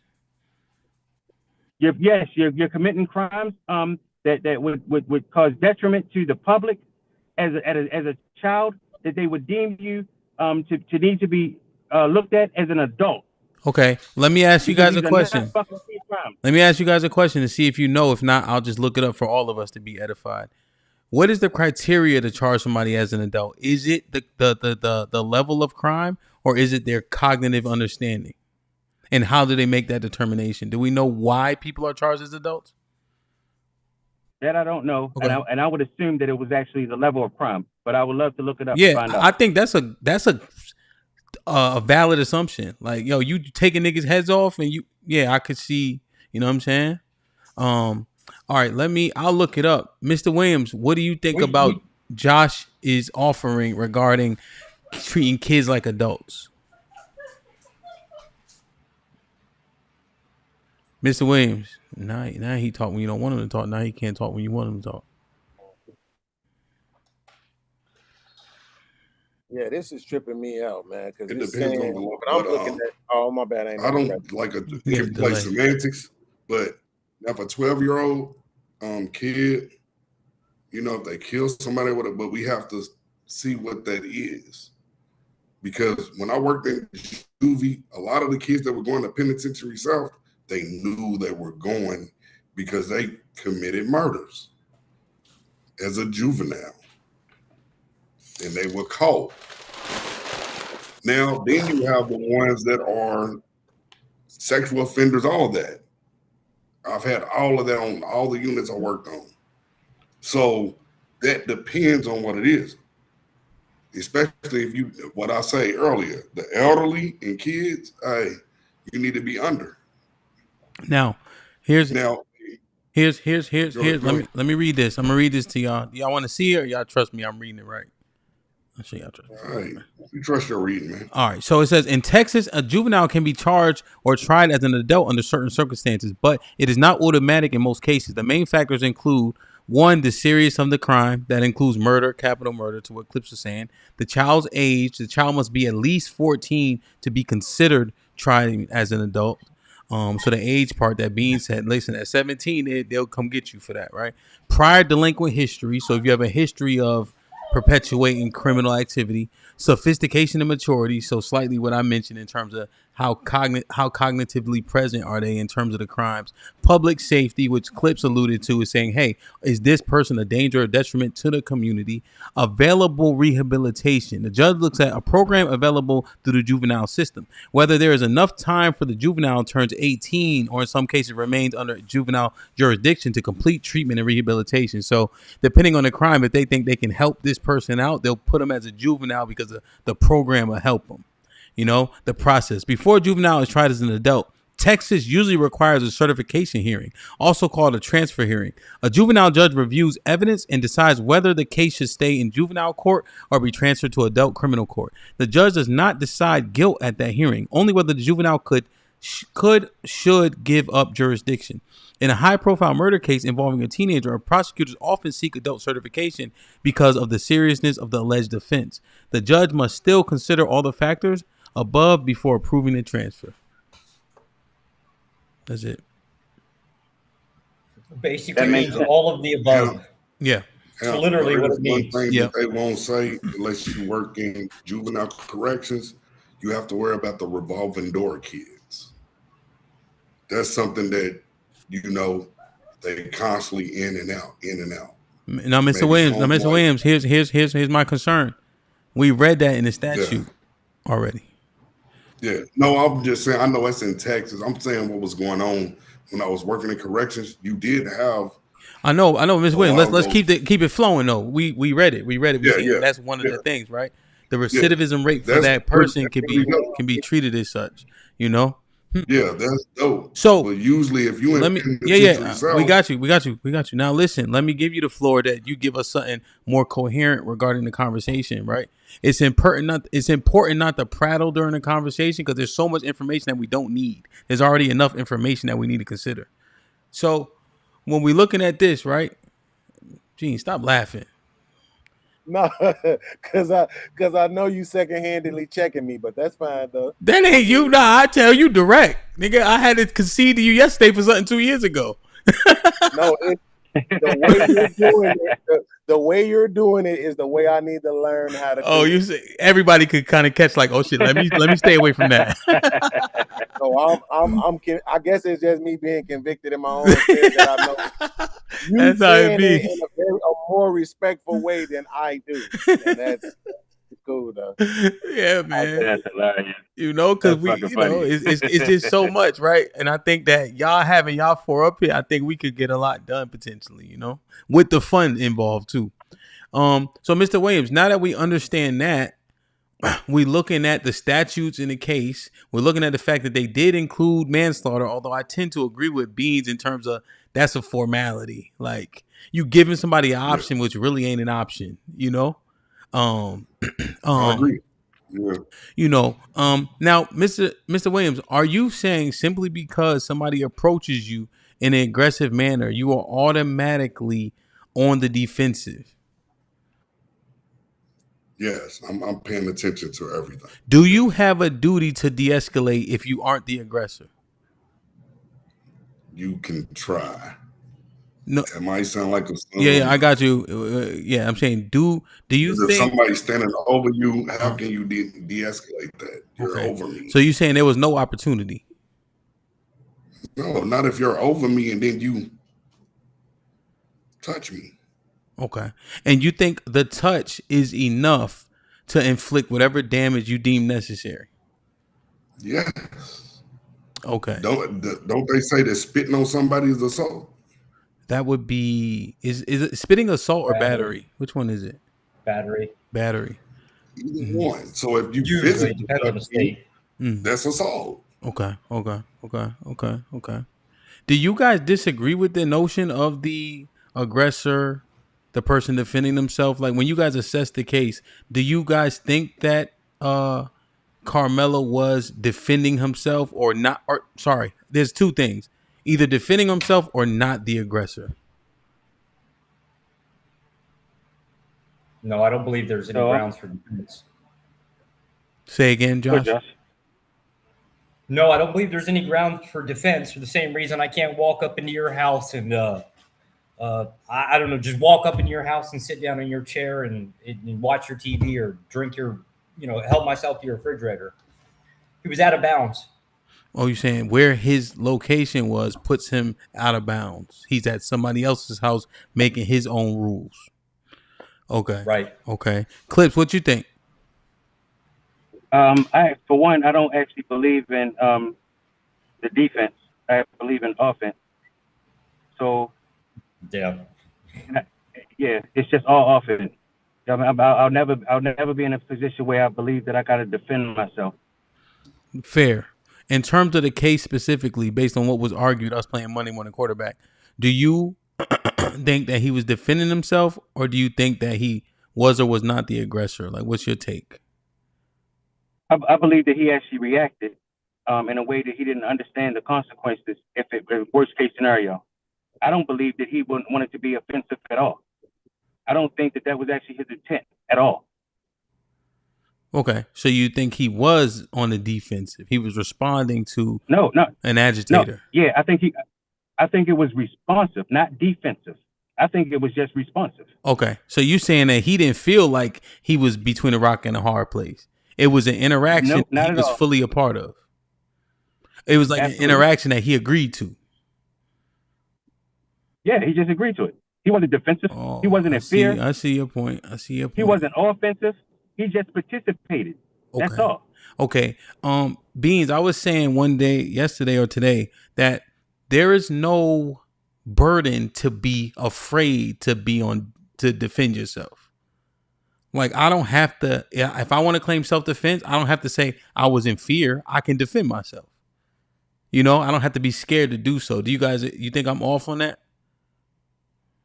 Nah, again, see, this is what I'm saying. What makes sense, right? Does that make sense? That makes all the sense in the world, right? That's like imagine them applying that to the Second Amendment. You have a right to bear arms, but only if you're scared. Yeah. Right? It don't make any sense. Mm-hmm. You see what I'm saying? It's like, of course not. That don't make any sense to try to say that you need to be in fear or scared or any of that other stuff, right? A cat back to the corner and all that dumb shit. Nah, it makes all the sense in the world.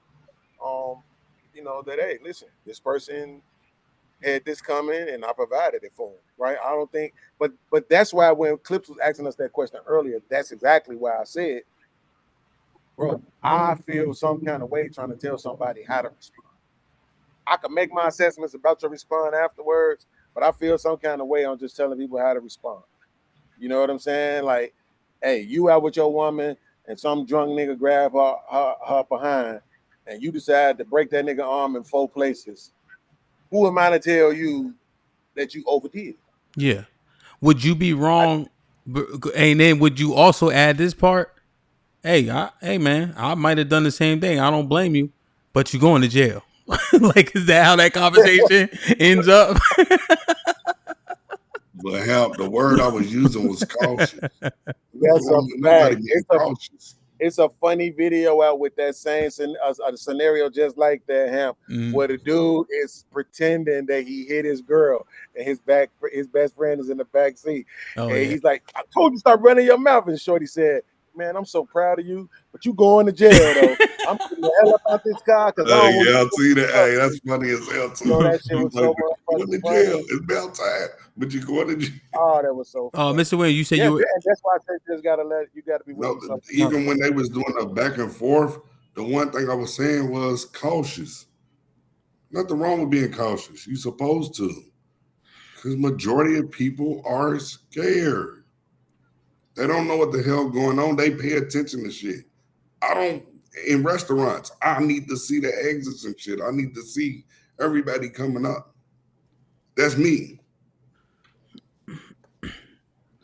Damn, my wife, you want my wife, my kids, everybody, you want to, if we walking down the street, you on this side. I'm where the traffic is. Being cautious, being protective. That's what the fuck we was trained to do. I'm hoping that most men were trained to be cautious and pay attention to everything. Vigilant.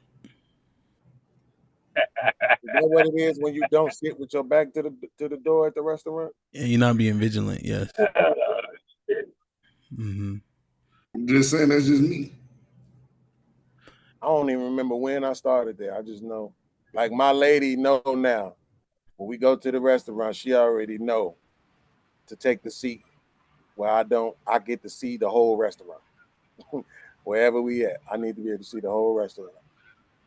I need to be able to size people up and see who I got to punch in the throat, who I got to tackle by the legs. And who to avoid, because that nigga will kick your ass. Yeah, but when your girl with you can't really think about that. Like, that's why they give you knives and forks, really. that's what's for. And then you know what, Beans? And then you know what? Hey, it's different when you're a grandparent as well, because now you have your babies. So now you have to even be more cautious. Come on, Hemp, bring us back, Hemp. Bring us back, Hemp. You get what I'm saying? Like, it all plays a part. Oh, Clips, you ran your mouth for 45 minutes and didn't say shit. Be careful. No, ain't no be careful. No, you been wanting to start this shit. That's why you was doing this. So, I mean, just let the shit go, bro. We had a disagreement. We don't agree on a lot of shit. It's fine. Let the shit go. You older than me. Let it go. Damn, is he? Yeah. That's crazy. That's Beijing right there. Look, hey, Beans, that's Beijing. Because I ain't never met a nigga that in their 50s and have not a piece of gray. I can't tell. I can't. Like I said, I just can't tell you what to do. All I can tell you is, and if you black, think about that shit twice. Whatever you gonna do, just think about it twice before you do it. That's all I can say. Hey, what they say at the casino, Beans? Sometimes bet red. When you old man. At that point, you understand the fucking consequences. Absolutely. Because if you already been outside playing in the streets, then you understand what the fuck this look like later on. Yeah, that's why we try to teach our kids not to do and stay on their ass, because we know how it used to be young and reckless. So now my kids don't get to do that. My grandkids don't get to do that. That's what that looks like. Because I did all the stupid shit that a teenager could do, even becoming a teenage parent. So guess what? I'm on my kids' ass. You're not doing that. That's what it is. Learning your lessons. So Josh, what's our expectations, bro? Because this shit is gonna come up again, right? There's gonna be several more trials over the next couple of months, couple of years. You know what I'm saying? What's the expectation for society? I'm not asking you to speak for us, because it's enough for us here, so you ain't gotta speak for us. I could actually be the spokesperson. We ain't got to do that at all. I'm saying society-wise, how can we? What do we look to see in the future? In your opinion, this is going to be more of the same, but at a younger ages and less severe crimes. That's a what? You cut out a little bit. Less severe crimes. It's basically like the idea is let's hypothetically say we bring back the war on drugs as a social media concept, right? They'll just be hunting down kids and charging them with all kinds of weird shit. It's whatever the political movement's going in the direction of, right? But you have to be hyperbolic. I believe. So this wasn't your point about. Well, your point about your point about say propaganda. That's effectively what media is. Anything that gets portrayed on the news is designed to put you in a direction. That's what it is by definition.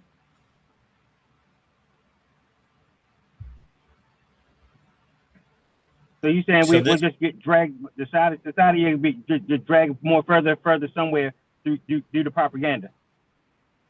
Yep. And then we'll think that we're making our own mind up, but it's actually going to be attached to the thing that was sold to us the whole time.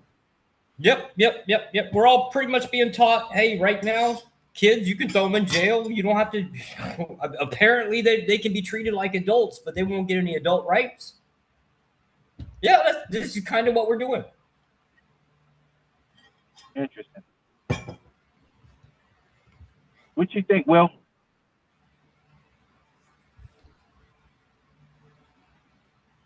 I said, man, I don't think it's situational on that, because I've seen some horrific stuff when it comes to juveniles, right? So having their files and all that type of stuff, who's on lockdown, which floors can be around. No, we're talking about how things are going to go forward. What do you think that the trajectory is at this pace? I think it's still going to be racist, Cliff. To be honest, it's going to be racist. It's going to be racist. And prejudice. Hold up. And prejudice. We're already prejudiced. Oh, I get that, but do y'all understand it? Yeah, understand that that's the shit. That's what it is. This shit is prejudice. Yeah. Had it been reversed, skin colors, he would have got off. Yeah, well, by definition, because if it had been a white boy, I like if it would have been the other way around, who killed whoever, right? And if he would have been a white boy, guess what? The nigga's getting off. He's getting off. Yeah. All right, let me ask you this. Let me ask you this. If it were two black boys, how does that turn out? Nobody would care. Nobody would care. No, nobody's talking about care. No. I'm not, no. Slow down for a second. I'm not talking about who cares. I'm saying they go to trial. We cover it. How does this end? If it was an innocent kid that got murdered, yes, people would care. See, y'all doing this pigeonhole shit. Stop doing it. If it was a white kid, if it was a white kid, if it was two black kids, right? Two black kids. A good kid got deleted. You said if it was a white kid? That's been going on in my city anyway. They've been catching them. Guess what? You have sympathy. By another good kid. By another good kid. Throwing them under the bus. You're putting them under the penitentiary. So you're saying it would have ended up the same way anyway? No, what I'm saying is you're saying it ended up the same way anyway. No, it would be different. If Austin would have stabbed Carmelo, he would have got off. No. Slow down for a second. Two black kids. Same demographic. Slow down like damn. Why we gotta make it so long and drawn out? If Austin would have stabbed Carmelo, Austin would have got off. Yeah, we're not talking about that scenario. We're talking about two black kids, same area, same neighborhood. Why are we talking about two black kids when it was a white and black situation? Because it's Right? his Why'd you switch? question, and that's what he Why'd wants you to switch ask. the scenario? Why'd you switch the Well, he scenario to have did a that with conversation? Beans, and it took 45 minutes so me and him could just argue over some goofy shit. No, I'm not I don't want to do that. actually. No. Listen. Come up with a better question. No, Listen. I'm not. hold up. Yeah, now I'm not What asking they you at all. trained us in Josh, sports, rephrase the question. I got you. You answered the question. Josh, what do you think would happen if two black kids, same area, same zip code, same school, same scenario, family dynamics, the exact same. They were both raised by their mother and father. They came from good households, and they're getting money together, right? Yeah, there'd just been two black kids. It'd have been a lower charge, basically, probably lower sentencing because it wouldn't make national media. Nobody's gonna, nobody cares, right? So And it's like just I been said, lower I charge live and in lower a Commonwealth sentencing. state, so depending on how that went, see, because now you making me do you trying to pigeonhole me into some goofy shit. Why are we even having that conversation? That's stupid. It was black and white, the situation. Now you want to make it black on black. Bro, so I might as well say, He's not making it black on black. He's trying to, shit. Mr. Williams, he's trying to compare the situation. No, Josh, I don't need your fucking help on this one because no, you're meddling. That's what he's trying to do. No, he's not trying to do it. I heard the goofy shit that he said. That's a pigeonhole question. It doesn't even make sense. Don't fucking play with me. See, you don't need to speak for him. Mr. Williams. And his ass can't even speak for himself. It's stupid. Mr. Williams. I never cancel my flight, my nigga. Oh my God. Why you guys, bro, if you come here, bro, I promise you one thing. Yo, now what? Uncle What? Charles, bro, leave me alone, What? bro. What are y'all saying? So now we can't remain equanimous as the elders to have the conversation about people literally just killing each other? He's been holding on to something for 2 weeks. I'm saying what I'm saying. I'm asking a question. I'm just letting you know he holding on to something for 2 weeks ago. So, but why can't the elders be the example? I want That's to a be. good question. But he want to keep picking and shit. That's why I'd rather shut the fuck up. Equanimous is very important. To remain equanimous is very important. Okay. Yes, sir. I'm just saying that's what I try. I'm not saying it's the only way, but that's what I try to do because I think you be able to maintain your continence. You know. Well, I put myself back in therapy too because I needed it. So yeah, I'm just letting y'all know. Well, here's the thing. Here's the interesting part. Mr. Williams is saying, because when Clips asked if it's two boys of affluent backgrounds, similarly to what we saw, and they're both black, Josh said nobody would care, as Mr. Williams said, right? And Josh said it would be a lesser charge. So he gave more of context to the answer. Josh did. I think Mr. Williams just said it wouldn't matter. Nobody cares. Now, the more interesting part to me, because it's the title of the show, is Mr. Williams and Josh, you guys agree that if the races were flipped, it would be nothing? There would be no charges? Do you agree? No. Yes, no, if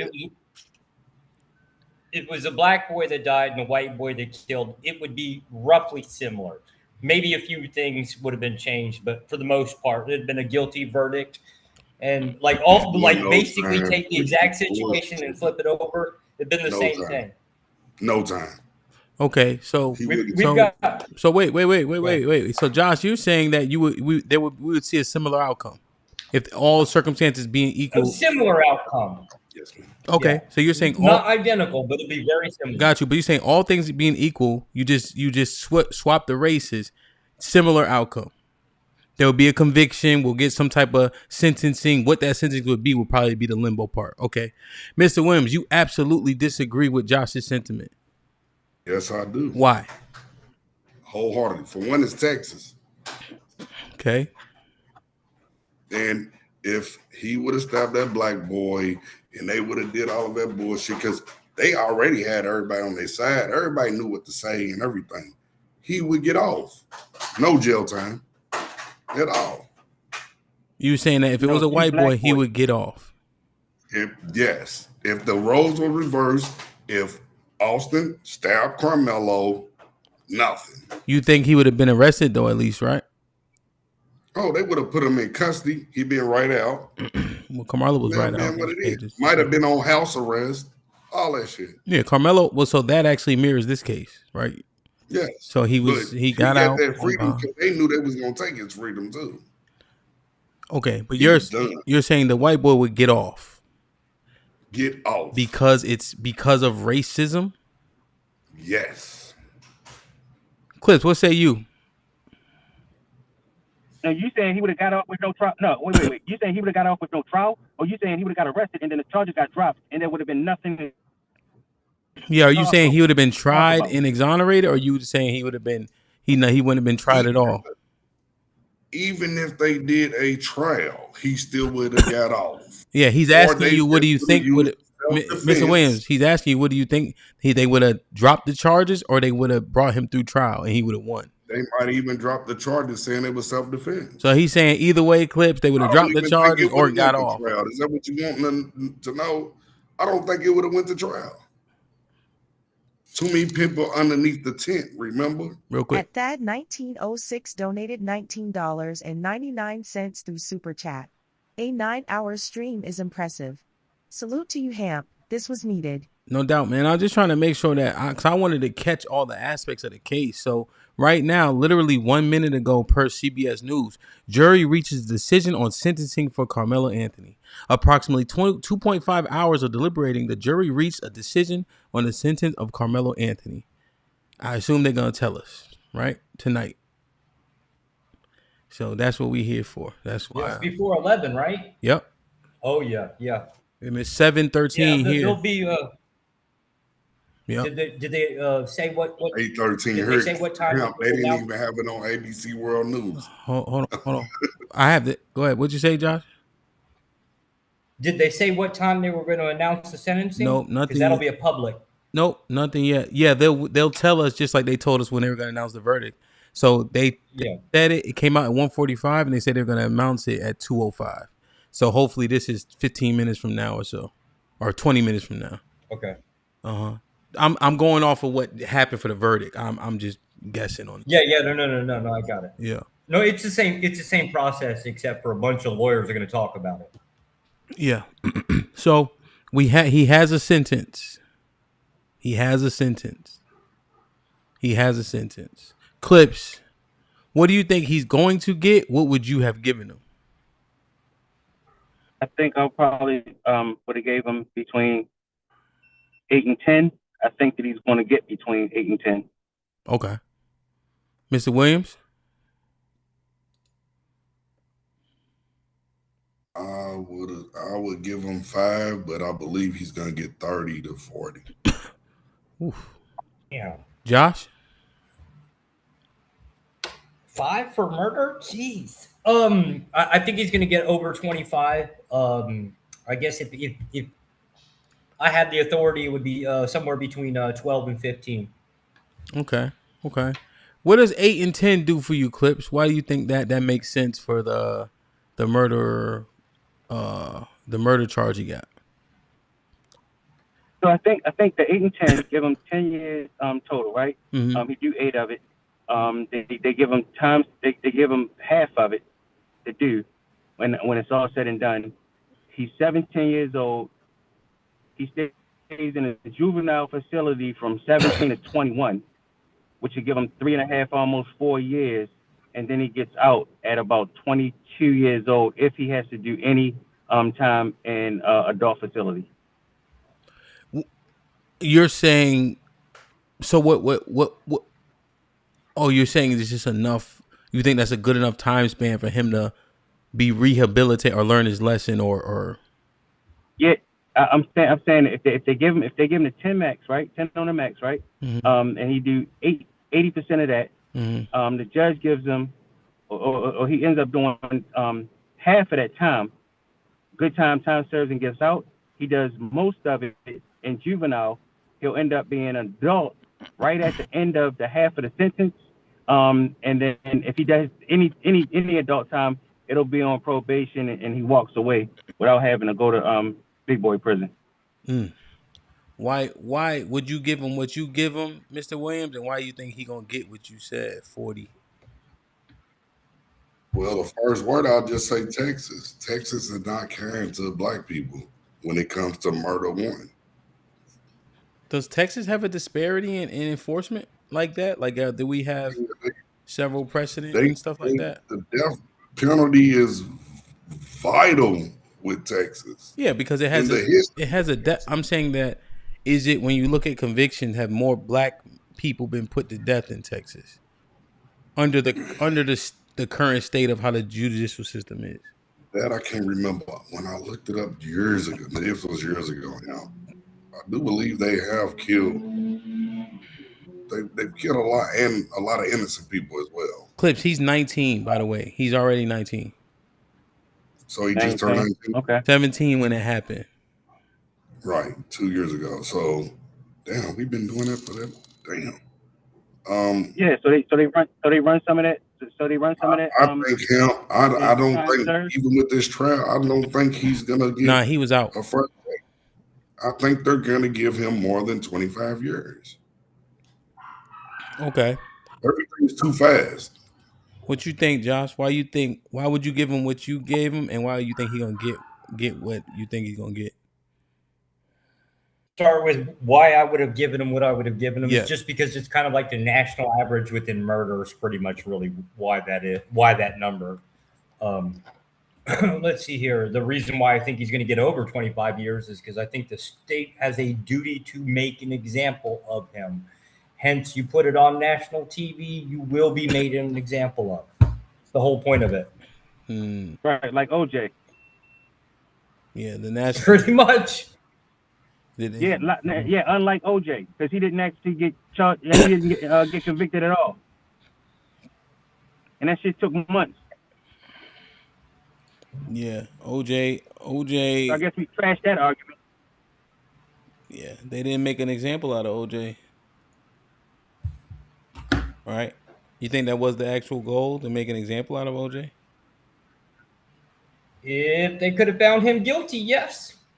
They would have crucified him.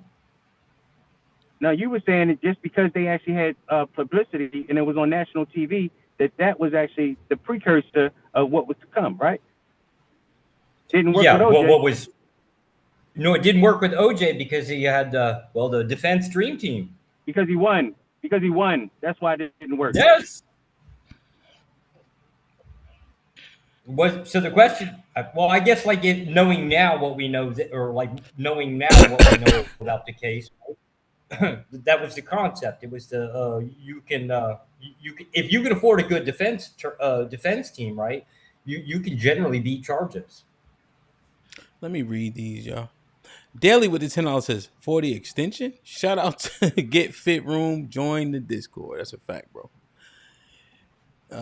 Worldwide Wells with the $5 says, no, that depends on the color of your skin. The school to prison pipeline is for black males, not white ones.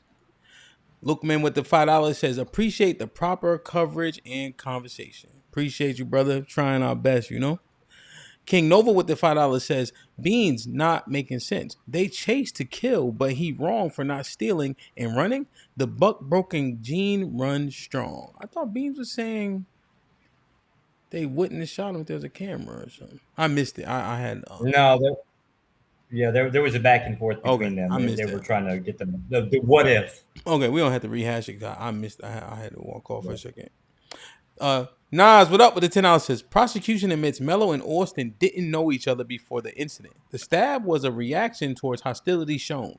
The kid didn't deserve to die, but you can't control judgment.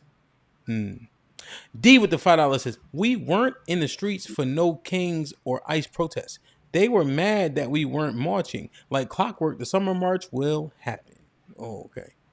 Black Dawn with the $5 says, Mr. Williams, was he short? Nah, he said the dude that he had to beat up was 6'6" tall. Sean Brewer with the $5 says, a bad case is a bad case. That's why some lawyers won't touch a case knowing it's bad! Exclamation point. This was a bad case. Come on, y'all being super fake on this case. Josh with the $5 says, can you concede that you displayed traits of Mello and Metcalf in your past? That was for Lee a little earlier. Mr. Fantastic had pulled up, but he sent the super chat, says, case was open and shut from jump. If you got smoke, pull up on me later tonight. Fantastic was right. As Abe at the $2 says, Lee, why you have so many fights? They jump you? As Ava, the $5 says Leah is just trying to talk tough, but bring somebody who really knows him and he was younger. I guarantee they will say he was a runner. As Ava, the $2 says, really, I'm loving you today. I feel you. Sean Brewer with the $2 says, Cheeky is a bozo that don't go outside. Music Man with the $2 says, couldn't he get an appeal because the all-white jury? So the jury isn't all white. There was no black people on it. There's a difference. Sean Brewer with the $10 says, so your son get murked. So your son get murked. You gonna want the kid to do less than 15 years for your son? Y'all being dishonest because it's not your son. If so, y'all would have failed your son life. If you have no kids, shut the fuck up. As Ava the $5 says, yeah, you go ahead. It's true. That's actually a valid question. If we were to sit here and try to make the same assessment with their own children that was murdered, right? Like, yeah, we would feel completely different kind of way. Yeah. I think I would even be, I agree. I even think I would be to the point if I don't think, like, the murder was unjust or, whatever the qualifications are for that. Yeah. Life for life would be what my ask, right? So I agree. Correct. As Abe with the $5 says, Matt, I don't understand why you don't realize that doesn't matter. You're still an NIA to them, even with the accolades. You must be talking to somebody in the chat. As Abe with the $2 says, I'm angry. Let's do something. Sean Brewer with the $2 says, y'all about to fake care. He murked someone. Reese with the $2 says, the just salty from the OJ case, this their get back. Sean Brewer with the $5 says, when is this fast of a verdict? It's not a hung. Guilty or not, only answer. Aaron with the $2 says, look up the group White Lives Matter. We know that group already. It's called the Ku Klux Klan. RNC with the $2 says, Hamp is your child. If your child was killed, is 5 years enough? No, I mean, I would expect life. What I would want, I mean, I already just said it, right? So, Callie Bev with the $2 says, Hamp, we're 5 minutes apart. No, we not, Callie. By the time I was born, you knew your ABCs, man. We're not the same age. I don't know, man. It's. Do you guys see any fallout from this in terms of citizens? They were out there. Yeah, it will be. Let me articulate this real quick. So they were out there, what I estimate as pump faking outside the courthouse. It's 40 police out there. You know you ain't gonna fight nobody. You unable to get to them. Y'all don't want to get arrested, but it's just a bunch of arguing back and forth. I'm talking about now that the verdict is done, he about to get sentenced. Do you think anything's gonna escalate in the jailhouses, in the outhouses, in the streets, in the clubs, in the grocery store? Do y'all see anything happening? I think it will be less because Texas is really strict. Let's just say Texas is very strict. So I don't see it escalating to people destroying property and stuff like that. I don't see that. Okay. Ain't the NBA playoffs on? No, that was yesterday. The finals on, right? That's tomorrow. Wow. Yeah, no, I mean, you got to get prepared. Ain't nobody outside fucking their night up when we got to watch basketball tomorrow. It is a great series. And San Antonio is in it. Go ahead, Josh. What do you think? My money's on there's going to be some protests over, not in that city, nationwide. There'll be a handful of small protests over the jury. Okay. There'll probably be a bunch of damn white liberals complaining about something. Yep. Now Empress just said something very interesting. The World Cup is in Houston, right? And so Risky Weekend will also be in Houston. And so they don't want either one of those events to get messed up. So shout out to Risky Weekend. Indeed. That's really why people come into Houston. So, absolutely. The World Cup is second. So do you think there's going to be heightened security, just with those type of, you know what I mean? Like they made a big homeless shelter in Houston. Most definitely. Yeah, most definitely. And y'all going to be the most secure state.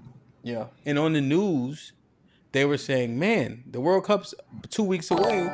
and they're still homeless all over the place. Somebody said that on the news like yesterday. Well, you think about it, huh? When LA had the damn Super Bowl there, wasn't it? Hey, what did they do? All the homeless and stuff. On that block and 2 blocks, they moved them, right? Yeah, but I don't want to get too far off the point. But yes, they built a complex for the homeless, but people downtown saying they saw no difference next to NRG and etc. What do you think about the racial tension, Josh? Do you think that's real? You think it's palpable? Yeah, it's constantly. Well, it's a constant state of increase, right? So, and I'm talking about from like 1990s all the way to today. Next year it'll be slowly worse. Within 100 years, we'll end up with a race war. It's going to happen. 100 years. We're feeding it. Yeah, within 100 years, we're going to have a race war of some kind of weird type. But yeah, we're going to end up fighting. That's my question. Hold on, Mr. Williams. Hold on. Who fights who in the race war?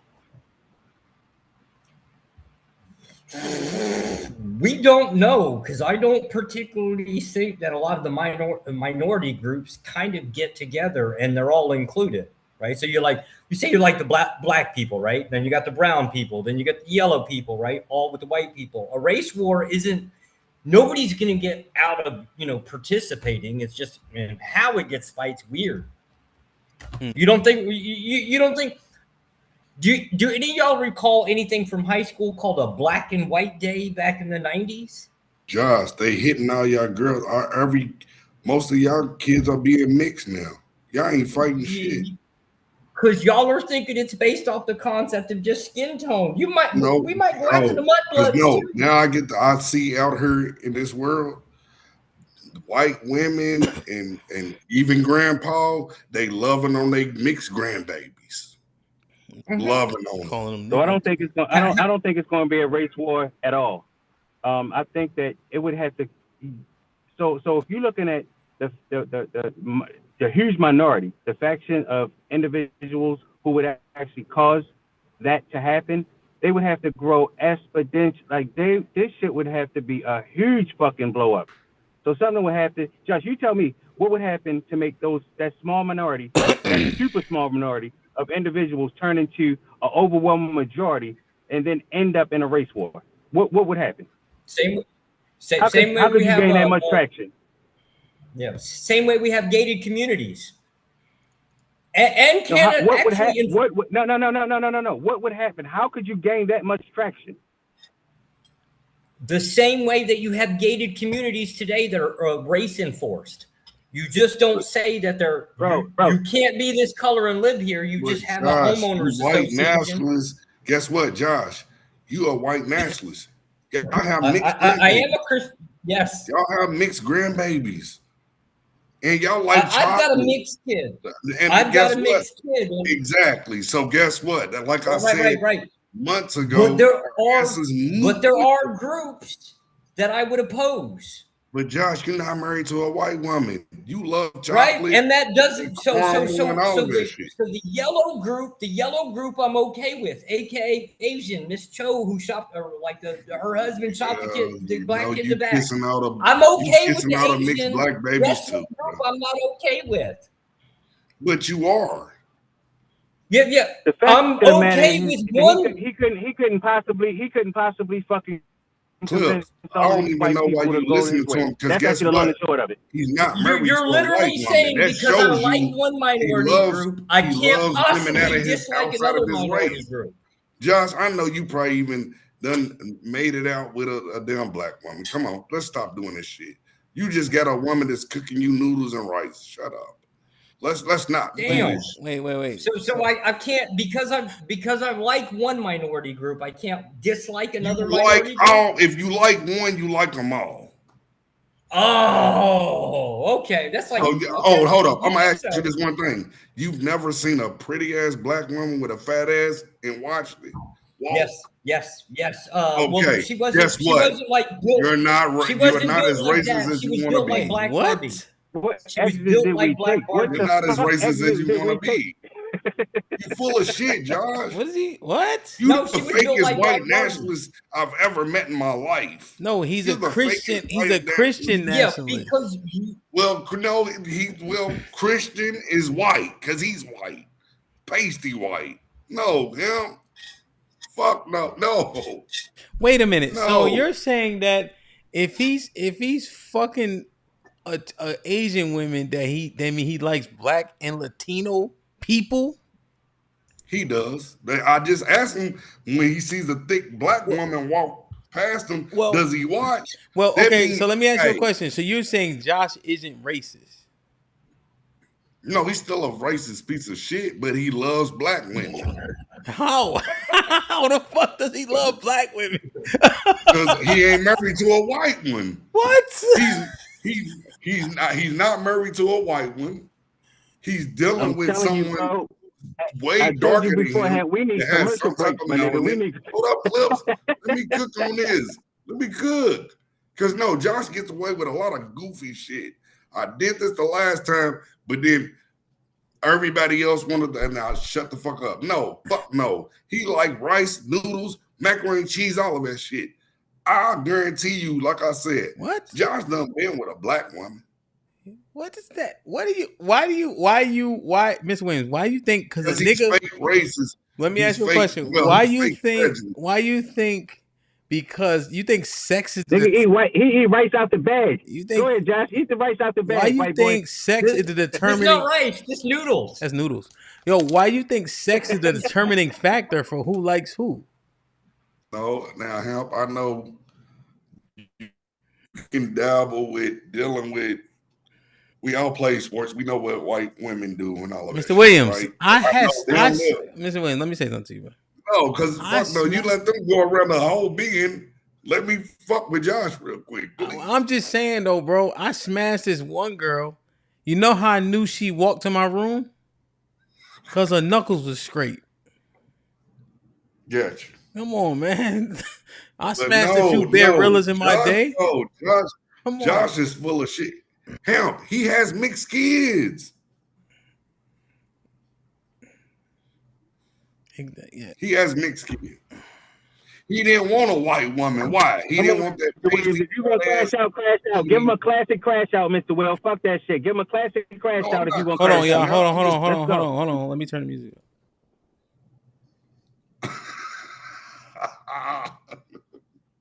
Fuck no. And after this, me and my wife, we gonna Wawa. Hold on, can y'all hear this? I ain't got the tray yet. No, 19 years old now.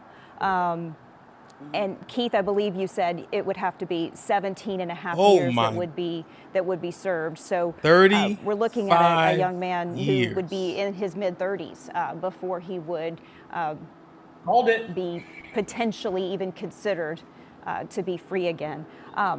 And that's just an interesting observation, you know, that the age of everyone involved here, still a very tender age when you consider that they are in their late teens. And Teresa, sometimes when they take a recess, and Keith, you can talk a little bit about this, it's also because they say he got to do 17 if they want to talk to the jury. And sometimes before impact statements, before they completely release the jury. And by the way, sometimes the jury can be. She said the least he can do is 17 before he's eligible for parole. But he got sentenced to 35, just for everybody's edification. Be allowed back in for the impact statements if they want to hear them. So I'm sure that they're going through all of that. And I suspect that if I were the defense or the prosecutors, I would want to know how they came to this sentencing. Yeah, maybe. I mean, you know, with juries, sometimes you do and sometimes you don't, right? Yeah. I mean, I would assume that at least one side will go talk to them. Maybe both sides go talk to them. You know, they've said what their decision is, and as an attorney, you respect it. You move on with, you know, what's next in the process of what you have to do. I would assume that they're going to be talking to family members as well, saying, hey, there's going to be impact statements if you can't keep calm, if you can't I won't say hide your emotions, but if you can't be conservative and not get angry and stuff like that, then you need to leave. And I would assume the judge is going to give everybody in the courtroom that warning as well. What do you think? There were some key pieces of evidence here. There's the fact that he brought a knife. They never answered the question about why he had a knife at a track meet, although it's not illegal in Texas to carry that size of a blade. It is, you cannot have it at a school function. They didn't answer that. Carmelo didn't take the stand to say, this is what I feared that I was going to get injured. And you said also the fact that the force did not match force, correct? Or can you kind of explain that? So, I mean, I think at the end of the day, the jury, when they determined guilt, innocence, as I said earlier, Bill kept talking about intent. He kept talking about, is this self-defense with each of his witnesses? And he just made it clear, and he stuck to those 2 points. And I think that the issue that the jury had to determine is, one, the provocation. If they believe that he provoked it, then he's not entitled to a self-defense, the whole altercation, if they think that he provoked it. But also, they could just say, hey, even with the shove, even with the push, we just don't believe that your life was threatened, that you had to immediately use lethal force, because you can't use lethal force against non-lethal force. And you can form intent instantly. In an instant. Right? And so it doesn't have to be like you went out and planned it or something. It can be in that instant. And this, even though this was a very chaotic scene, it seems like in that moment, the intent was formed, because that's what the jury found. I want to jump in here just for a brief Teresa, second. yes. I just want to, because we are showing folks, I know that Rebecca and Tanya and Keith can't see all of our live images, and so I just want to describe for our viewers what they are seeing right now.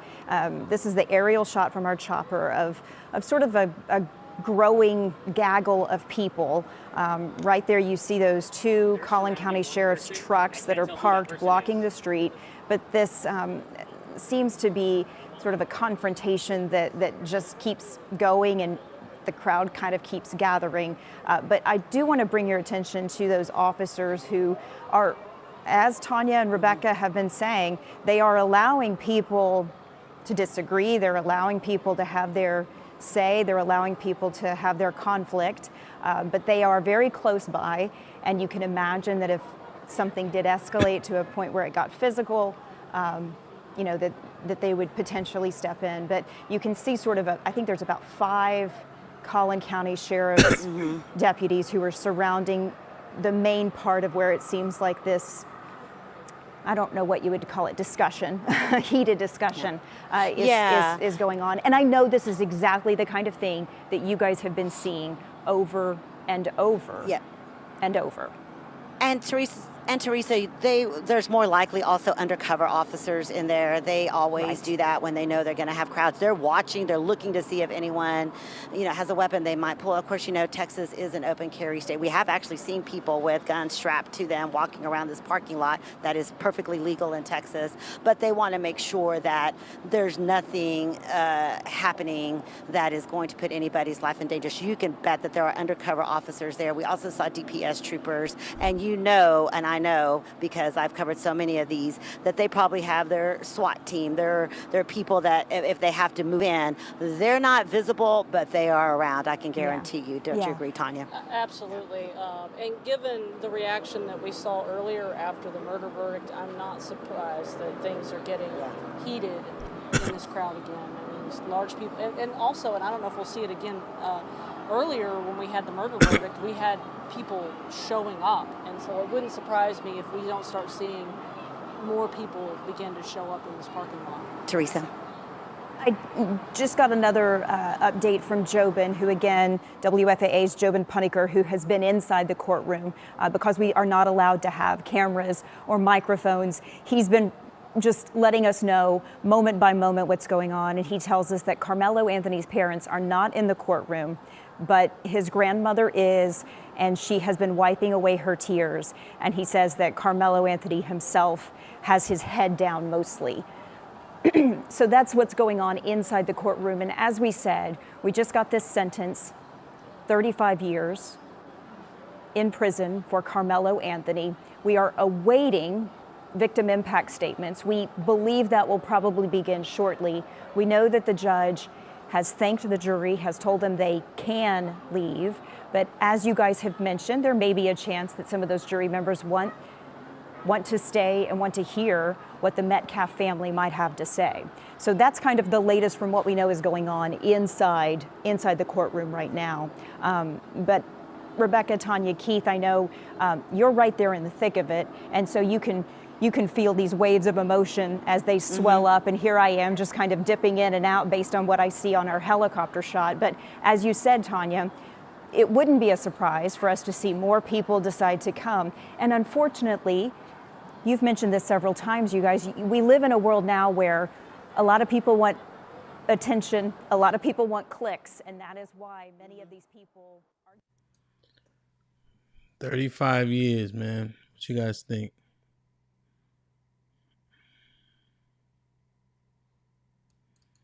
I said it was going to get over 25. I already said it was going to be over there. I told you 30 to 35, maybe 40. So I'm not shocked. Let's put it that way. He did take a life, but I'm not shocked at all. It's Texas. Like I'm saying again, it's Texas. Yeah, I don't know about Texas or not. Yeah, I mean that's a long time for what I see happen here. But I now I gotta actually, because it's all said and done now, right? Yeah. You know what I'm saying, the hair's in a bun. Now what I'm thinking is, if it was actually black on black, will we even? Because that actually was a part of our discussion, you know, over the last half hour or so. Would it even be will we even care?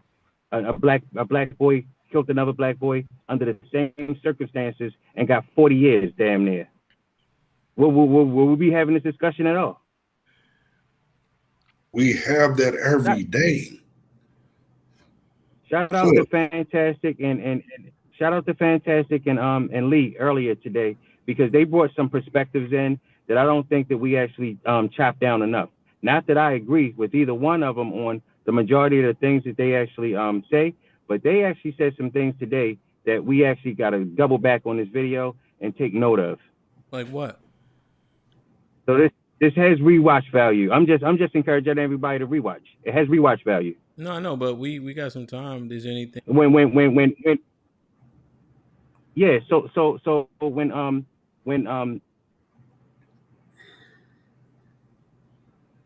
what the fuck? Not Fantastic. Lee was speaking earlier about, you know, us having not being so hasty, you know, to respond and let shit roll off your back and enjoy your day. Not fuck your whole life up over some impulse decision because it's not that big of a deal. And I don't think that the majority of us actually roll that way. Fly out to fight. What are you talking about? That's stupid.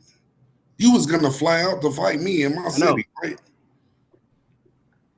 No, it'd have been different. But what I'm saying is that was actually no. Make that make sense. You was gonna fight me. I'm younger than you. This is the point that I'm making, Will. Because Lee's shit was pointless too. That was actually a horrible idea. I'm time enough for it, so I'll do it any fucking way because I can afford to. And that's still stupid. I ain't saying it ain't. Okay. So what I was saying was, you were gonna fly to somebody else's city to fight them, and you ain't got. See, that's the whole point. That's what you thought. That's what you thought the trip was for. That's what you thought the trip was for. Some goofy shit, and that was it's pointless with that clips. What Lee was talking about was pointless. The difference is, like we was discussing even earlier, we know that these two kids got into an altercation. Let's do this. You tell me. You're Borging right now. No. Let's say that. You're Borging clips. Yo, slow down for a second. Oh, well, look. Yeah, that's what happens when I end up getting ready to crash out. My phone just says don't do it. Look, I'm going to tell you now. You tell me why it was a good idea for me to do it. I'm not worried about you crashing out, No, what'd you do? What'd you say? What'd you drink? What'd you sniff? I know what I was going through. What'd you smoke? No, I smoke cigarettes. What are you talking about? I drink Don Julio. Yeah, you walked down that alley yourself. What? Clips, stop. All right, so back to what I was saying. Bad hips, bro. So Stop playing. Mr. Like, for real. Like, stop. Let's talk about this damn case. And Lee, for one, he was on some other shit. What we talking about? The fact this child got convicted for 35 years. Period, point blank. Yeah. Stop having the pissing contest. Look, we will never win with that, Clips, because we both are stubborn. So let's just, I concede, bro. You would have came down here with my ass. I concede. We live right now. It's a broadcast. You done yet? I said I concede. So I think Lee actually did have some things of value when he was saying, "Yo, cooler heads prevail. We don't need to be flying off the handle. Violence isn't always the answer because it's not. And in many cases, when it's done under a hot head, you end up doing things that you shouldn't be doing in the first place, and then you'll regret in the second place." I agree with you on that, but I also agree with what HAMP said, right? Because HAMP laid it out perfect. He laid it out perfect. So what you agree with? What's your thoughts? I agree with the fact, you want to not be hot-headed or whatever, but y'all act like you've never done shit in the moment. The heat of the moment, especially if someone is hurting you or hurting one of your loved ones, you can't say that, oh, you got to have control. That's why I tell you, when y'all do this YouTube shit, that's not real life on that. And you know what it cost them? Shout out to Fantastic, 40 years. I get that. You see, you ain't even pay attention to what the hell I said while we having this conversation. I did pay attention to what you're saying. Would you agree that in the heat of the moment, you can't control yourself sometimes? If somebody puts their hands on you or smack you in your face, Clips, you can't say, oh, I'm just going to sit there and take it and I'm going to just leave it. No, that's not being real, bro. You're going to get mad or angry. If you can't fight, guess what? You'll walk away. But other than that, you're going to have a standoff with that person. Y'all can't fight, though. Right. I'm just being honest. Like, Mr. Williams, like, here's the thing. Like, and I mean this in all love and benevolence. You can't fight, though. Like, that's the other thing. I think people are willing to fight. But most, like 95% of people can't fight. And I'm not exaggerating. Yeah, and they never had a fight as well. I'm just saying, but even the people that had a fight can't fight, right? They're just fighting other people that can't fight. So I guess what Clips, let me do this. Let me see. He's the offering that Lee was making.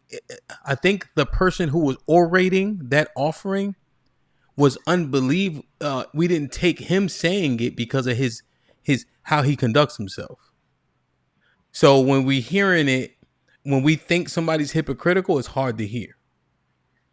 The message was, think before you act, because you don't control your consequences, just like that person's not going to control the repercussions of their actions from you. What do you think about that sentiment? Cut and dry. No, you hit it perfect on the point. Well, it's not my point; it's Lee's point. It was just that when Lee, you broke it down and all of that. Yeah, you broke it down better. I think so. What I think about the point is, I agree with it, although it's disingenuous in this conversation. That's what I think about the point. You know, everybody's an expert after the game is over. Right. And then when we see people in the game, they're making the same mistakes the person who we're criticizing is. You see, that's my issue with it. That's being a coach. When it's your time, when it's your turn to play, you play just like he played. Right. So that's what I would say. Yeah. No, I agree with you. And I'm thinking Monday night quarterbacking is actually important. Say what? Clips, go ahead. I was saying Monday night quarterbacking is important, especially when you're having a conversation. Shout out to Lee, like Lee was having it. He was saying, okay, so this has happened, and he's talking about, okay, so we saw what happened. Now let's move differently. So we don't have to talk about Monday night. Now we're talking about Sunday night, right before the shit, while the shit was happening. This is actually how you move a little differently, so we don't have to rework the shit on Monday. So he was giving something of value, and it wasn't about talking about what happened and then we do something to change the shit that we can't change. He was saying, nah, change how you moving around on Sunday, so you don't have to have that issue. Just like you were saying, Hemp, when you were saying about the road rage shit. No, I ain't got to lay my hand on the horn all hard and cuss niggas out and throw my middle finger up and jump out the car. Like, my nigga, I'm on my way somewhere. I'm not getting involved in all of that. And yeah, I mean, you know, I can get busy. Clips, I'm gonna ask you again. You know, I don't know how the fuck this nigga getting down. I'm gonna ask you again. So what was wrong about me saying that parents need to check their kids? They need to meddle with their kids. They need to make sure that their kids don't have weapons when they coming in or coming out. What was wrong when I said that? Nothing. That was actually good information.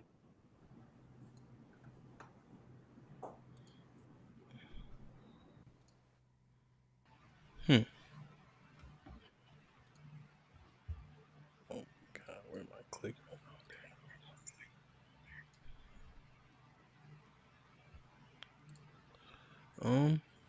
Yeah, I mean, I think that now, Mr. Go ahead, my bad. Mr. Fantastic brought up something also that I thought that had value. It was now, and that was Monday night, but it actually did have value. So he's saying, yo, I got boys too, right? I'm raising sons, and I expect my sons to stand up in the gap and take an L if they need to. What he's not understanding is that it's somebody on the other side, quite possibly, who ain't gonna get a business like he think his son should deserve the fair one. So you can't, that when you it's a toss up, my dude. Your son gotta protect himself. But I dig what he's saying. Yo, stand up, you know what I'm saying? Fist the cuffs, however it work out, take the L. You live to fight another day and keep it pushing. Because that's what men do. We win, we lose, we learn, and we keep it moving. Mm-hmm. Yeah, so here's the thing about the messaging is we overblow the criminality. Most people are already doing that. We had just had an anecdotal example to where we can qualify it with the dude walking around in Tennessee trying to antagonize. And overwhelmingly, most people didn't respond with a bunch of violence and etc. But we are propagating the propaganda in real time by saying, hey, make a better decision. Well, that's what most people are doing. People are making it home, taking care of their families, just trying to get by. Most people aren't violent in that way. We may enjoy it since the gladiator days of watching it. Don't nobody want to be in that arena though. You know, I agree with the prompt. I'm just saying though, when we now apply the prompt, most people agree and act that way. You know, but I understand it's a good. Yeah, he's just encouraged. Yeah, he's just encouraging everybody to actually move in that way.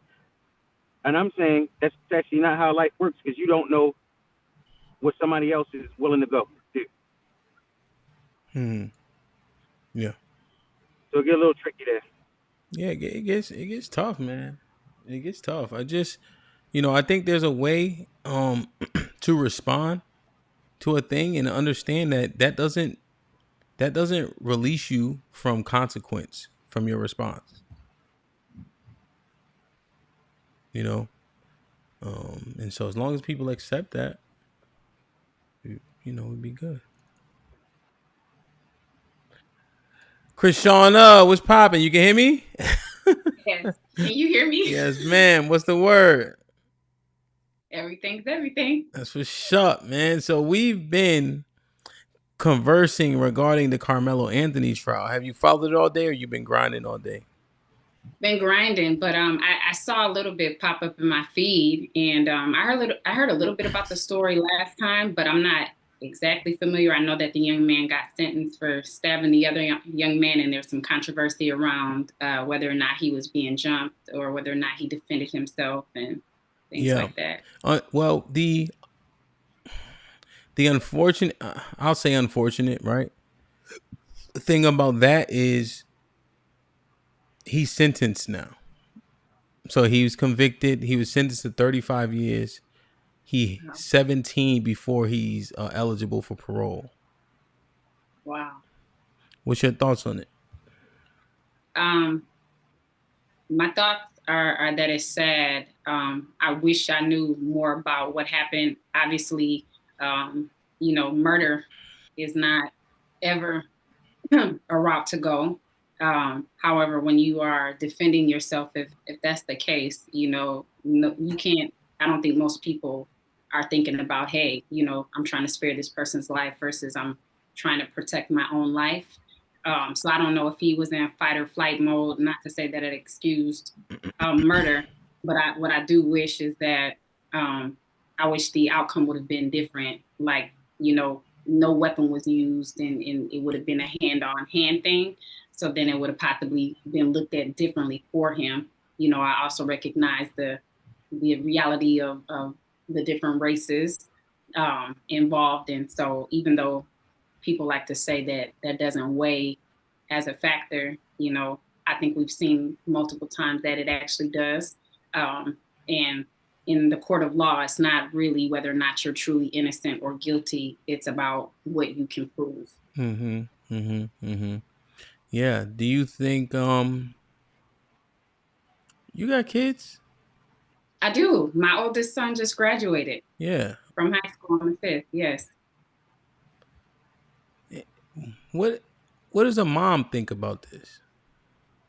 A mom is heartbroken. I'm sure. A mom is certainly heartbroken about the entire situation. Both moms. In what way would you say, in terms of the boy? Well, let me ask you, right? And this is difficult, but I'm asking you because I know you're capable. Right. The mom who lost his son, is that an ineffable thing? Like, I know you can't put it into words, but like, what is, like, as a mom, because you guys bond, I would argue, I'm not saying stronger or not, but it's different with the kids, right? Yeah. Carrying these little motherfuckers, these little, right? Like, what about the mom lost her son as a mom? I could imagine she is distraught. One is living and one is put away for a significant amount of time. So I'm sure they're both distraught. But the one that's actually not coming back, I can imagine that mom is extremely distraught. And then the mom whose son is doing 35 years. Yeah. I'm sure that she's extremely heartbroken. The blessing for her is that she has an opportunity to see her son again. Provided things go well, where he's going. Because you just being behind bars, those are different rules inside of there. I've never been, so I don't know.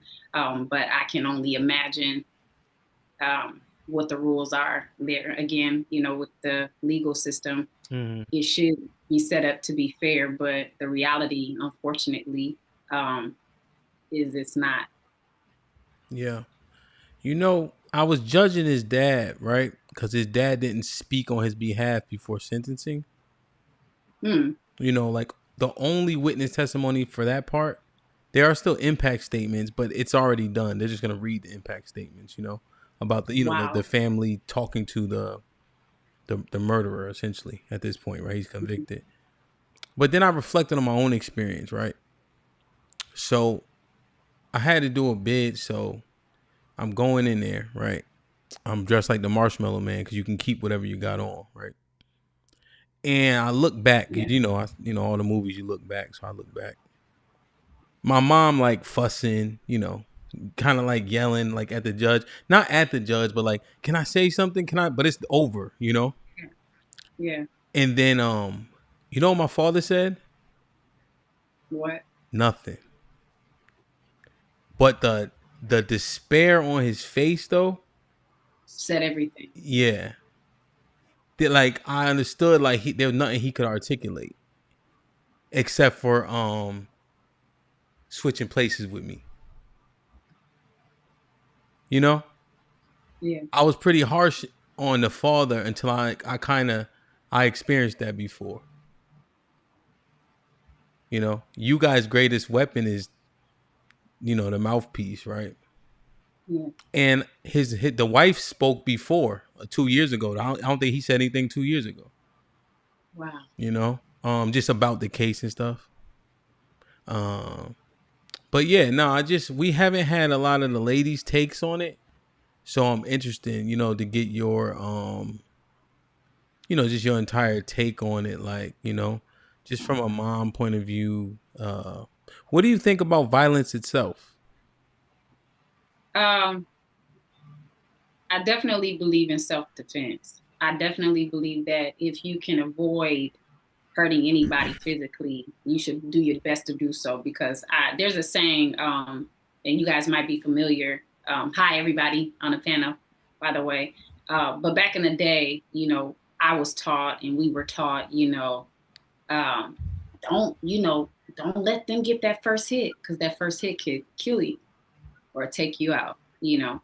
So those kind of teachings growing up makes you knowledgeable of what the actual consequence could be further on. Mm-hmm. But as a child, you don't actually truly count up that cost of what that means. It's said, but you don't really count up the cost. So for me, regarding violence, yes, I certainly believe in self-defense, but if you can avoid being physically involved with anyone when it comes to being heated, I would try to refrain from it. You know what I'm saying? You know, obviously, you know, I try to abide my best by biblical principles. I'm human, you know, flawed just like anybody. But, you know, sometimes the best response may be a response to walk away if you have the opportunity, or the Bible even talks about, you know, a soft answer turns away wrath. However, there are gravities to situations. So again, because I don't have all the information or really enough information with what actually occurred with the young man and the other young man involved who's no longer here, it's challenging to say, but I would say if you can help it, avoid it at all costs, because you don't know what could happen. One hit could just, even if you don't have a weapon, one hit could take somebody else out of here forever. Yeah. I see. Yeah, I think I accept the take. I mean, in terms of the Bible, you know, you could argue it might be one of the most violent books ever compiled. Yes, you sure. know. So, but I catch your drift. You're saying, hey, just mitigate risk. Yeah. You know, and that's what was being offered. That Clips was highlighting right before you came up. You know, do you think that violence resonates different from men to women? Oh, sure. Do you think men should see violence like kind of how you see it? You know, the funny thing about that question is, even if I thought men should see violence how women see it, I don't believe that men are set up that way to see it that way. You know, because women were naturally nurturers. You know, we can get upset and we can get, you know, aggressive and different things like that. But a man's violent way or aggression is much different from a woman. Different as in? Difference as like women can be more divisive, whereas men they would be more prone to, we're going to end this thing. It's me or you type deal. You know what I'm saying? Whereas women, we can be divisive and catty, and we may want to, you know, knock you out or something like that. But I don't really think in most women's minds when they go to be in an altercation or are put in that position that they're thinking, I'm going to kill this girl. You know what I'm saying? But whereas with a man, and this is just from observation, I'm not saying it's an actual fact, but just from observation, men are, you know, this could possibly be it right now. And I don't care. Yeah, it's a means to an end, right? Yeah. Do you think, Krishana, that it's only that way because women don't have the physical like prowess? So like I was walking down this U Street, is called in DC. I don't know if you, but it used to be like jam packed. It's like 50 bars and clubs, whatever. I'm walking legit through this fight, but I didn't even know they was fighting. It was two girls. I'm walking, they steady swinging. I think I got hit, but I was like, "Oh, pardon me," but they was actually in a real fight. Wow. And I'm like, y'all might as well hug it out because it just wasn't enough firepower. You know what I'm saying? Yeah. Like even when men can't fight, you could be strong and just throw hard punches. Wild punches. But this was like, oh shit, excuse me, and they was in a real fight, titties out and all that. I'm like, damn, they really are fighting. Because at first I was confused, but I seen the titty pop out. I said, okay, it is a real fight. That's how it happens with y'all, right? If the breasts don't come out, it ain't a real fight. Just FYI, right? I'm like, oh, they are fighting, okay. But it wasn't enough violence for me to like care or even notice, Do you think that is maybe the reason why women tend to be a little bit more catty and like provide, they try to provoke or manipulate as opposed to just violence, Yeah, and then too, we're women. I don't really believe that women enjoy fighting. We will do it if we have to defend ourselves or, say if we weren't necessarily brought up properly or have not matured enough to be like, you know what, I'm not gonna waste my time by getting violent with you. But I don't believe that women really, we don't want to be physically fighting like that with each other. Yes, we want to, best somebody if they're talking smack or, we consider ourselves, treated a certain kind of way. But I don't believe that women generally want to be physically fighting. We just weren't made up that way, Got you. Okay. Tay, what's popping? Hey y'all, hey, what's going on, Happy? You trying to do the right thing. Have you been following the case? Oh, Josh said what's up in the chat. I don't know if you saw it, but have you been following the case? I haven't. So I came in on some violence. I don't know what y'all talking about. Somebody catch me up, please. I'm a lover, not a fighter. I don't know what's happening. So very quickly, Carmelo Anthony was arrested for first-degree murder in Texas 2 years ago. He stabbed a boy who was white named Austin Metcalf in the chest. They were both 17 at the time. Metcalf died on scene. It was said that he was the aggressor, but Carmelo said it was self-defense. And so they went through the trial in the last 7 days. And they had plenty, up 27 witnesses in total.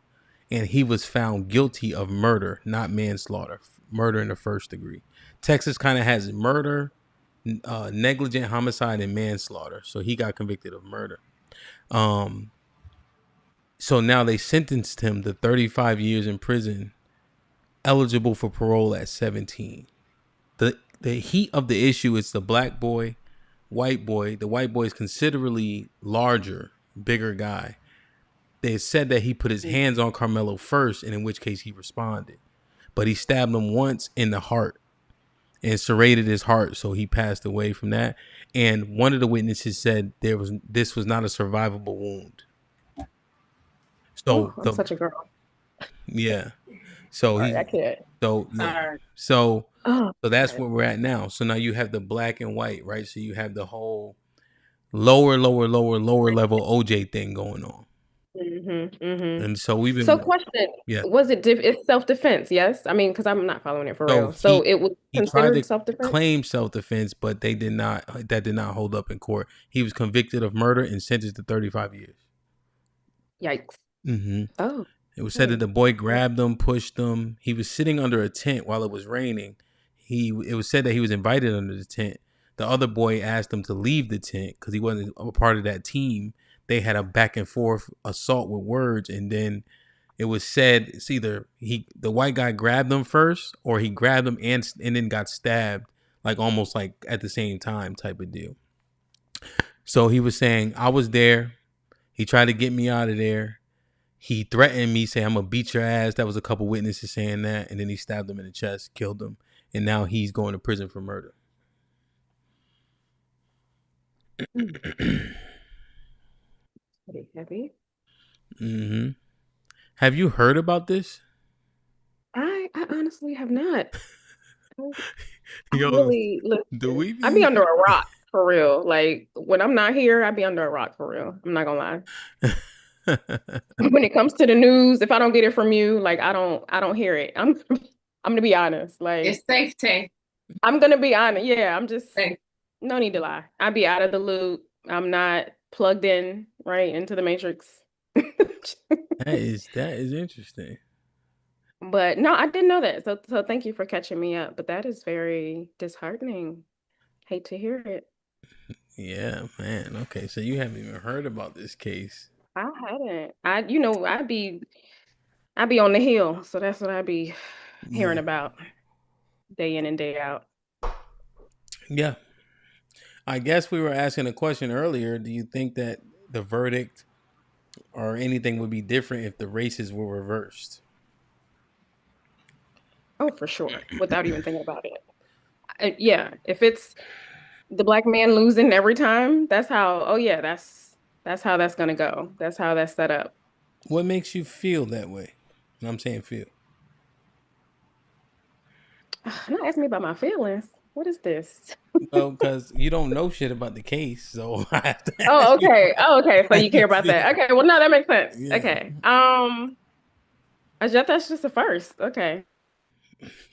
I don't know. I feel it is. I don't know. I feel that makes me kind of sad, but I'm such a girl, right? Like yeah. I don't really like that it's always not just society, but like the government and every other thing, right, that has power. Is sort of, against the black man. That's how I look at it. And I don't like it because I love me some black man.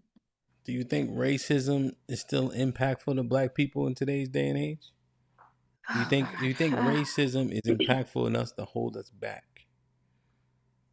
Oh no, not to hold us back. In terms of like us being willing, but in terms of certain things being accessible, yeah, I could, yeah, yeah. I think you kind of got to know people in certain places, depending on where you are, location wise, and race plays a big part everywhere we are. I don't, unfortunately, well, within these United States, of course.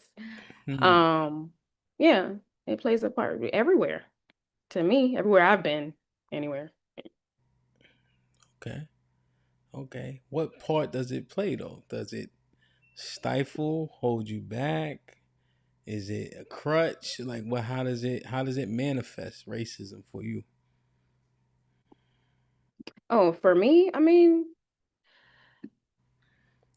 I don't see it as a roadblock for me. Okay. I see it as more like a challenge. Like, oh, okay, you don't think I can do this? Oh, okay, well, I'm gonna do that, and then more like I'm gonna beat you at your own game and show you. Like I don't have to say anything. I'm just gonna show you type deal. But I mean, that's what we've been doing. I just think our ancestors were built that way. We are that way. We persevere. So it's not a thing about outshining or having more skills. Like we just better than you in a lot of things. Hold on, Lee. I ain't seen T in them up for Sunday. T was popping. Hey y'all. What's the word? Oh, it's a lot going on today. I think it's an emotional day for, I guess you could say, both sides. But yeah, I'm here. I wanted to come earlier, but I was working. So That's all good. So T lives in that. Yeah, for sure. T. Fun fact about this might be risky. T is the first ever moderator on This Might Be Risky. Ever. Yeah, we had OG. 10 people watching. You are in that area. Oftentimes, like, for instance, if you're not from the Northeast, 9/11 was impactful to everybody, and especially if you live in that area, right? Right. Mm-hmm. So when you got this in Frisco, which is 30, 35 minutes from you, what's the feel? What's the emotion as a mom, as a black woman, etc.? Like, what's your full thought? It's a lot. So me personally, of course, you guys know I have sons, right? Yes. Black sons. Yes. And so it's initially I did not want to make this about race. I never wanted it to be about race. Okay. It was always for me about why did it have to come to the stabbing? What happened? What was the sequence of events to make this, to make Carmelo feel the need to stab Austin. Like, I just thought it was a sad situation all the way around. But since it has become a race issue, clearly, especially in the last, I don't know, few weeks, it's been really bad leading up to the actual trial. But it's just disheartening on both sides. Two lives basically were lost. Of course, one is actually not here, physically, but basically two lives have been lost, to say the least. And it's just a sad situation. And I just wish I knew the answers, because I really don't. Like, what is it like? What is considered self-defense? What is stand your ground? Who does it actually apply to? I have a lot of questions. There was a lot of discrepancies during the trial, a lot of inconsistent stories with the witnesses. Of course, I found out yesterday that the DA, the judge, and the father of Austin were, I guess, friends or cool or whatever the case. They were at some type of private event or party. I saw that photo and I was like, wow. Did you guys see that? Did you see that, Hamp? Yes, I did see it. Okay. It wasn't substantiated by the source. Okay. So sorry, let me reiterate. Let me clarify. Okay. The person who sent it to me, I trust. But Gotcha. people will compile a thing to make it look like a thing, right? Just to pull on your heartstrings. So I decided to kind of lean on the news sources that we've been trusting since our inception. Right. Just to be as fair as I can to my assessment. T, let me ask you a question. If you on that, now this is a tough question. If you on that jury, do you convict? Manslaughter. I would have did manslaughter. That would have been my thing. Not first degree murder. No, manslaughter. Maybe 10 years. Manslaughter. So you do see fault with his action. Yeah, because. But you think it's accidental? I think possibly accidental. Maybe. I don't think it was premeditated though, for sure. I don't think he came there looking for, to kill somebody, basically. I don't think that. So I use this source, right? And Callie always be getting on me when I use this source, right? There's a movie called Minority Report, right? And so it's with Tom Cruise, right? And he's like, they got, so do you guys remember this movie where essentially they're telling crimes before it happens? He got a red ball, meaning he committed a murder, but he's the Minority Report police officer. So he's like, why would I kill somebody? Right? I literally do. I'm literally the guy. But then the guy ends up killing his son is what he sees. And he says, you know what? I am going to kill you. Yeah. So I guess what I'm likening to, and it's just an analogy, in terms of in the moment you can make a decision, but you don't think that's you don't think that's applicable? I personally don't think so. Now, I'm not really familiar with the law in that, and the particulars of that. But I just, I've heard people say, oh, premeditation can happen in an instant. I've heard that during this trial. I'm not really sure exactly what that means, but whatever. I personally, but still, like, to me, premeditation is you actually go somewhere looking for something.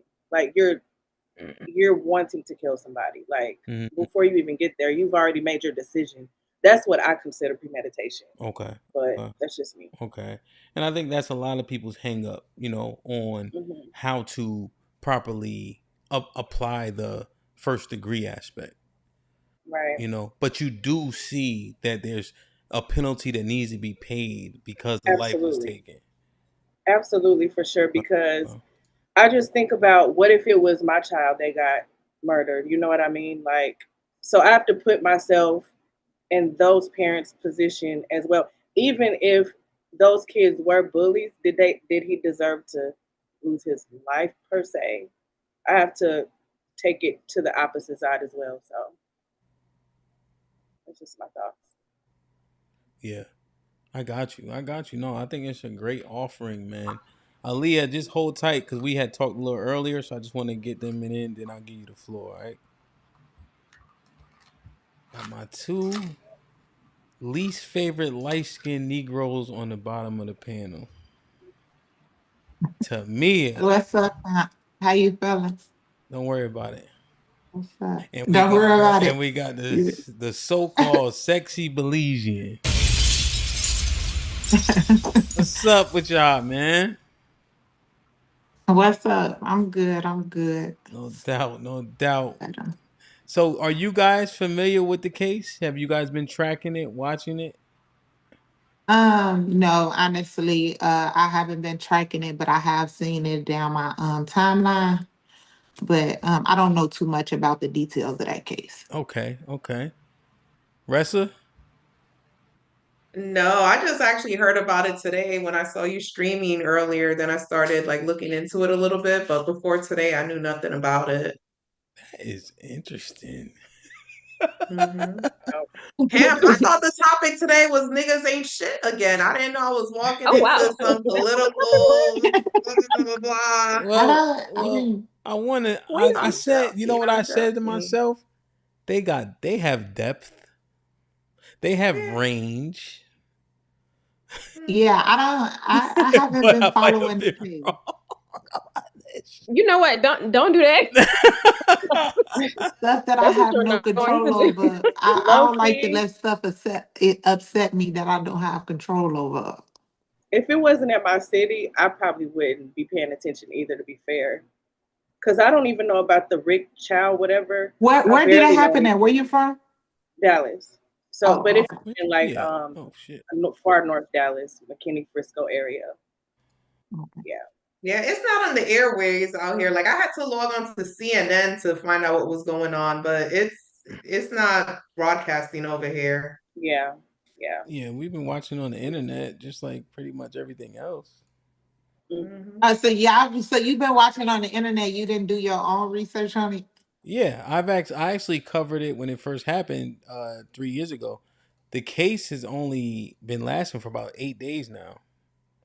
Oh, what's your take on it? I didn't hear your take. What was your take? I've been streaming for 10 hours. Really? Oh, so you tired? You? Yeah, well, because I just rolled it into the POV because we did the whole thing, but they sentenced him to 35 years. People were saying that he was claiming self-defense because he wasn't the initial aggressor. You know what? Let me do this. Aaliyah, what's popping? Yeah. Hey, Hamp. Hey, everybody. How y'all feeling? Aaliyah. Yo. Hey, Tamia. You sound like you need a Ricola. You good?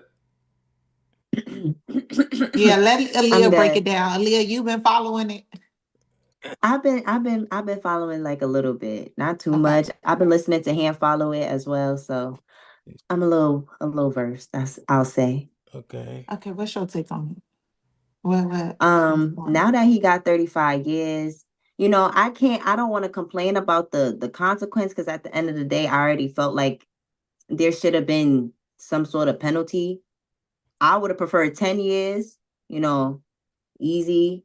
Well, it's not easy. I've never been to jail, so let me not say that. I was just going to say, ain't nothing easy about it. Right, it's not easy. Let me not say that. That's a little insensitive, but I felt like at the end of the day, a life was lost. Like, he took his life at the end of the day.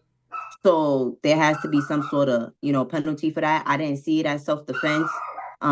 Just from the things that I heard and following it, just the little things that I've researched, there was no evidence that he was bullied, that they knew each other beforehand, or that he was jumped. So the self-defense aspect is a little it's a reach for me.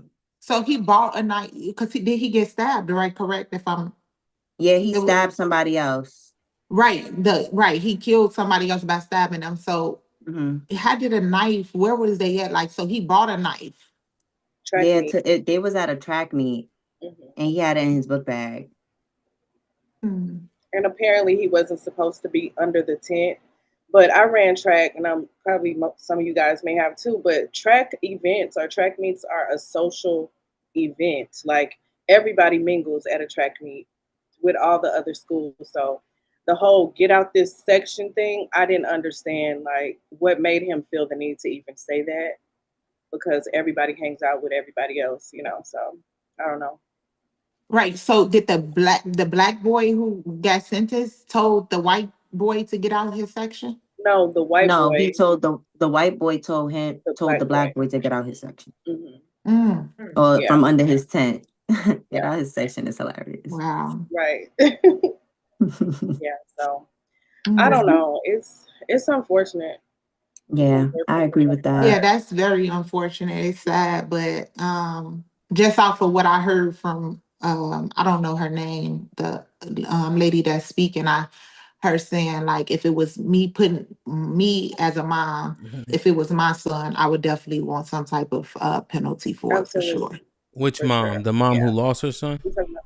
Yeah, for the mom that lost her son. Do you think, Tamia, and that's T, by the way. Okay, T. Yep. Okay. And do you think, Tamia, that what constitutes self-defense? If I punch you, do you get to only punch me back, or can you shoot me? Can you stab me? Can you slam me? How does that work? I think okay, so I've been in law enforcement before, so I think it depends. Like, if you punch me, I'm shooting you. Like, that's because you're a man. You get what I'm saying? And there's no win. But I feel like if Aaliyah punched me, that does not give me the right to shoot her. Okay. So I think a lot of let's go slower. sides. So let's go slower. So because of the gender, you can shoot me? Nah, because the size, me personally, I don't even want to say just because of the gender, because I wouldn't shoot. Like, if it was a fight between me and another woman, I wouldn't shoot her, but definitely a man. So you can't say it's because of the gender, I guess. Okay. If we can go with that. Okay, now what if the man that punches you is Urkel? You shooting him? If I feel like I could take on him, like, I probably don't shoot him. But if it depends. Like, it depends. Really, like, if I feel like I can take him on, like, I probably don't shoot him. But knowing me, a man hitting me it just don't sit well with me. Like, I couldn't imagine a man hitting me. Like, Okay. Right. Okay. So essentially, one of the components of the case, the reason why I'm asking this question, I assume T, Josh, Aaliyah know why I'm asking this question, is because one of the defense's points was that the white male was significantly bigger than the black guy who stabbed him. But you're predicating this on gender, not on physical prowess.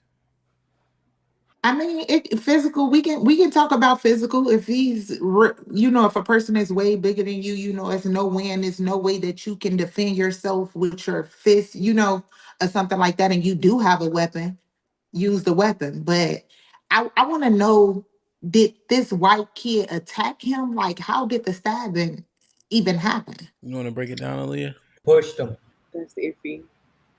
So essentially, they had said all the witness testimonies said that there was a push. They classified it as a push, a shove. There was some sort of interaction. Whether he got attacked, I don't think he didn't get attacked from what my understanding. I think he got not that I think, the witness testimonies corroborated that he was pushed, but He not was attacked. pushed. Oh. Yeah. Oh, see, yeah, I don't think that's deserving of a stabbing. Like, somebody killing a person because they push you. I don't think that. But like, now being attacked by somebody that's way bigger than you, yeah, that's self-defense. Does anyone know if the knife was on his person? No, it was in his backpack. So he had time to go into the bag and pick out the knife to come back to stab him. Well, I don't think he ever left the scene, the situation. He, according to what I remember them saying, he was like, touch me again or something and see what happened. Something of that nature. I see. And then, that's when he went ahead and pulled out the knife out of his bag or whatever. So he had time to think about going to grab the knife, which means sounds like a that threat would have been too. premeditated murder. Well, if someone, okay, I'm not justifying the stabbing per se, Right. but let's just say there are 4 guys much bigger than you. He was only 135 pounds, 5'8". They're like 6'1". Yeah. So it's like, I mean, what do you do? Like, you have allegedly 4 big. They're saying it was only him and Austin, but it was. I believe it was more than just Austin. So then, because I'm not too familiar. I heard a little bit. So then, so there was a push involved. Did the push and stuff continue, or did Carmelo have time to walk away? Because I know pride makes us do things sometimes too, not justifying anything, but was it a continual like attack on attack, like one push and he could have walked away, or was it like a push and then? Let's give so the proper context is they're having a back and forth. One witness said, Austin said, the white guy said, "I'll beat your ass." And Carmelo responds with, "Touch me and see what happens." I see. And then also say, "Nigga, what?" I added that. He didn't say that. Okay. And then he proceeds to push, grab, like, you know, it's like because he doesn't want him to sit there anymore. I think it was 2 witnesses described it as a lineman push. You know, so it's kind of like, because when linemen block people, they actually grab you, even though your holding is illegal. But you literally teach them to get inside the pads because they don't call that. You know, and so they described it as a lineman push, linebacker push. So there was some force to it. One of the witnesses said he felt the push. You know, okay. So it was hard enough, but I don't think it was like he did the whop with him. You know, right? Yeah. And so that's the engagement. But it's I'll beat your ass, touch me, see what happens. The push shove happens, and the stabbing. There's some stories like, was it simultaneous, one right after the other, but it was definitely consecutive, close to, you know. Did they say it was premeditated murder, or what did they say it was? So how the Texas law statute reads is you can get murder 1 without it being premeditated. Like, I see. You know, so we're used to most states having murder 1 premeditated, murder 2 you decide in the heat of it, murder 3 would be like involuntary, or negligent homicide, and then you got like manslaughter, etc. That's how most of us are accustomed to it. See, you know, but Texas doesn't read like that. Hey, Kelly. Is he getting? Is it at 50% or 85%? I think it's 80%. Yeah. Well, they said he has to do. They sentenced to 35. They said he has to do 17. 17. So that's like half, right? Yeah, half 50%. Yeah. So he may not have to do the whole 17 then. No, he's gonna do the whole 17. He's doing the whole 17. 30. So what percentage is it? What's 17 divided by 35? That's about that's like 50%. Yeah. I think that's 50. Yeah, so 50%. Like 48.57. Do they cut time down for good behavior though? Is that still a thing? I think that is the eligibility. Yes, that is a thing. That I know. I think the 17 is the good behavior. 50%. Right. No, you still qualify even after you still qualify, but it's only knock a few months off. It's not like gonna knock a lot of years off or nothing like that. Yeah, I think because I know good behavior. I'm just saying you're right, Tamia. I'm just saying I think the good behavior statute is 50%. Okay. That's what I'm thinking. But but he can still go in and like, I don't know if he gets certain certifications and stuff like throughout the time he's in there, they will give him some type of, they will acknowledge that as like good behavior. But like I said, it'll knock about 5 to 6 months off. So let me ask you So guys. he's a kid. Let me ask He's you a guys. kid and 17. Oh, I'm He's sorry. 19. When it happened, he was 17. I see. And he got charged as an adult. Oh. Yeah. I'm gonna go around. Yes or no, would you convict based on what you know now? Tamia, would you convict? And I'm not saying murder, but I'm saying would you convict him of something? Yeah. Tay? Yes. Aaliyah? Yes. Krishana? Yes, I will convict him of something. What? I don't know. But yes, I will convict him of something. T. Yes, for sure. Ressa. Yes. Callie.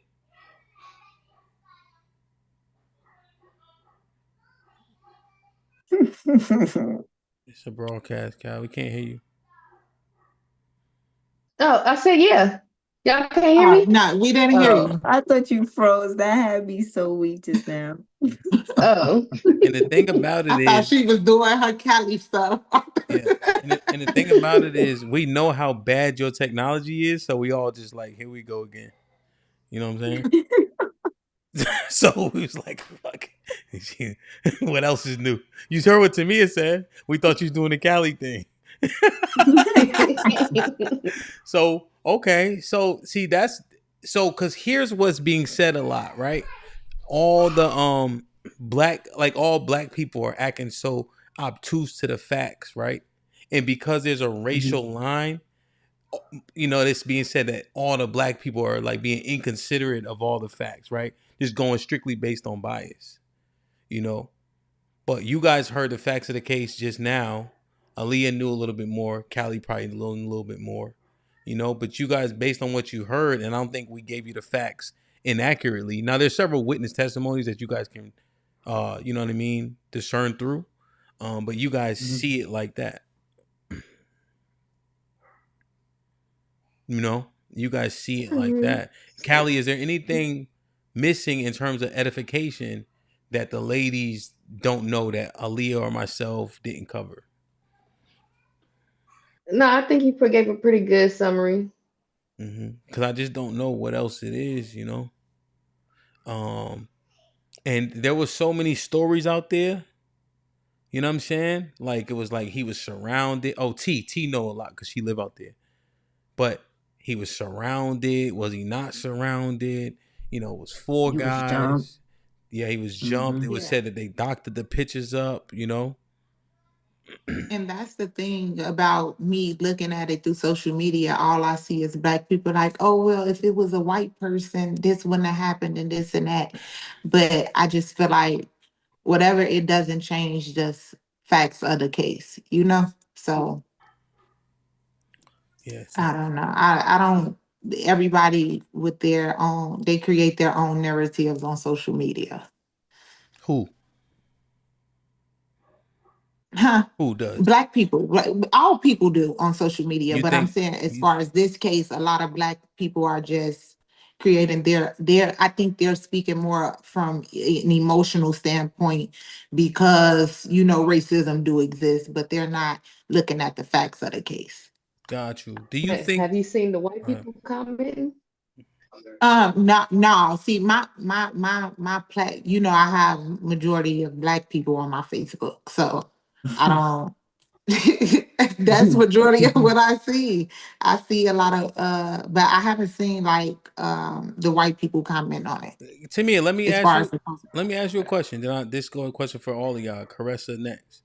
Do you think that black people have a tendency to be dishonest or overt in terms of us having an emotional response to cases such as this as it pertains to race? For sure. More like worse than other people? Yes, because they're emotional. Like, yes. So you said there. feel Wait, like, so they. So I feel like black people are you black? Just making sure. I'm just trying to hear. You said they. Just knowing the history of black people. Is she black? I feel like they are very. Yeah, I'm black. Why you keep saying they? Wait, so you? Wait, I'm sick. We can. Okay. We can be very emotional when it comes to certain things, and I just feel like it's because of our history. And I really, that's just my opinion on it. Oh, do you think it's warranted how we respond, or you think we shouldn't respond how we respond? I think I don't want to say, because I feel like people's feelings are valid. But I think that people should look at the facts over emotions. Okay. over their own emotions. Okay. Yeah. I hear you working through the question with your answer to the question. I said yes when you asked me. Yes, they could be dishonest. No, could be. I know it could. So do you think that we... Yes, black people are dishonest. Okay. All right. Yes. Also, Krishana, just a word of advice. If anybody asks you, duck. Okay. Okay. So you tell me, is she black? So Caressa. Mm-hmm. Mita, I know you know you go in between and shit like that. Okay, Pasa, what do you think? So my thoughts on this is I think this situation struck a chord within the Black community just because it's race-based. I do believe that if it was Black against Black or white against white, I don't believe it was the discussion, but because it is race-based, I do believe that it did strike a chord within the Black community. So I think that's why Black people are more invested in this case than normally they would. Okay. Do you think we're overly emotional, or do you think our emotion is warranted when it comes to race centric, I or think race when it comes adjacent? to race, yes, I believe when it comes to race, because of the history of this country, race has a way of stirring up feelings.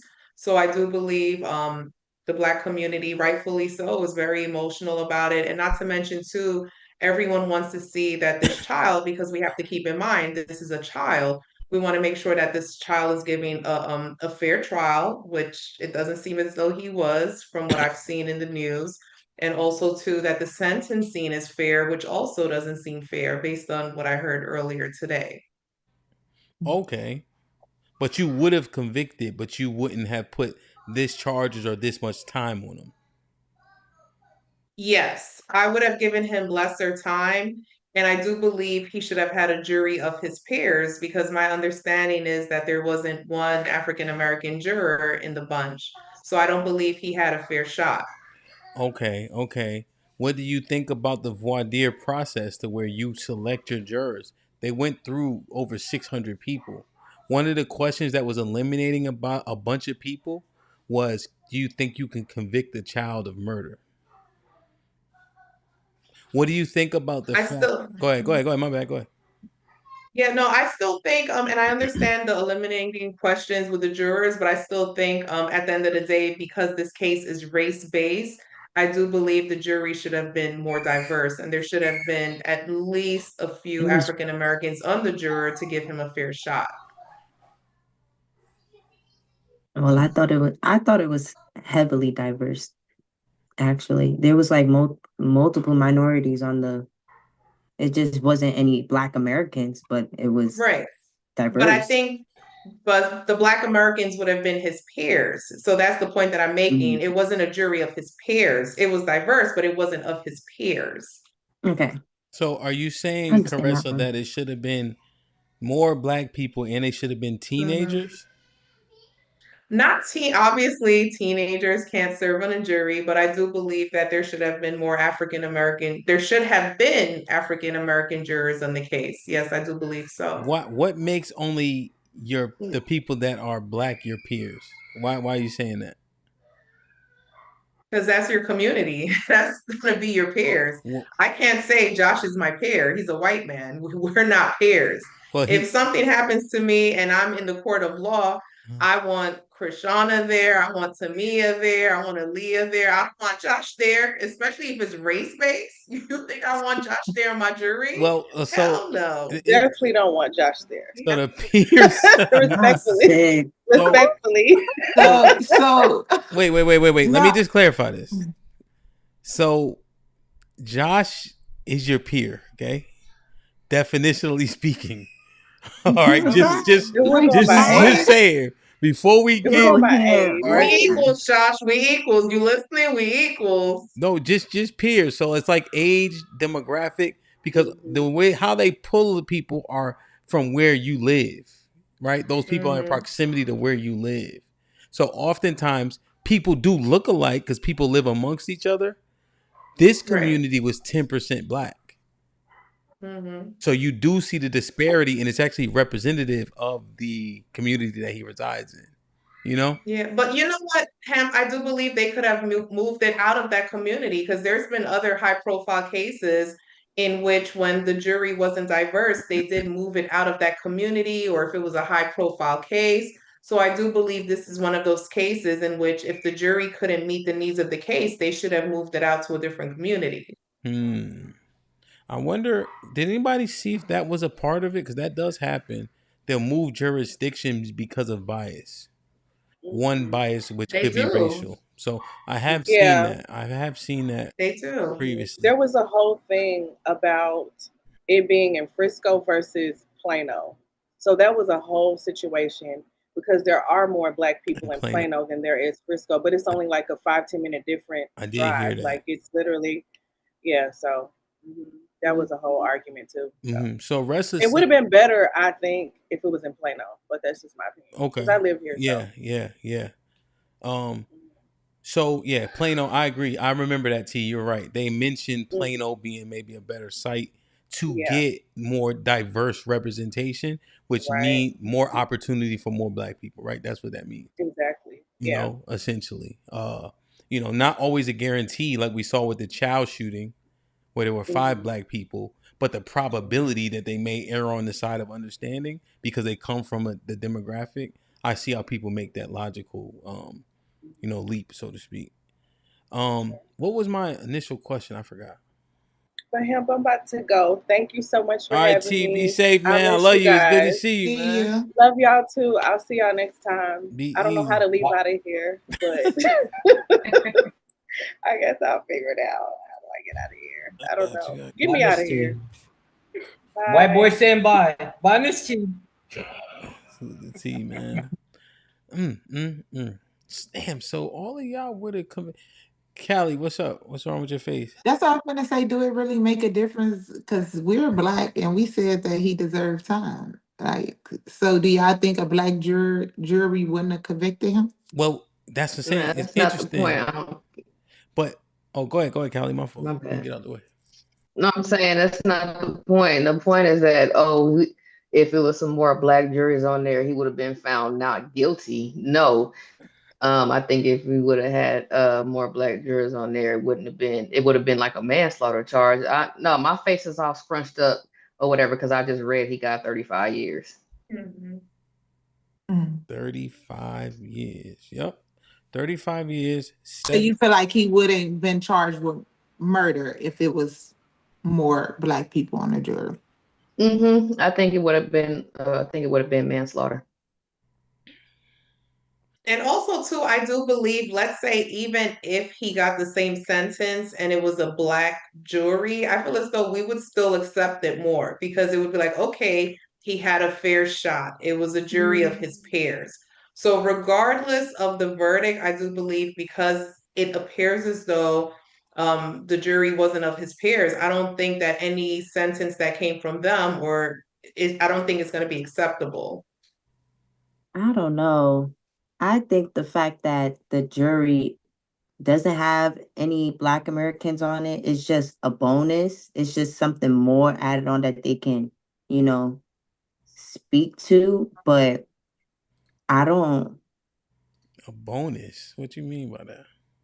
Like, it's something else that they have to feel like it's like not fair. It's another reason for them to feel that way. But even if it was a jury of all Black people, I don't think it'd be more acceptable. I think it would still be, he should have been found not guilty because of the race because of how racially charged it is, no matter what. I think Black people would look past the jury. They wouldn't even talk about it, honestly. They wouldn't bring it up. If it was they'll Right, just if it was keep it on the black thing people. chat. If it was more black more people, we acceptable would for get it. who? At that point, we would say it is what it is. We're like, all right, he had his fair shake. It is what it is, and then we keep it moving. But I guess that's the what I'm point that saying. I'm I don't think making that's true. is that a large majority of the black community, we don't feel as though he had a fair shake because I personally, I don't believe he had a jury of his peers. Like And that's the missing piece to that jury. There was not one African American person on that jury. And I do feel as though that makes a difference for that child. So Russ is saying she don't think it's fair because there was no proper representation, reflecting him.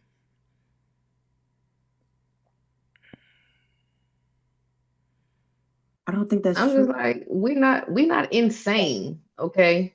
Just because, like, if there was black jurors on there, we wouldn't be like, oh well, he still deserved to be not guilty. I don't even think the majority of black people are saying he should be found not guilty and be able to walk out of the door scot-free.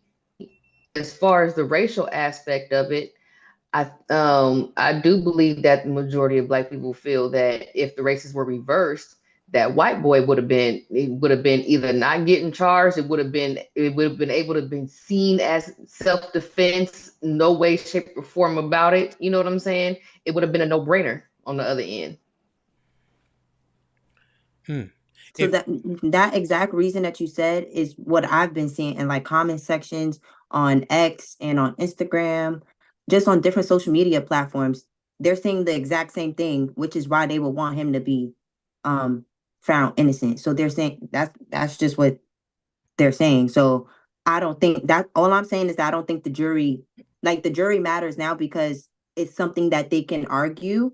But if it was an all black jury, 35 years, white, black boy killed white boy, it would still be the same thing. It would still be, oh, this was unfair. This was racist. Or, well, yeah, it would still be the the same 35 thing. years is unfair. Period. Yeah, no, I agree with that. I'm not disagreeing with that. I'm just saying it would still be the same thing. No, this is what. No, yeah, I'm saying it would. My bad. No, go ahead. You got it. I'm saying that with the 35 years or whatever like that, yeah, people would have still been, popping their ish about it or whatever, but it would have been more palatable if there had been a black jury. We can argue about the, you know what I'm saying, the amount of years he should have gotten, yes. But as far as thinking in the back of your head, did this person get a fair shake? And then you add the 35 years on there, that's the problem. That's the issue right there. Okay, so the jury having no black jurors is what makes him not have a fair trial in you guys' estimation. Absolutely. That makes a huge difference. And you, I don't know. I can't see it. Go ahead, Tay. They don't see them like I don't they don't agree with see us that. like how they see themselves, like, at all. Well, I They agree do with not. that part, but I don't agree with if there was a black person on there, it would have been, I think it would have been different, but it wouldn't have been like, oh, because he's black, let's give him a break, like, type deal. I mean, understanding the racially charged environment and all that, someone lost their life. So, and someone has to pay. So I think we would think about it more logically than emotional. I mean, again, it is charged, but when has it not been charged for a black person? When has it not been racially charged? So it's not like we're out of our habitat. You know what I mean? And we'll just act different or behave different. No, I think we'll show up and do our due diligence, and make him pay, even though he's black, and not go light because, yeah, well, black or nothing. Like, no, that's just like voting blind. And we see where that get us, but we're not here to talk But you about that. see, it's done though. People do vote blind. So people. Not most people though. Most people are educated when they go in there, or they don't vote at all. I mean, based on the current administration, that's very arguable. Right So, What'd you say, Caressa? I just said based on the current administration, that's very arguable. I mean, people, they're just voting based on whatever at this point because it honestly is not making any sense. Who, Trump being in office? No, people believed in him. No, people believed in him. The numbers say that. Callie, what did you say? You and Cress were talking at the same time. Now I was saying, what are y'all saying? Are y'all saying that if it was black people on the jury that we would have found them not guilty on some tit for tat shit? No, so Callie, I never said that. Let me just No, I clarify ain't talking about that. you, Yeah, Caressa. I didn't say that. I ain't talking Okay. about you. I'm talking about Aaliyah and Tay.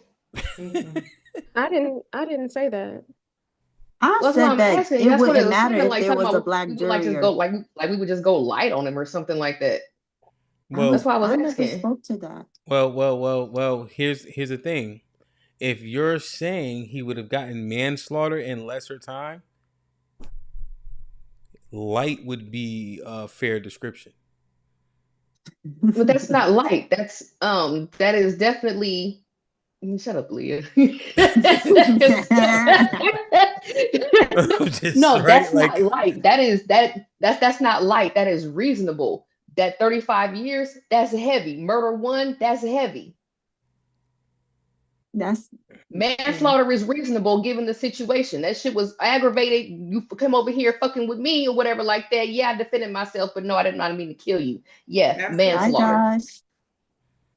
You're sitting there. Oh, Are you waving? Are you saying bye? No, I'm holding my hand up, waiting to speak. Oh, to speak. Man, Oh, put your hand, Josh. Hush for a second. You've been here up there fucking all day with I me. thought They he don't was want to hear us. leaving. We've been talking for 10 fucking hours.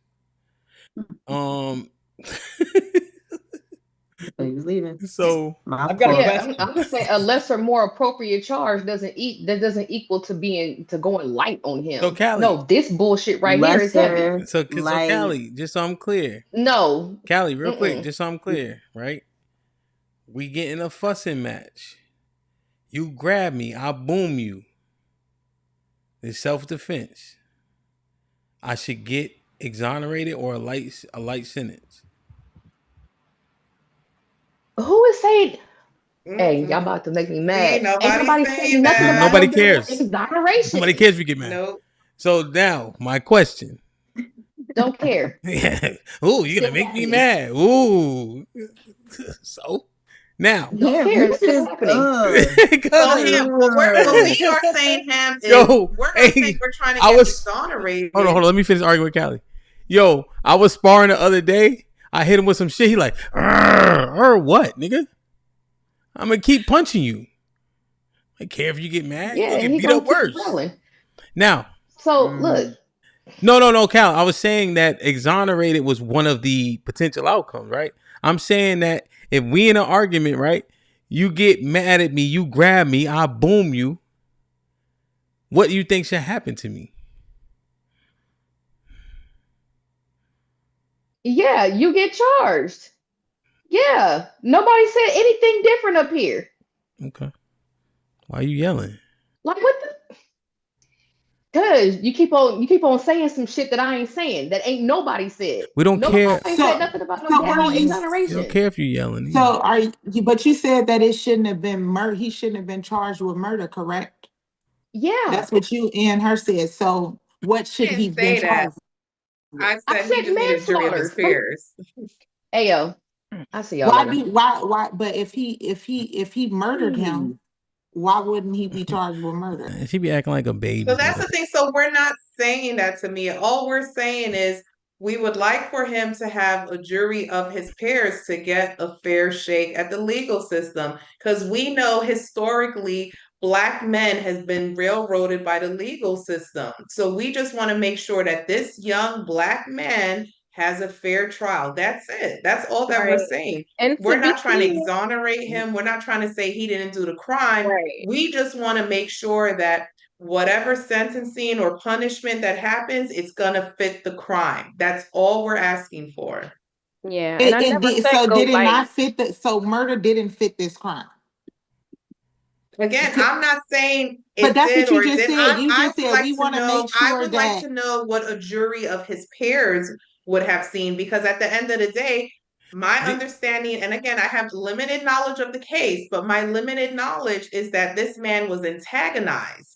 My understanding is he went under a tent and he was, I believe, someone abrasively approached him and he may have felt threatened and tried to defend himself.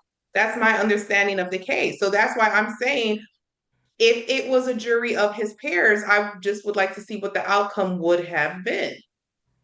Right. So that's different from saying that that's different from saying that you feel like he should have been charged with something other than murder. So right. I do think that's there should have been some culpability. He's culpable. He did the crime. You do the crime, you got to do the time. That's how it is. But I just, like I said, my basis is I just want to make sure that he's getting a fair shake with the legal system, because historically, Black men that typically, especially when it's Black on white crime, typically Black men do not get a fair shake when it comes to sentencing, when it comes to convictions. So that's why we're saying that ideally he should have had his peers being judged by his peers, just to ensure that he's getting a fair shake. That's it. And again, because he's what, 17 years old? Like, this is still a child. Like, and not to mention the other person approached him. It's not like he went over there trying to rob him, trying to create a situation. That's not what it was. He was defending himself. So the thing is, my thing is this: you guys speak about fairness, and so you would have felt better. So do you think if a white man, never mind, I lost my train of thought. I should have said it when I thought. So, and I guess to summarize it, to be honest with you, and I'm going to use terms, and I know I want to use it so that everybody can understand. If anything were to happen, and let's say if I have to go to TV court, I want to be sentenced by Judge Mathis. I don't want to be sentenced by Judge Judy. Period. Take me to Judge Mathis. Don't take me to Judge Judy. That's the best way that I can explain it. Because again, this country's history with racial bias, racial inequality, it's just it's not fair. So again, we just want to make sure that this young Black man, again, not to say that he did not do the crime, we just want to make sure that he has a fair trial, a fair sentencing. We just want to make sure overall everything is fair. So the only unfair thing is that there was no Black people on the trial. Yeah. That's it. Yeah, because again, you got to keep in mind this case is racially motivated. The only reason why it's all over the news right now is because it was a young Black man who killed a young white man. That's the only reason why it's in the news. If it was a Black on Black crime, we wouldn't even be talking about it right now. I just feel like, me personally, regardless of the race, murder is murder. That's just me personally. Like, I don't care. I feel like a white man should be sentenced. If he murdered somebody, he should be sentenced. If a Black boy murdered somebody, they need to be sentenced. Like, that's just my take on it. Okay, so our hang up is that he didn't receive a fair trial because there was no Black people up there. Does anybody else agree with Caressa? Yeah, I said that too. I never said we should go light. I said that we shouldn't because he's Black, but I did, that wasn't my reason for saying that's why Black people should be on there. I do believe it would have been more fair of a judgment. Maybe he wouldn't have gotten that amount of time. That's what I was thinking, just given the facts that I learned tonight. But again, no, I don't, think that there is a penalty to pay, because there's a loss of life, regardless of who did the taking, right? But because it's so racially charged, I think we're more prone, everyone, not just Black people, but everyone will, vote for me or, give the verdict based off their emotions, when we need to be doing it with logic and the facts. Okay. Nay, what's poppin'? Hey y'all, sorry I'm late. It's all good. I'm trying to catch up. Hey, yo, everybody. Nay got the bug from last week. Now she about to get her addiction back. Right? Yes. I didn't think I was gonna be able to make it, and I was like, you know what? Let me pop in. So, Nay, we are talking about the Carmelo Anthony case. Are you familiar? Yeah, I think I just saw something with one of the attorneys on Instagram, talking about how I remember he was like the kid that was being bullied in the track team, and he unalived another kid, like a white kid or something. So yeah, I kind of remember it a little bit. Okay, so what you saw was that he was being bullied. That's what it looked like. He was being, from what I remember, it's like he was being bullied, and they asked him to leave the tent. He didn't want to leave the tent. It was like a lot of back and forth going on, and he brought like what was it, a knife or something? Like a small in knife, his yeah. in his backpack. I don't agree. I don't think that it should have went that route, but yeah, I do kind of remember it, and I didn't know about the whole. You said like the jury is more. Actually, the jury is like full white. Is that what it is? No, It's no. all The white jury jury? was mostly white. There was a few Asians and another person of color. So they didn't specify that person from what I remember, but it was maybe 4 or 5 people that were of color, just not African American, is what they said, quote unquote. Oh, see, I didn't even know that. I didn't even know. And so Caressa is making the argument. They're his peers technically. I think her argument, there's nobody up there that identifies with him. So she's deeming that unfair. Well, we see what's happening right now with the Asians and black people. So that's another topic. But wow, I didn't know that. So y'all are kind of hipping me. I'm trying to like listening because I literally just came in and I came in the middle, but I think I was picking up what y'all was putting down. But to that point of obviously he unalived somebody. So yeah, you I'm sorry, you do have to pay a sentence for unaliving somebody, but I did not know about the jury. Okay. I did not know that. So so Tamia and I were kind of conversing about this, but I didn't quite ask everybody else. If I yoke you up, if I shove you, is your only response to fight me back?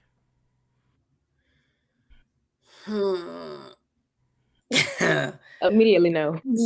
I mean, yes, you can fight back. I don't think you need to draw a weapon, but yeah, you can fight back. Use your fist. Okay. So regardless of if you hit me, I made you back. Okay. So regardless of physical prowess and all of that, right? You're saying regardless of size and all that, size, strength, if I hit you, you have to hit me back.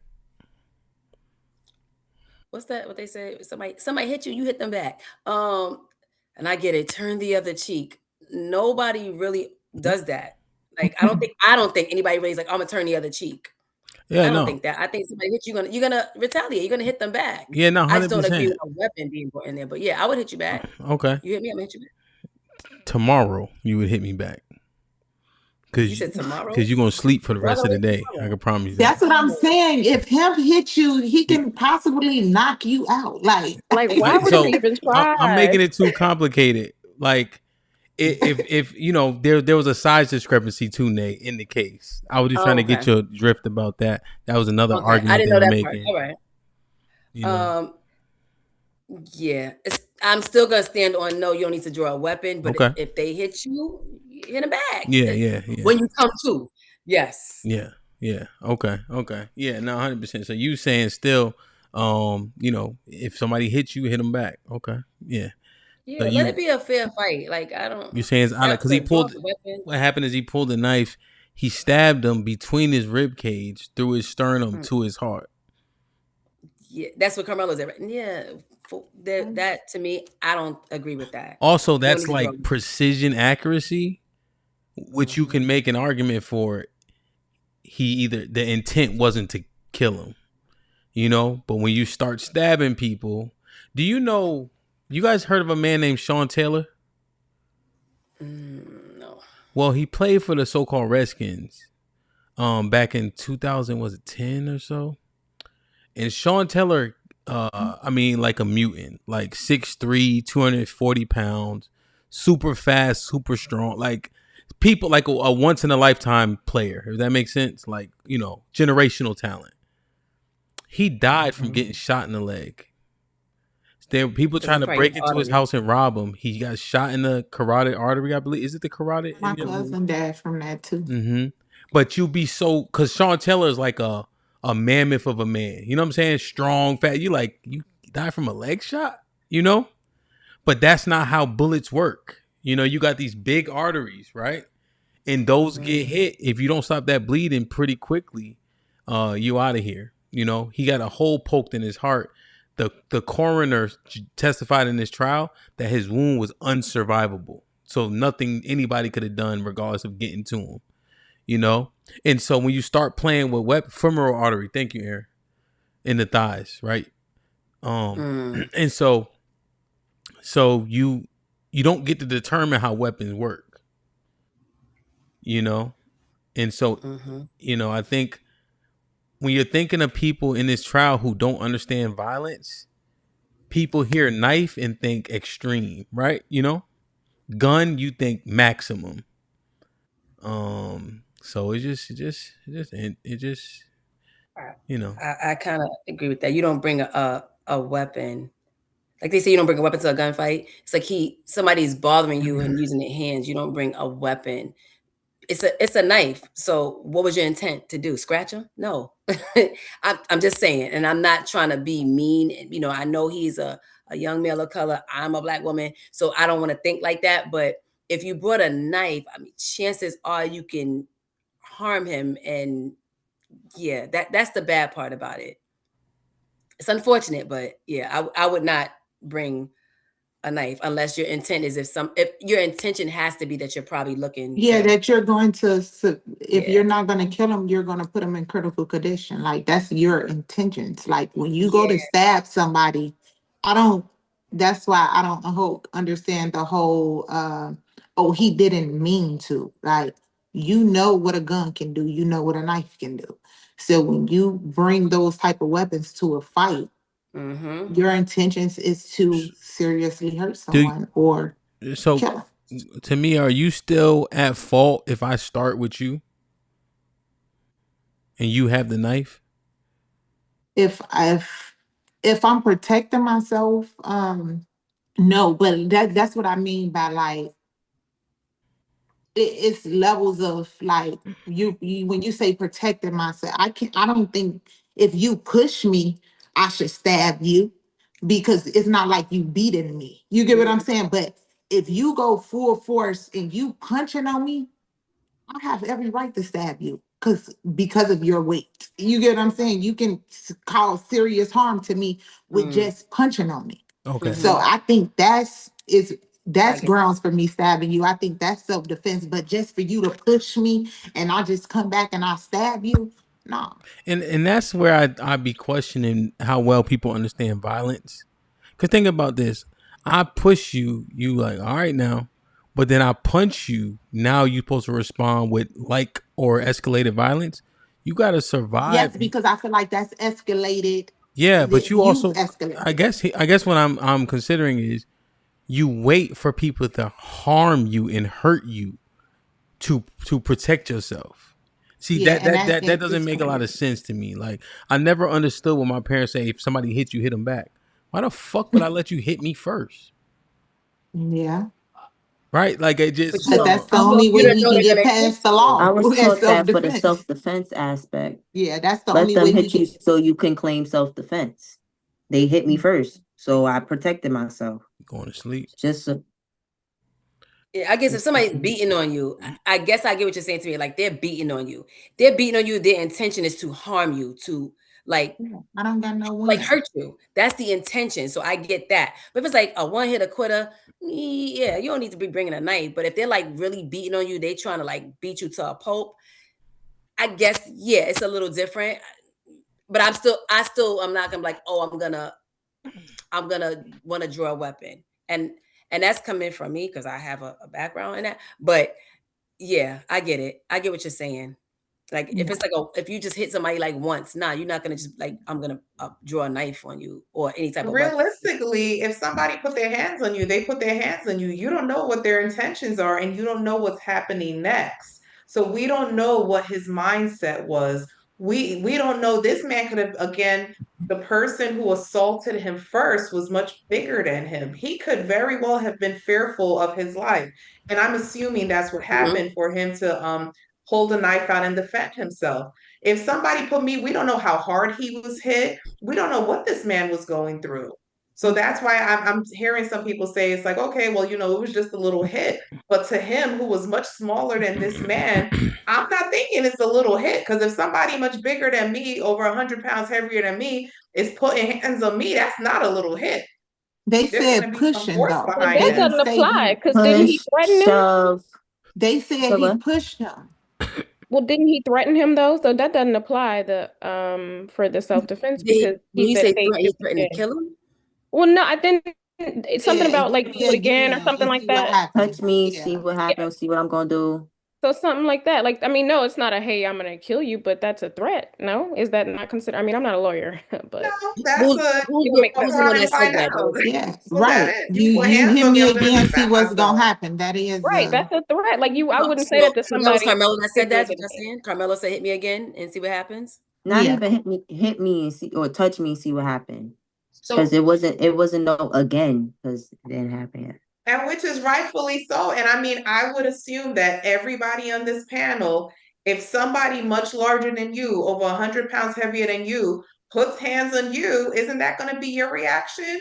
Put hands on me again and see what the fuck is going to happen. Every single one of you would have Well, reacted the same No, exact way. I'm running. I'm not. No, ma'am. I'm not a violent. Mhm. I'm not. I can't fight. I'm gonna defend myself and hit back if I'm I running. don't. But like if I had Right. a weapon and someone way bigger than me, like a man, I don't think I'm taking on a woman. I don't give a fuck how big she is. But a man hitting me, like, a man hitting me, then that's different, you know. But that's much bigger than me. You're That's saying different. something. You're saying something to me. You're Why are we saying fighting That's men? huge. Holding 100 pounds to be another person. That's a huge difference.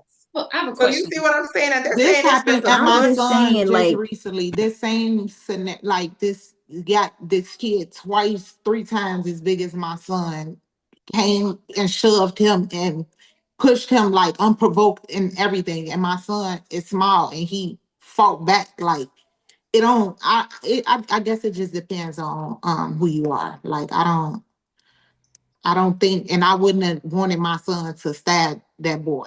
Like I don't that's think crazy. anybody's promoting I just violence. feel like if Nobody's you saying have he should a have done oh that. sorry. Sorry. I have If a you question. have a weapon, if you know you have a weapon, I feel like you're obligated to, you know, use all your options before you use your weapon. Like it because like you know you got it, so you know what you can do with it. So it's just like if somebody push you and you ought like I don't see where even if somebody bigger than me pushes me and I feel the need to stab them because they push me. You get what I like? I don't. That's not equal to me. Mhm. Like even if they're bigger than me, that's not equal because they Because you push could have me walked or away. even You could have shove tried to me. get away from that person, even if you didn't want to fight back. But Especially yeah, because I know I got a weapon, so I know I can immediately up this. Like this can go from 1 to 1,000 right now because I have a weapon. mhm. I got a question, you guys. Does anyone know? Okay, so it was a track meet. Was there any adult supervision around at the time? That's my first question. And then two, I heard discussion of the young man was supposedly in a tent that the other young man said that he wasn't supposed to be in. Was it seemed like there was some pre-existing tension between the two young men. If the young man said that even though Carmelo, I feel you can go wherever you want to go, but did he walk into a situation knowing that the other person was there, and was there any adult supervision around at the time to try to even de-escalate the situation? I believe there was coaches. It was at a track meet, so Right. there was adult supervision there. Yeah. So then, does anyone know if did Carmelo go over intentionally to the tent where the other young man was that he had contention with? Does anybody know that? Did they talk about that during the case? He went over there. He went over there to their tent. Yes. So with the intentions to have an altercation with him? No. Okay. But he knew that the young man that he had contention with was over there. Over there. But they didn't know each other. Wait, they didn't know each other prior to the track meet. They didn't have there is nothing. So where was the before. bullying?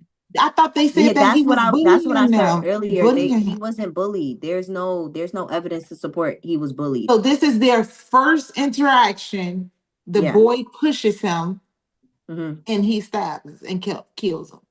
Okay, I was wondering about that. Like, unless I'm wrong, am I wrong, Callie? I just want to know what I don't understand at this point with the facts of this case. What is the argument? Like, I could hear something about he was being bullied. This is crazy. What do y'all think bullying is? What y'all think bullying is? What is bullying? I think bullying is repeated action. Like you have right, bullying, right? It's repeated, ongoing. So if you're bullied, somebody coming over there. No, he came over there provoked. The white boy came up to him. He was minding his own business. Right. So the white boy walked over to Carmelo. So Carmelo didn't walk over to their tent. The white boy walked over to Carmelo's tent. It was raining. Carmelo went to the tent. Somebody said, "Hey, you know what I'm saying?" Invited him over there to come sit down. It was raining. Okay, but it wasn't initially Carmelo's tent though. It was the white boy's tent that was already there, correct? Yeah, it was their team. Right. So the white boy didn't come over there. Yeah, he did. He walked up to him. Oh, is that what happened? Yeah. So let's just explain it. Okay. So there's a rainstorm at the track meet. Carmelo's from a different school. He knows a person. It said he knows a person sitting under this tent. And then there's another witness that's saying he was invited under that tent, right? You guys can make a determination. He's sitting there between 5 and 7 minutes before the boy he has an altercation with comes up. They don't know each other. There's some assumptions that they're familiar with each other because they both play football, but not on a personal level. It's just that these schools are in the same town and they play each other. And so if Carmelo was a captain, Austin was a captain, you probably know who the other best players are on the team, right? You can do with that as you will. He's sitting under there. He doesn't go to that school. He's been there for about 5 minutes before Austin comes up and his brother, Hunter. And Hunter addresses him first per the witness testimony. Hey, you need to leave. You don't go to this school. Why are you under this tent? They have a back and forth. And the bigger brother and also the brother who got stabbed and killed engages after his brother initially engages per the testimony in the transcripts. And then it escalates from there. And it can be, when it comes to sports, it can be a lot of, the competition. Like it could have been like, I don't know, like just watching games and being active at games. Like it becomes like a competitive thing. Hey, you don't go here. Get from under our tent. Like it could have been, that. And then they're boys. So yeah, no, 100%. Yeah, like it didn't have to necessarily mean that they was bullying him. They see somebody, especially if you was from the other team, that can definitely have been right. Like you in our territory. Yeah, I had a question. So invited or not, don't come over. I kept hearing about obviously the bullying part, right? But if he went into the tent, like where were his teammates? Like he didn't have no teammates. Like y'all roll together because my son was on the track team in high school, but he was never by himself. He rode with like his teammates, like at least one or two other people.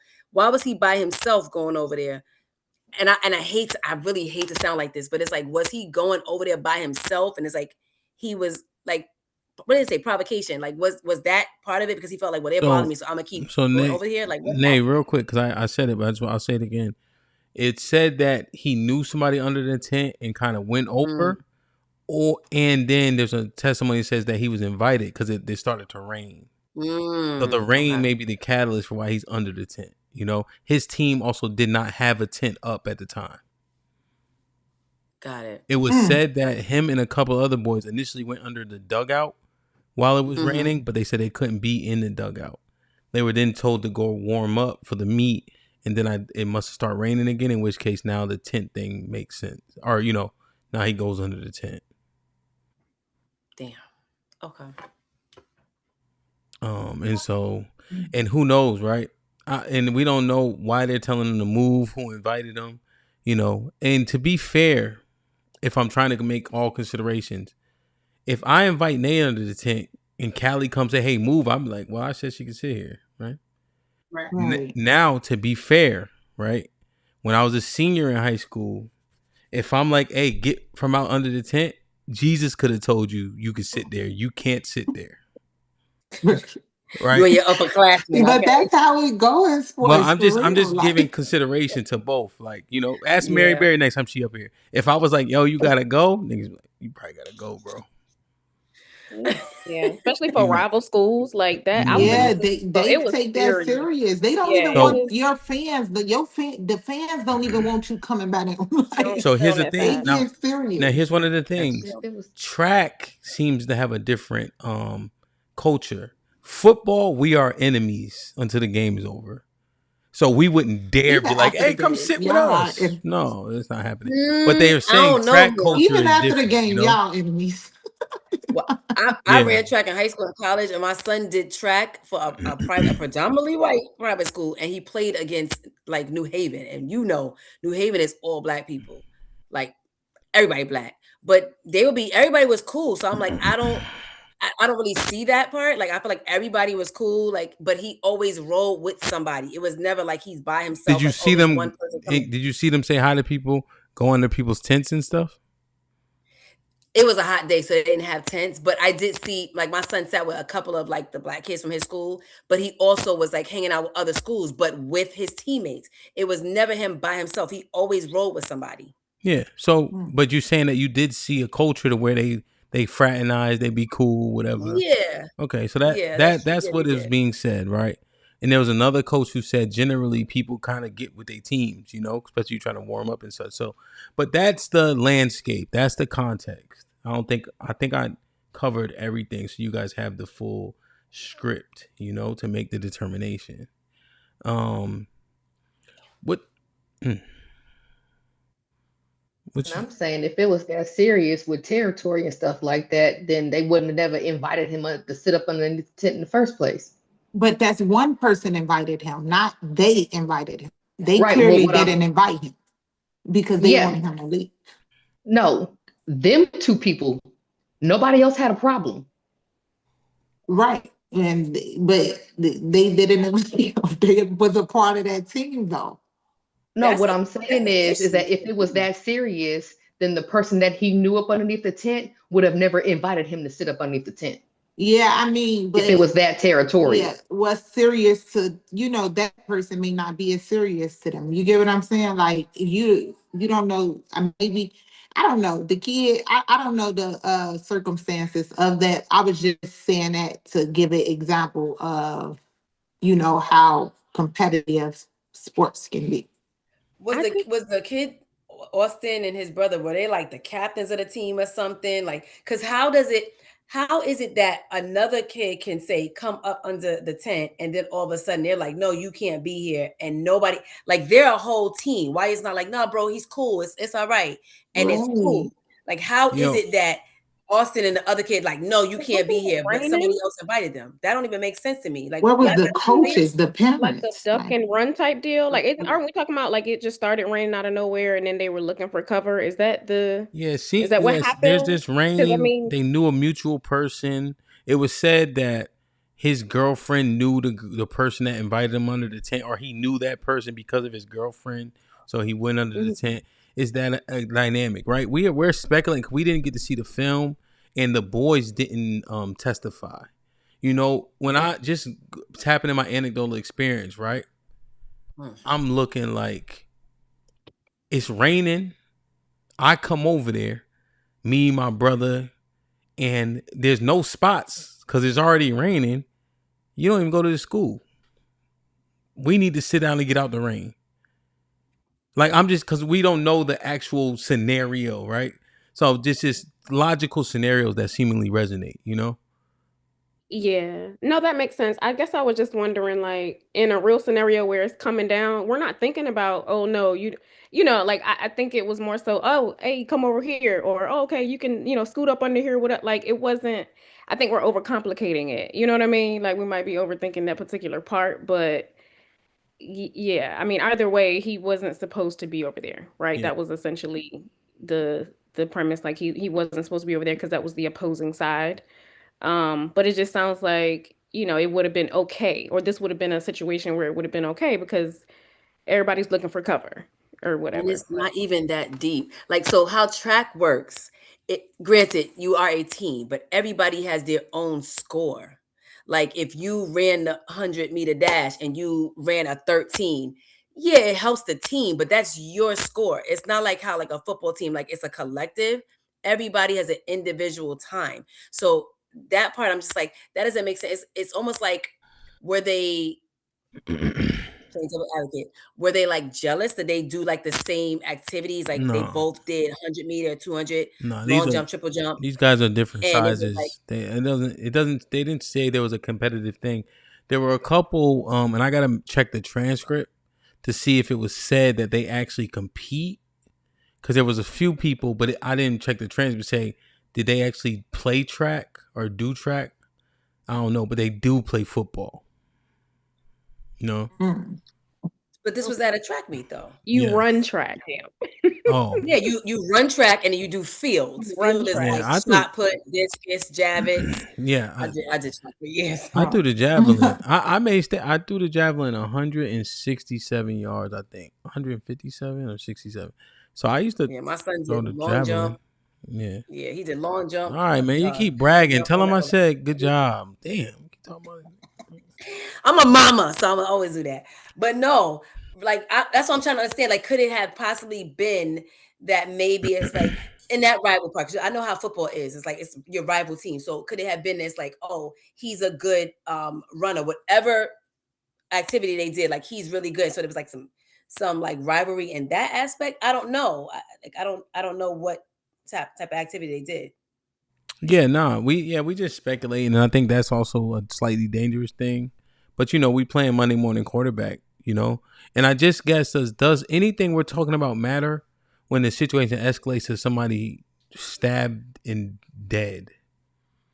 No. Again, no. That should have never happened. I hate to say it like that. Yeah, like no matter how we we can throw out different scenarios on what happened, how it happened, regardless.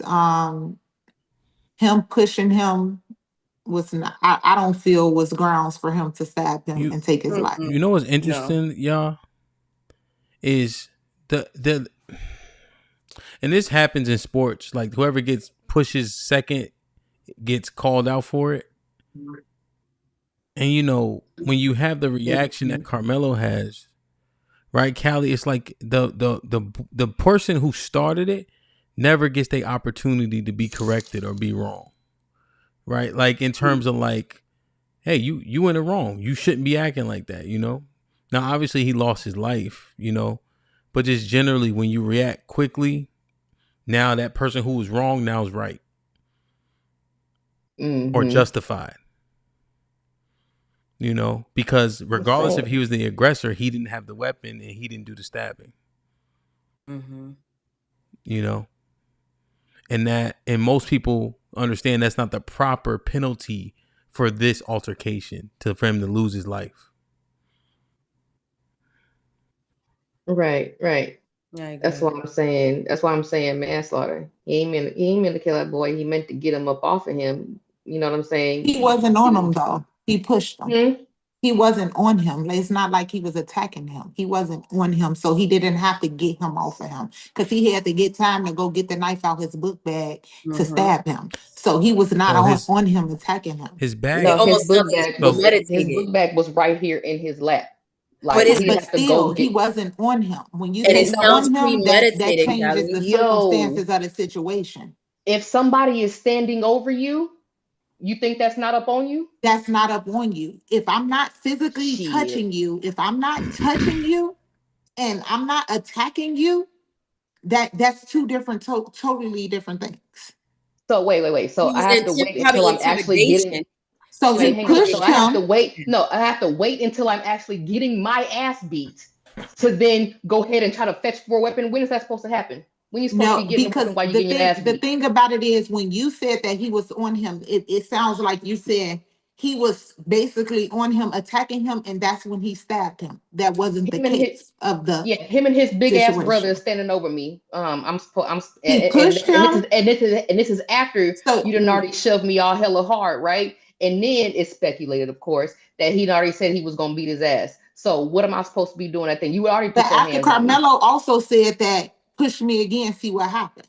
Correct? Yeah, again. So both of them said verbal threats, correct? Yeah, and one had a physical one. Right. And so it wasn't the black guy. Right. So he pushed him. So that means he wasn't standing over him, because when you push somebody, that creates distance. Correct? No distance. They in bleachers. But it's still distance. If I push distance? You, it's going to create distance if you fall. Jesus Christ. Where is he going? Where is he going in bleachers after he got pushed? He could have pushed Where is he going? It still took him time to go in his bag, grab his.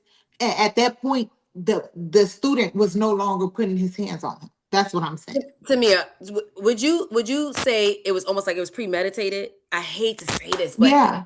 Okay. Yeah, I think even with him saying, push me, put your hands on me and see what happened, however he worded it, he already knew that he had his knife, and he knew if that kid had to hit him again or whatever the case may be, he was going to stab him anyway. No, if he was going to stab him anyway, then he would have just stabbed him instead of waiting for the guy to put hands on him. No, he had to go into his backpack. He could have did. Look, if I got my bag in my lap, right? And these two motherfuckers are standing over me talking about, you know what I'm saying, get up, get out, and they threatening me and everything like that. Yeah, I got my hand in my bag already because I don't know what these motherfuckers is finna do. Now one of the motherfuckers done pushed me. Yeah, you getting poked. I'm defending myself. Sorry. Right, but before he pushed, so did he Sorry. say? Y'all must not have y'all ever been in a situation like that before? Yes, I've been in a situation. I've had to draw my weapon on a man before. So I've been in talking about other bitches. With yeah, I've been in fights. Plenty of them. You ever been threatened to get jumped? I've been jumped on. Same. Yeah, did you have a weapon on you? I've been jumped on before. You have a weapon on you? Huh? No, I didn't have a weapon on me. Oh, okay. If you had one, would you have used it? Yeah, if it's multiple bitches, but like, see, me and women, me and fighting the women, like I didn't fought two women by myself. Like it just depends on how, like, the circumstances of that fight. Like that, that's just for me personally. Yeah, but and you also said if you had the weapon on you, you would have used it. But were they beating? That's all I needed to know. No, but when I got jumped on by multiple women, it was 5 women. So of course, if I would have had a weapon, I would have used it. But right, okay. So while women, while that was happening, so while you was getting jumped on or whatever like that, do you think you would have had time to pull a weapon if you had one? Maybe not. I don't know. Okay, so okay, we being clueless. Yeah, now. maybe not. That's a bit. I don't know. Ain't no maybe not. That's a no. You don't have time to go get no weapon while you getting if it's in your if you know that you got it, if you especially if you say, for instance, you got a gun or whatever, even if you can't get to it right then and there, you probably can eventually be able to get to your weapon in the midst of a fight. Yeah, you don't defend. That's not how that works. You on mute, Aaliyah. You gotta think before you start drawing weapons. I'm sitting here. I'm thinking. Yeah, I thought about these motherfuckers surrounding me, and yeah, you're not finna sit over here and jump me. Nope, not happening. So, but okay, so they're jumping you. They're jumping you, right? No, they have not jumped me. Or they're surrounding me. They're towering over you.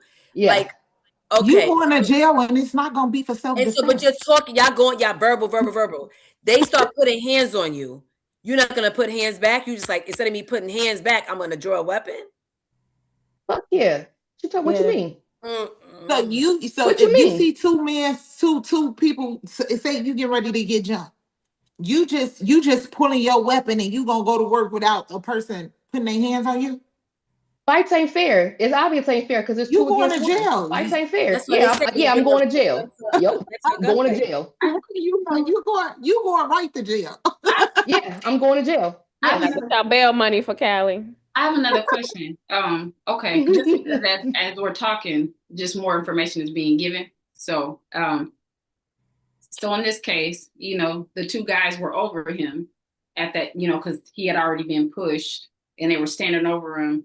Did he have opportunity to walk away, or were they like on him, like in his face where he couldn't walk away? And I know that's more of an unlikely scenario. In most cases, when we're, puffed up, we're more unlikely to walk away. But did he have an opportunity to walk away, or were they blocking him where he couldn't go another way? Walk away where? I don't know. That's what I'm saying, because it was at a track meet. No. So I'm assuming that there are other places that he could have gone. But was he prevented, or were they like on him? So he's supposed to go walk away. I don't necessarily agree with the walking away part. Yeah, I don't know if I agree with the walking away part, but where were his teammates? No. I'm not saying. What was the adults? What I wanted to know was because in the conversation, I'm hearing that the kids were on them or whatever the case is, and like I said, it's an unlikely thing. In most cases, when you're puffed up, 9 times out of 10, you're probably not walking away. You know what I'm saying? Because pride and all these other reasons, right? But my question is, did he have an opportunity to walk away and go somewhere else, or were the kids actually on him? And I'm asking. Yeah, if I'm sitting down at some bleachers and there's two motherfuckers standing right here, only place you going is to roll back in your bleacher seat, do a barrel roll backwards and get up out of there. I see. That's your option. I thought they was If they were at the bleachers, they were under the tent, but the tent was on bleachers. Okay. And that part, if you're on bleachers, once you hit somebody, the way the bleachers are set up, you could automatically tumble down that motherfucker. Like, okay.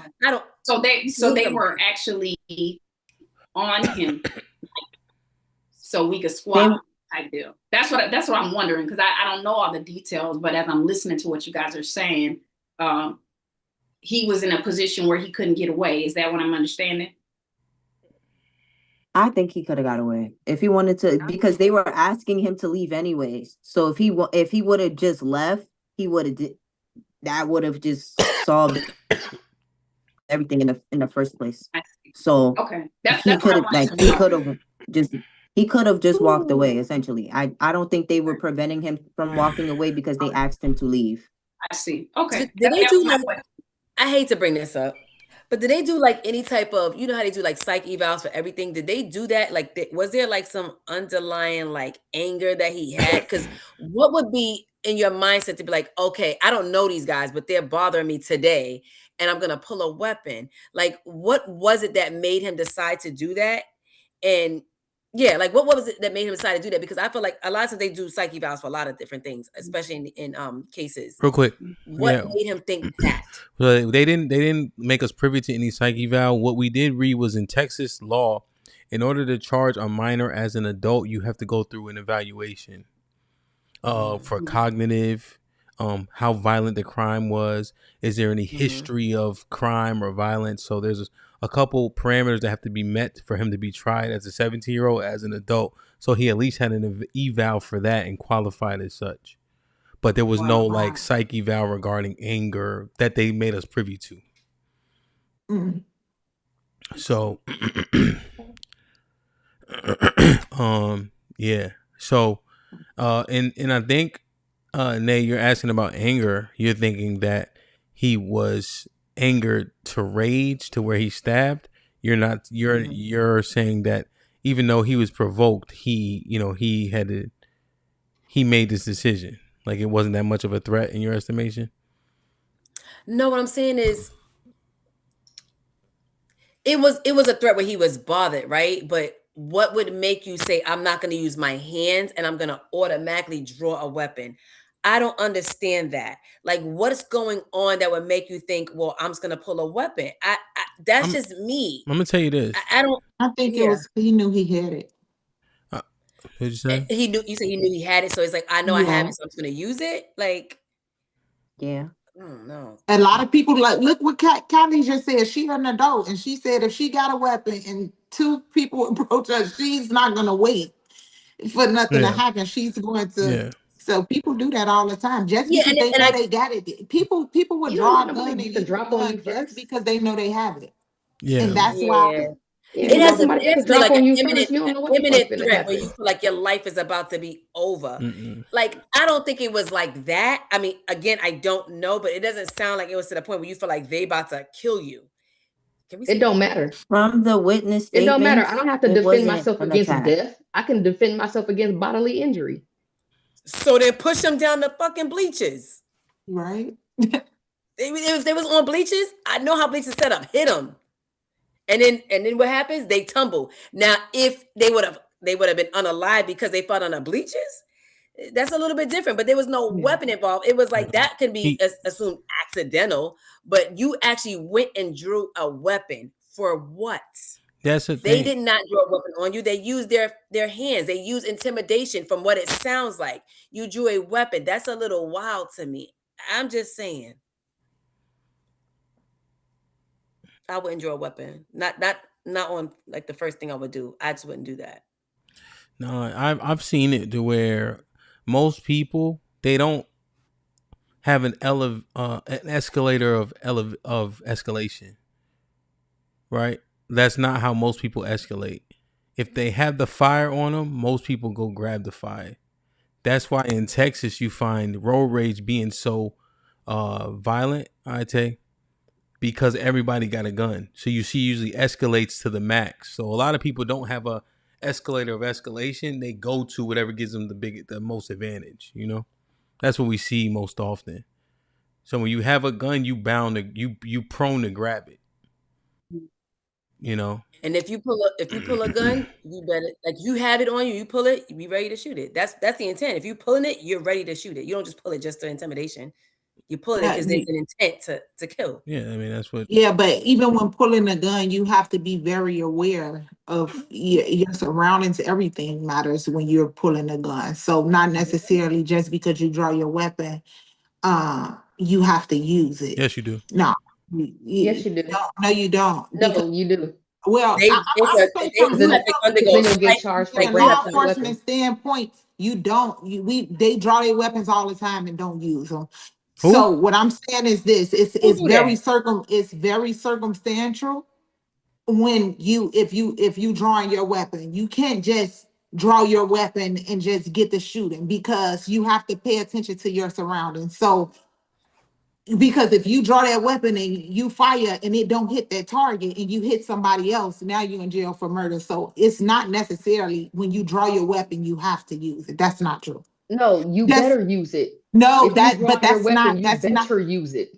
But the way I mean but it is like, then y'all be the same people who say the cop was wrong for, like, y'all say, oh, he drew his weapon. Why didn't he? And then now they use it and they still wrong. So no, that's not how I mean it. I mean it like, yes, to your point. Yes, if you're pulling it, you got to be aware of your surroundings. But I mean, if you pull it on someone, your intention is to harm that person. You're not like, I'm gonna pull it. My intentions are definitely to harm you if I pull my weapon. For sure. To that point, if he pulls a knife, was he like? His intentions were to harm him. No, he ain't trying to scare him.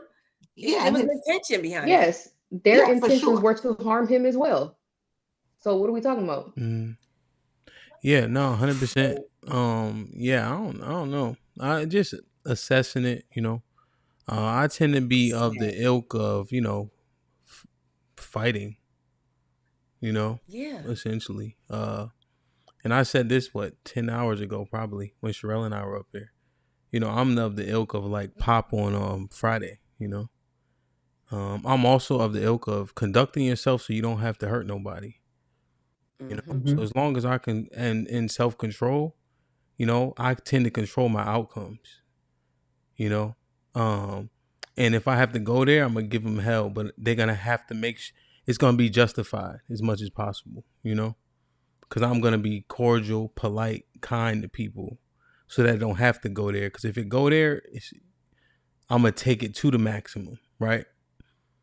Because that's where it was pushed to, you know, but you control what you can control. You know, so, you know, but yeah, go ahead and remove people who are antagonizing in the chat. right? Because I always be like, they don't listen to what you say, right? They say things about you that are untrue, and it's like, why tolerate it? And then they smile in your face, you know. So you got no time for that. But yeah, so that's how I see it, you know, generally. But I just know people escalate to the weapon they have pretty quickly. I just know, and to me, you're right. You can, you know, you can manage it. We're saying most, you know how just the rule is: if you pull it, you better be prepared. Yeah, you use it. Yeah, for sure. Yes. That's the street rule for sure. Yeah. That's what we were saying. What you were saying was palatable. You know what I'm saying?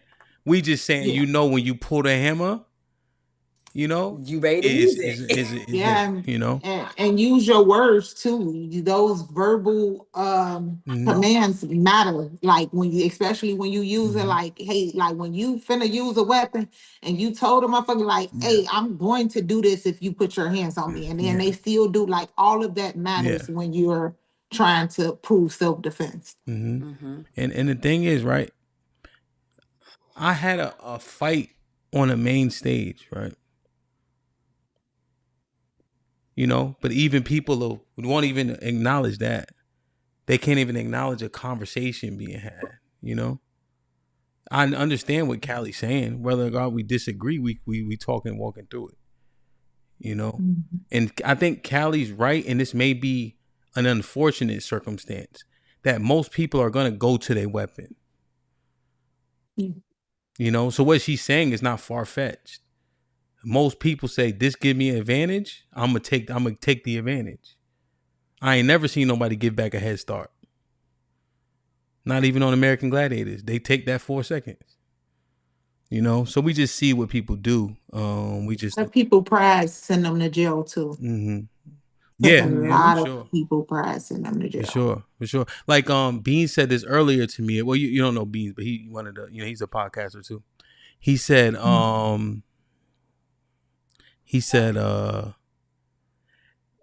if somebody like slaps your wife's ass and you break her arm, most men would be like, you should have broke his arm, right? Why is he touching her in that way? Do you guys disagree? Did you break his arm or did he break her arm? No. That's what I thought he said, her arm. He grabs, he grabs your wife, touches her inappropriately. You take the arm that he touched her with, you break it. Most people like, makes sense, right? Or no? Yeah. That's like, no, because so you saying another man grabs his wife's ass and he breaks that man's arm. Yeah. I mean, like natural reflex, like like instantly, arm, like yo, what the, you know, snatch his arm. I'm just saying he hurts the man, right? Okay. Is it justified? I heard to me say instant reflex. It's automatically what I thought. Like you grab the arm. Yeah, you may not. But have I'm asking a question though. Is it justified in you guys' estimation? Yes, because it was. I mean, yeah, because you just sexually assaulted my wife. Is it justified? Is it justified? Yes. Yeah. I'm gonna say yes. And this is what we said earlier. It's justified, and you going to jail. That's you know, like that. And that's where I'm at with it. Yeah, that's where I'm at. Well, not justified. Well, I'm not at the justified to kill somebody part, but it's consequences. You got to do your time. But notice what he did. You don't think that escalation was too far to break his arm? You think he should have just punched him in the face then? Because all he did was just touch her. He didn't break anything on her. He didn't harm her in any kind of way. He touched her arm. That's a sexual assault. Yes. Okay, so you punch him in the face then, right? He touched her. So then you just punch him in the face then, right? Areas. No, so you just punch him in the face then, right? I mean, he could have punched him in the face, but but sexual assault is different. If I'm protecting myself from sexual assault, that's different than somebody pushing me. That's two totally different things. No. He didn't draw a weapon though. A touch is a touch. And he didn't draw a weapon. He touched the wife, and he touched the man. Either way, no, a touch is not a touch. Either no, way, a touch is not a touch. Either way, both parties were touched inappropriately. Yes or no? No, No. those are two different Oh, inappropriate. okay. Those So it are was two different things. cool. So it was The appropriate thing is this. for The the thing about Metcalf it boy to is, push old boy. sexual assault and Yes. assault is two different things for a reason. We can't make Both those have the same assault in it. things. They're both assaults. No, we cannot. But we can't make They those were two. But they require different penalties for them both. Correct? That's because they're two they're different things.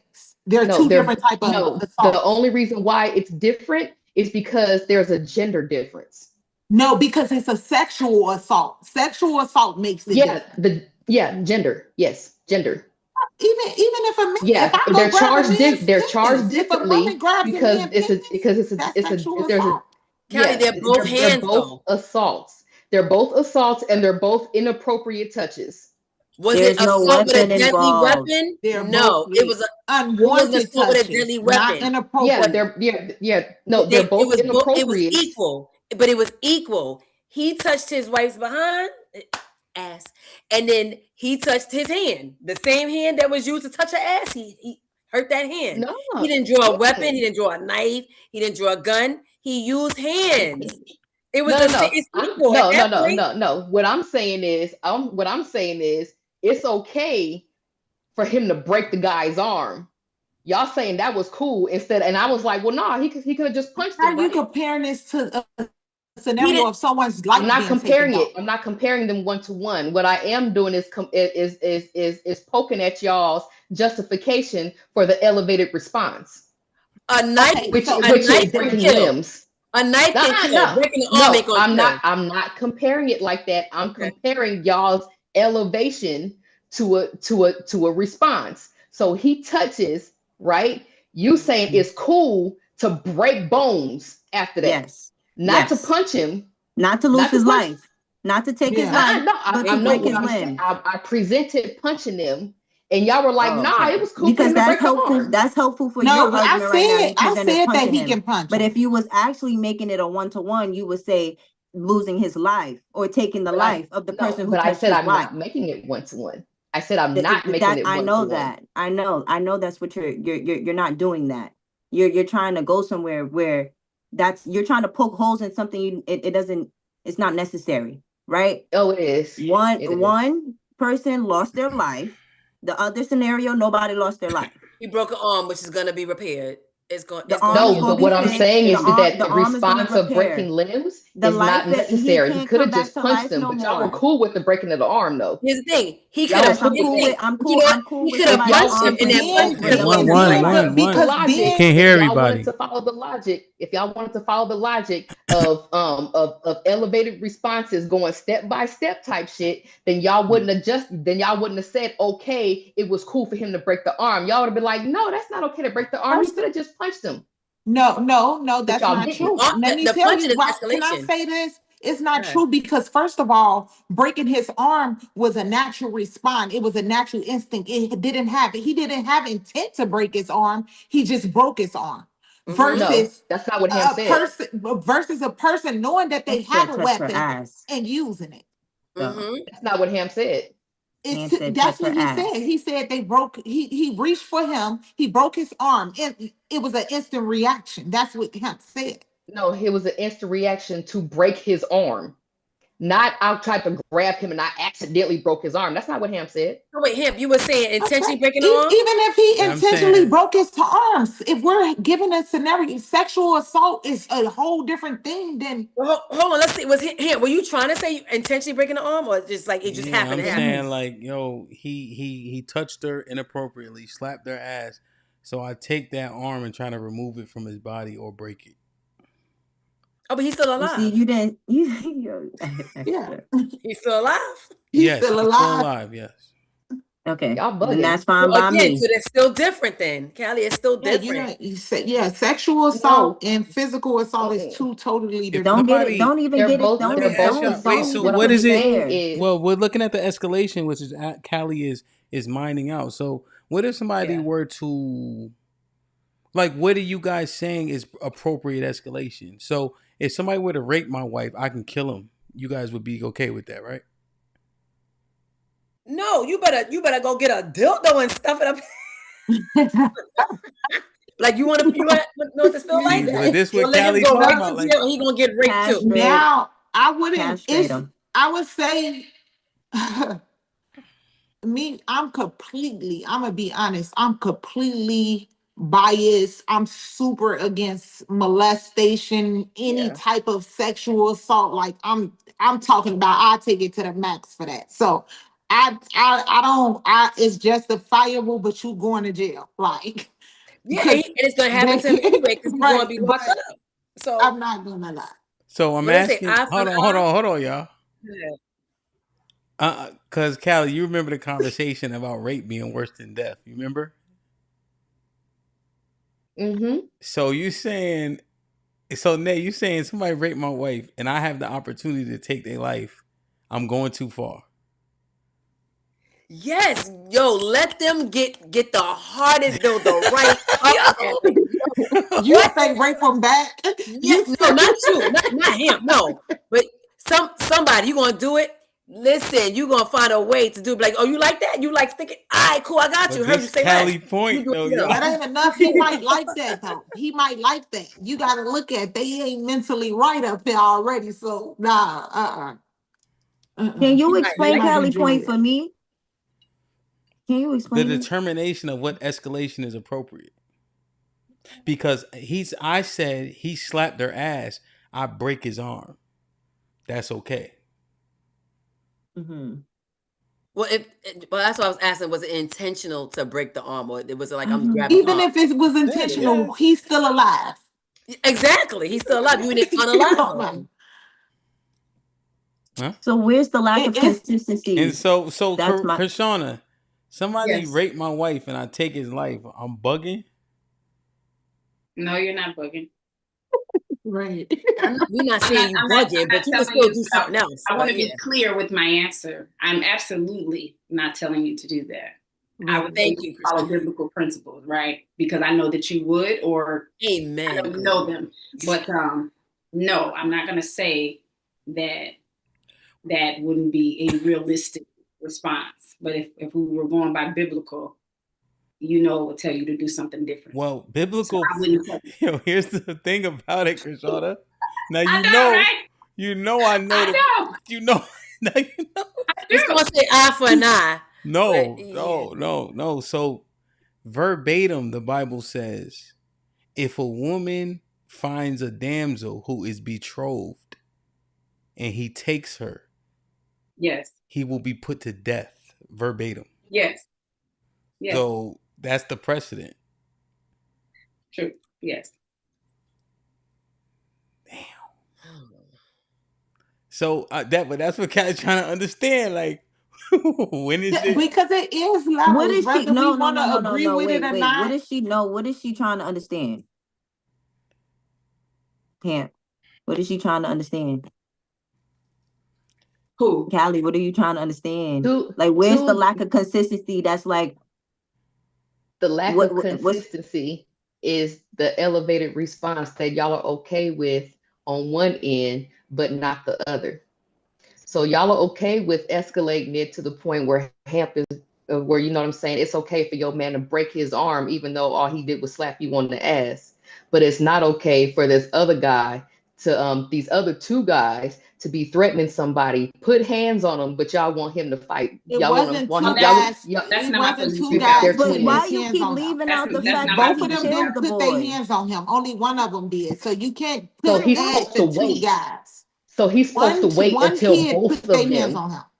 He's No, supposed to wait until both of them put his It hands on him, doesn't and matter. then don't We're pass going me. with the Like, yeah, don't facts. pass me. exactly. It don't matter. No, That's the the problem. facts is that one kid put their hands on him. Those are the And facts. and That one kid. two of them are standing over me in a threatening manner. Callie, my One position in kid both put their cases hands on is him. to walk away, even though that's But they were okay with breaking they were okay with breaking arms instead of right. punching them. Yeah, They were okay Because with it. that's Right. after physical That's violence. fine. I get That's it. fine. I understand. What But two against one, and they're both fairly larger than him. I'm supposed to wait until they actually putting their hands on me, both of them at the same time, and now I'm supposed to be able to go ahead and scramble for my damn weapon. Like that's as if that's realistic. So if they wanted to, if he wanted to attack him, right? Don't you think he would have just kept attacking him after he pushed him? So is it about the escalation in the attack, or is it about it being a 2 versus 1? It's my problem is with y'all's okay with the escalation because it's y'all in the situation, but not okay with the escalation on the other end. If I was in both situations. No, because y'all didn't say, oh no, don't break his arm. You could have just punched him, or you could have just pushed him because all he did was slap me on my ass, right? Y'all didn't say that. Y'all was cool with breaking of the limbs. Y'all okay with two more steps of escalation there, but y'all wasn't okay with 2 more steps of escalation on the other end. No, because a life has been taken. The wife's ass again. But he alive though. The reason, can I answer your question? People usually survive stab wounds as well. People don't die from stab wounds, so there's also that as well. A weapon. And you just stab. You don't know if you. What do you mean? So that matters, no? That wasn't needed either. Yeah, you just broke his arm, and that wasn't needed. For all that, then he could have took the razor out the mouth. Wow. And $150 across the face. He could have did that. They ain't gonna kill him, but you don't know. You pull out a knife, you already know that you're about to stab somebody, and there's a possibility that you can hit an artery. You don't know where you're stabbing. It's bang, bang, bang. You don't know. But if you break an arm, you're not like, oh, you dead because you broke an arm. No, that arm gonna heal. You fine. It's gonna heal. No, it's a difference. The circumstance, the fact of the matter is, the difference is I'm not talking about that a life was taken and a life was. Wait, so you keep wanting to jump to the end. You keep wanting to jump to the end. I'm talking about how y'all are okay with an escalation on one end, skipping 2 steps. But y'all are not okay on the other end with the escalation. And I'm telling you why I'm not okay with the escalation on the other end. I'm not okay with the escalation on the other end because a life it was taken. No, there you go, jumping to the end. You're jumping to the end again. What I'm saying end matters, is that the end matters. You can't talk about this without talking about the end and outcome. No, so you are talking about the end of outcome. If somebody slapped his ass. No, you don't. You slap him in the face. I'm talking about the level of escalate. Your guys' level of escalation is inconsistent. That's what I'm saying. Okay, so real quick, y'all, because we're gonna make sure that everybody can hear us. So, Callie's saying your guys' level of escalation and what you deem acceptable is inconsistent. I think that is ringing true. In terms of her perception of what you guys are saying, Callie, do you concede that Nay isn't doing that? Because she said even in rape, don't kill him. Yeah, I'm cool. I'm cool with Nay. She said even in rape, don't kill him. Yeah. Okay. I'm still on her. I'm still on her about. Yeah, I'm still on her about being okay with breaking the arm though. No, you say you on me with breaking the arm. Oh, so to me, what it is how do you guys reconcile? Do you not think that somebody slaps my wife's ass and I break his arm? Am I going too far? No, he won't be able to slap her ass again though. Yes, and he should you should be charged for assault for breaking his arm. But you'd be like, you shouldn't have broke his arm, Hamp. I don't agree with that part, Leah, because he assaulted the white. Okay. You said what? That was an assault first. So he used his arm to slap her ass. Hamp said, well, I'm gonna fuck that arm up. You won't be able to use that. Yeah, but Hamp had the opportunity to press charges. They had the opportunity to press charges against him for sexually assaulting the wife. But that's not the choice he chose to do. He chose to break his arm. So now whatever consequences comes of that, you got to deal with that. Huh? I'm gonna be like, I'm not. Yeah, but if you saying, but he's a but that's what I'm at. So are you guys saying that? Well, Leah, you're saying that I should allow people to violate my wife. No, that's not what I'm saying. You're saying that in order to get back at them, I should call the law. No, that's not what I'm saying. I'm saying you could break the arm. You just got it's consequences behind breaking someone's arm. That's what I said. But you saying you like me breaking his arm? No, I didn't say that neither. I'm asking. So you He said that it's justified. She get why you hold on to me. Watch out for a second. No, breaking his arm is not cool, but what is cool? You broke his arm.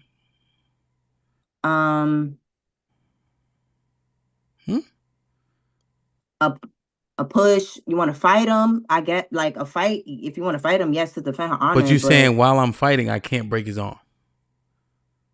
You can.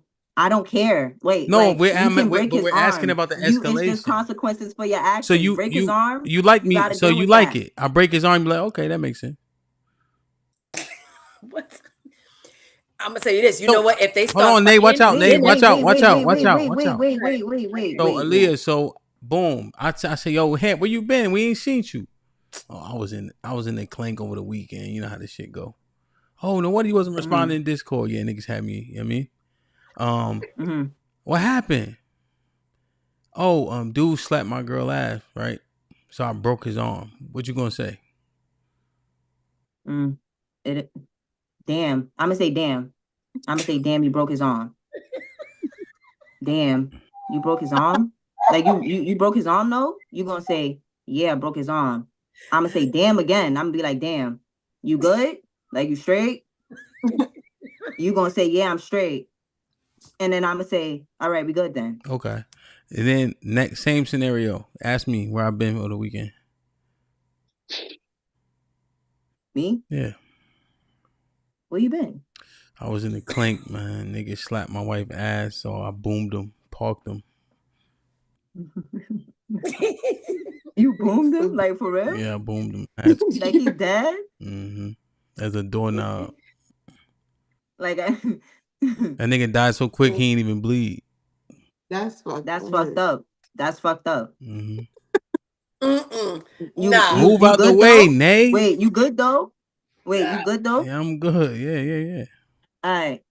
Like you had to kill him though? so you yo, feel me? Callie, Aaliyah not even. Yo, look, Callie, stop eating off camera. This nigga done spit out the shell from the shrimp. Not the shrimp. That's crazy, son. That floor probably full of shrimp shells. So, yo, Callie fucked me up now. So look, because that's my twin, she like, fuck it, I'm riding with you, nigga. It don't matter. No, so that's really not true. That's not what I said. I asked you. I said, is he really dead? Is he dead for real? Right, she telling you like that's wild. She didn't say that to me. She ain't say that. But Aaliyah, you know, Aaliyah. So say that's fucked up. That's fucked up. You just it's too late. It's too late. I asked you what you was gonna say. No, run the tape back. I said that's fucked up. Run the tape back. Nah. If yes, you know if yes, I did. Be boxing. If he hit him, what if he hit him and then it results in a death? But you break his arm, that arm gonna repair. It got like 8-10 weeks. He fine. He all right. But if he hit him like that, one hit a quitter, like you can't do that. Oh, he slapped the wife's ass. Yo, but that's this Callie's point though. Think about the castration. You saying niggas is disrespecting you, violating your women, violating your children, and now you meek to want to respond to it because you afraid that you might go to the clink. I'm saying, yo, you got to draw the line somewhere. I understand about the Carmelo case, but we extrapolate in this disposition to be meek to an extent to where people are being disrespectful and violating you to a point where we put ourselves in at a disadvantage, though. I'm saying lead with kindness so you don't have to do people dirty.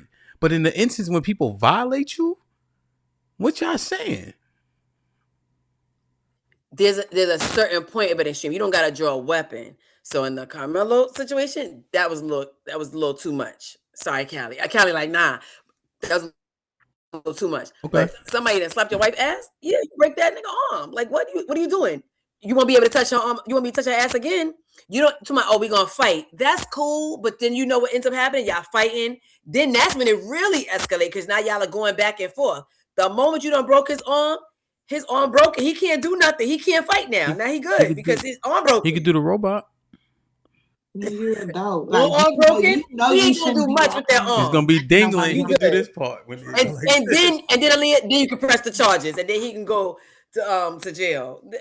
right there. And but then, he alive. yo, here's the fly shit to me. Nay the same one talking about $1.50 in niggas. I'm from New York. Do y'all know what that What's means? $1.50? Hold on, What's that? where you from? What's Where you $1.50? I'm from the from? Bronx. From the Bronx. So I Yo, know that's right. I give that before. So You put she's that joint right saying, here. move, Nick, move. Right there. She's saying, yo, Sorry. take the razor, you know, a razor blade, and you And you put that and you joint right slash here. people's shit. Yup. And what it means, it And take you- 150 stitches to sew that And up. then you take it, you put it right here. So, but she okay with $1.50 because she understand it, but an arm break is where she draw the line. I understand that. Whole time, understand it. half of South Bronx walking around with the fucking bubble face. The South Bronx look different now. I don't look the way it used to look. The Bronx ain't never gonna be gentrified. So yo, like yo, but that's what you Kelly. gotta be easy. You know the vibe. Come on, Aaliyah must twin. be from New York because I'm hearing it. Yo. Oh, I'm definitely from New York, Brooklyn. Brooklyn. Yo. Ugh. So proud New York. Damn, you a hater. Oh my God. You a hater. Y'all in the way. I'm trying to finish my sentence. You mind? Go ahead, him. My fault. You My know what fault. I'm saying? You know what I'm saying? Now I hope the Knicks lose. I'm returning my Knicks jersey. Wrong. I just No, bought talking to Nick. Yo, Tamia, I got a San Antonio jersey in my Amazon cart just in case they win. You feel me?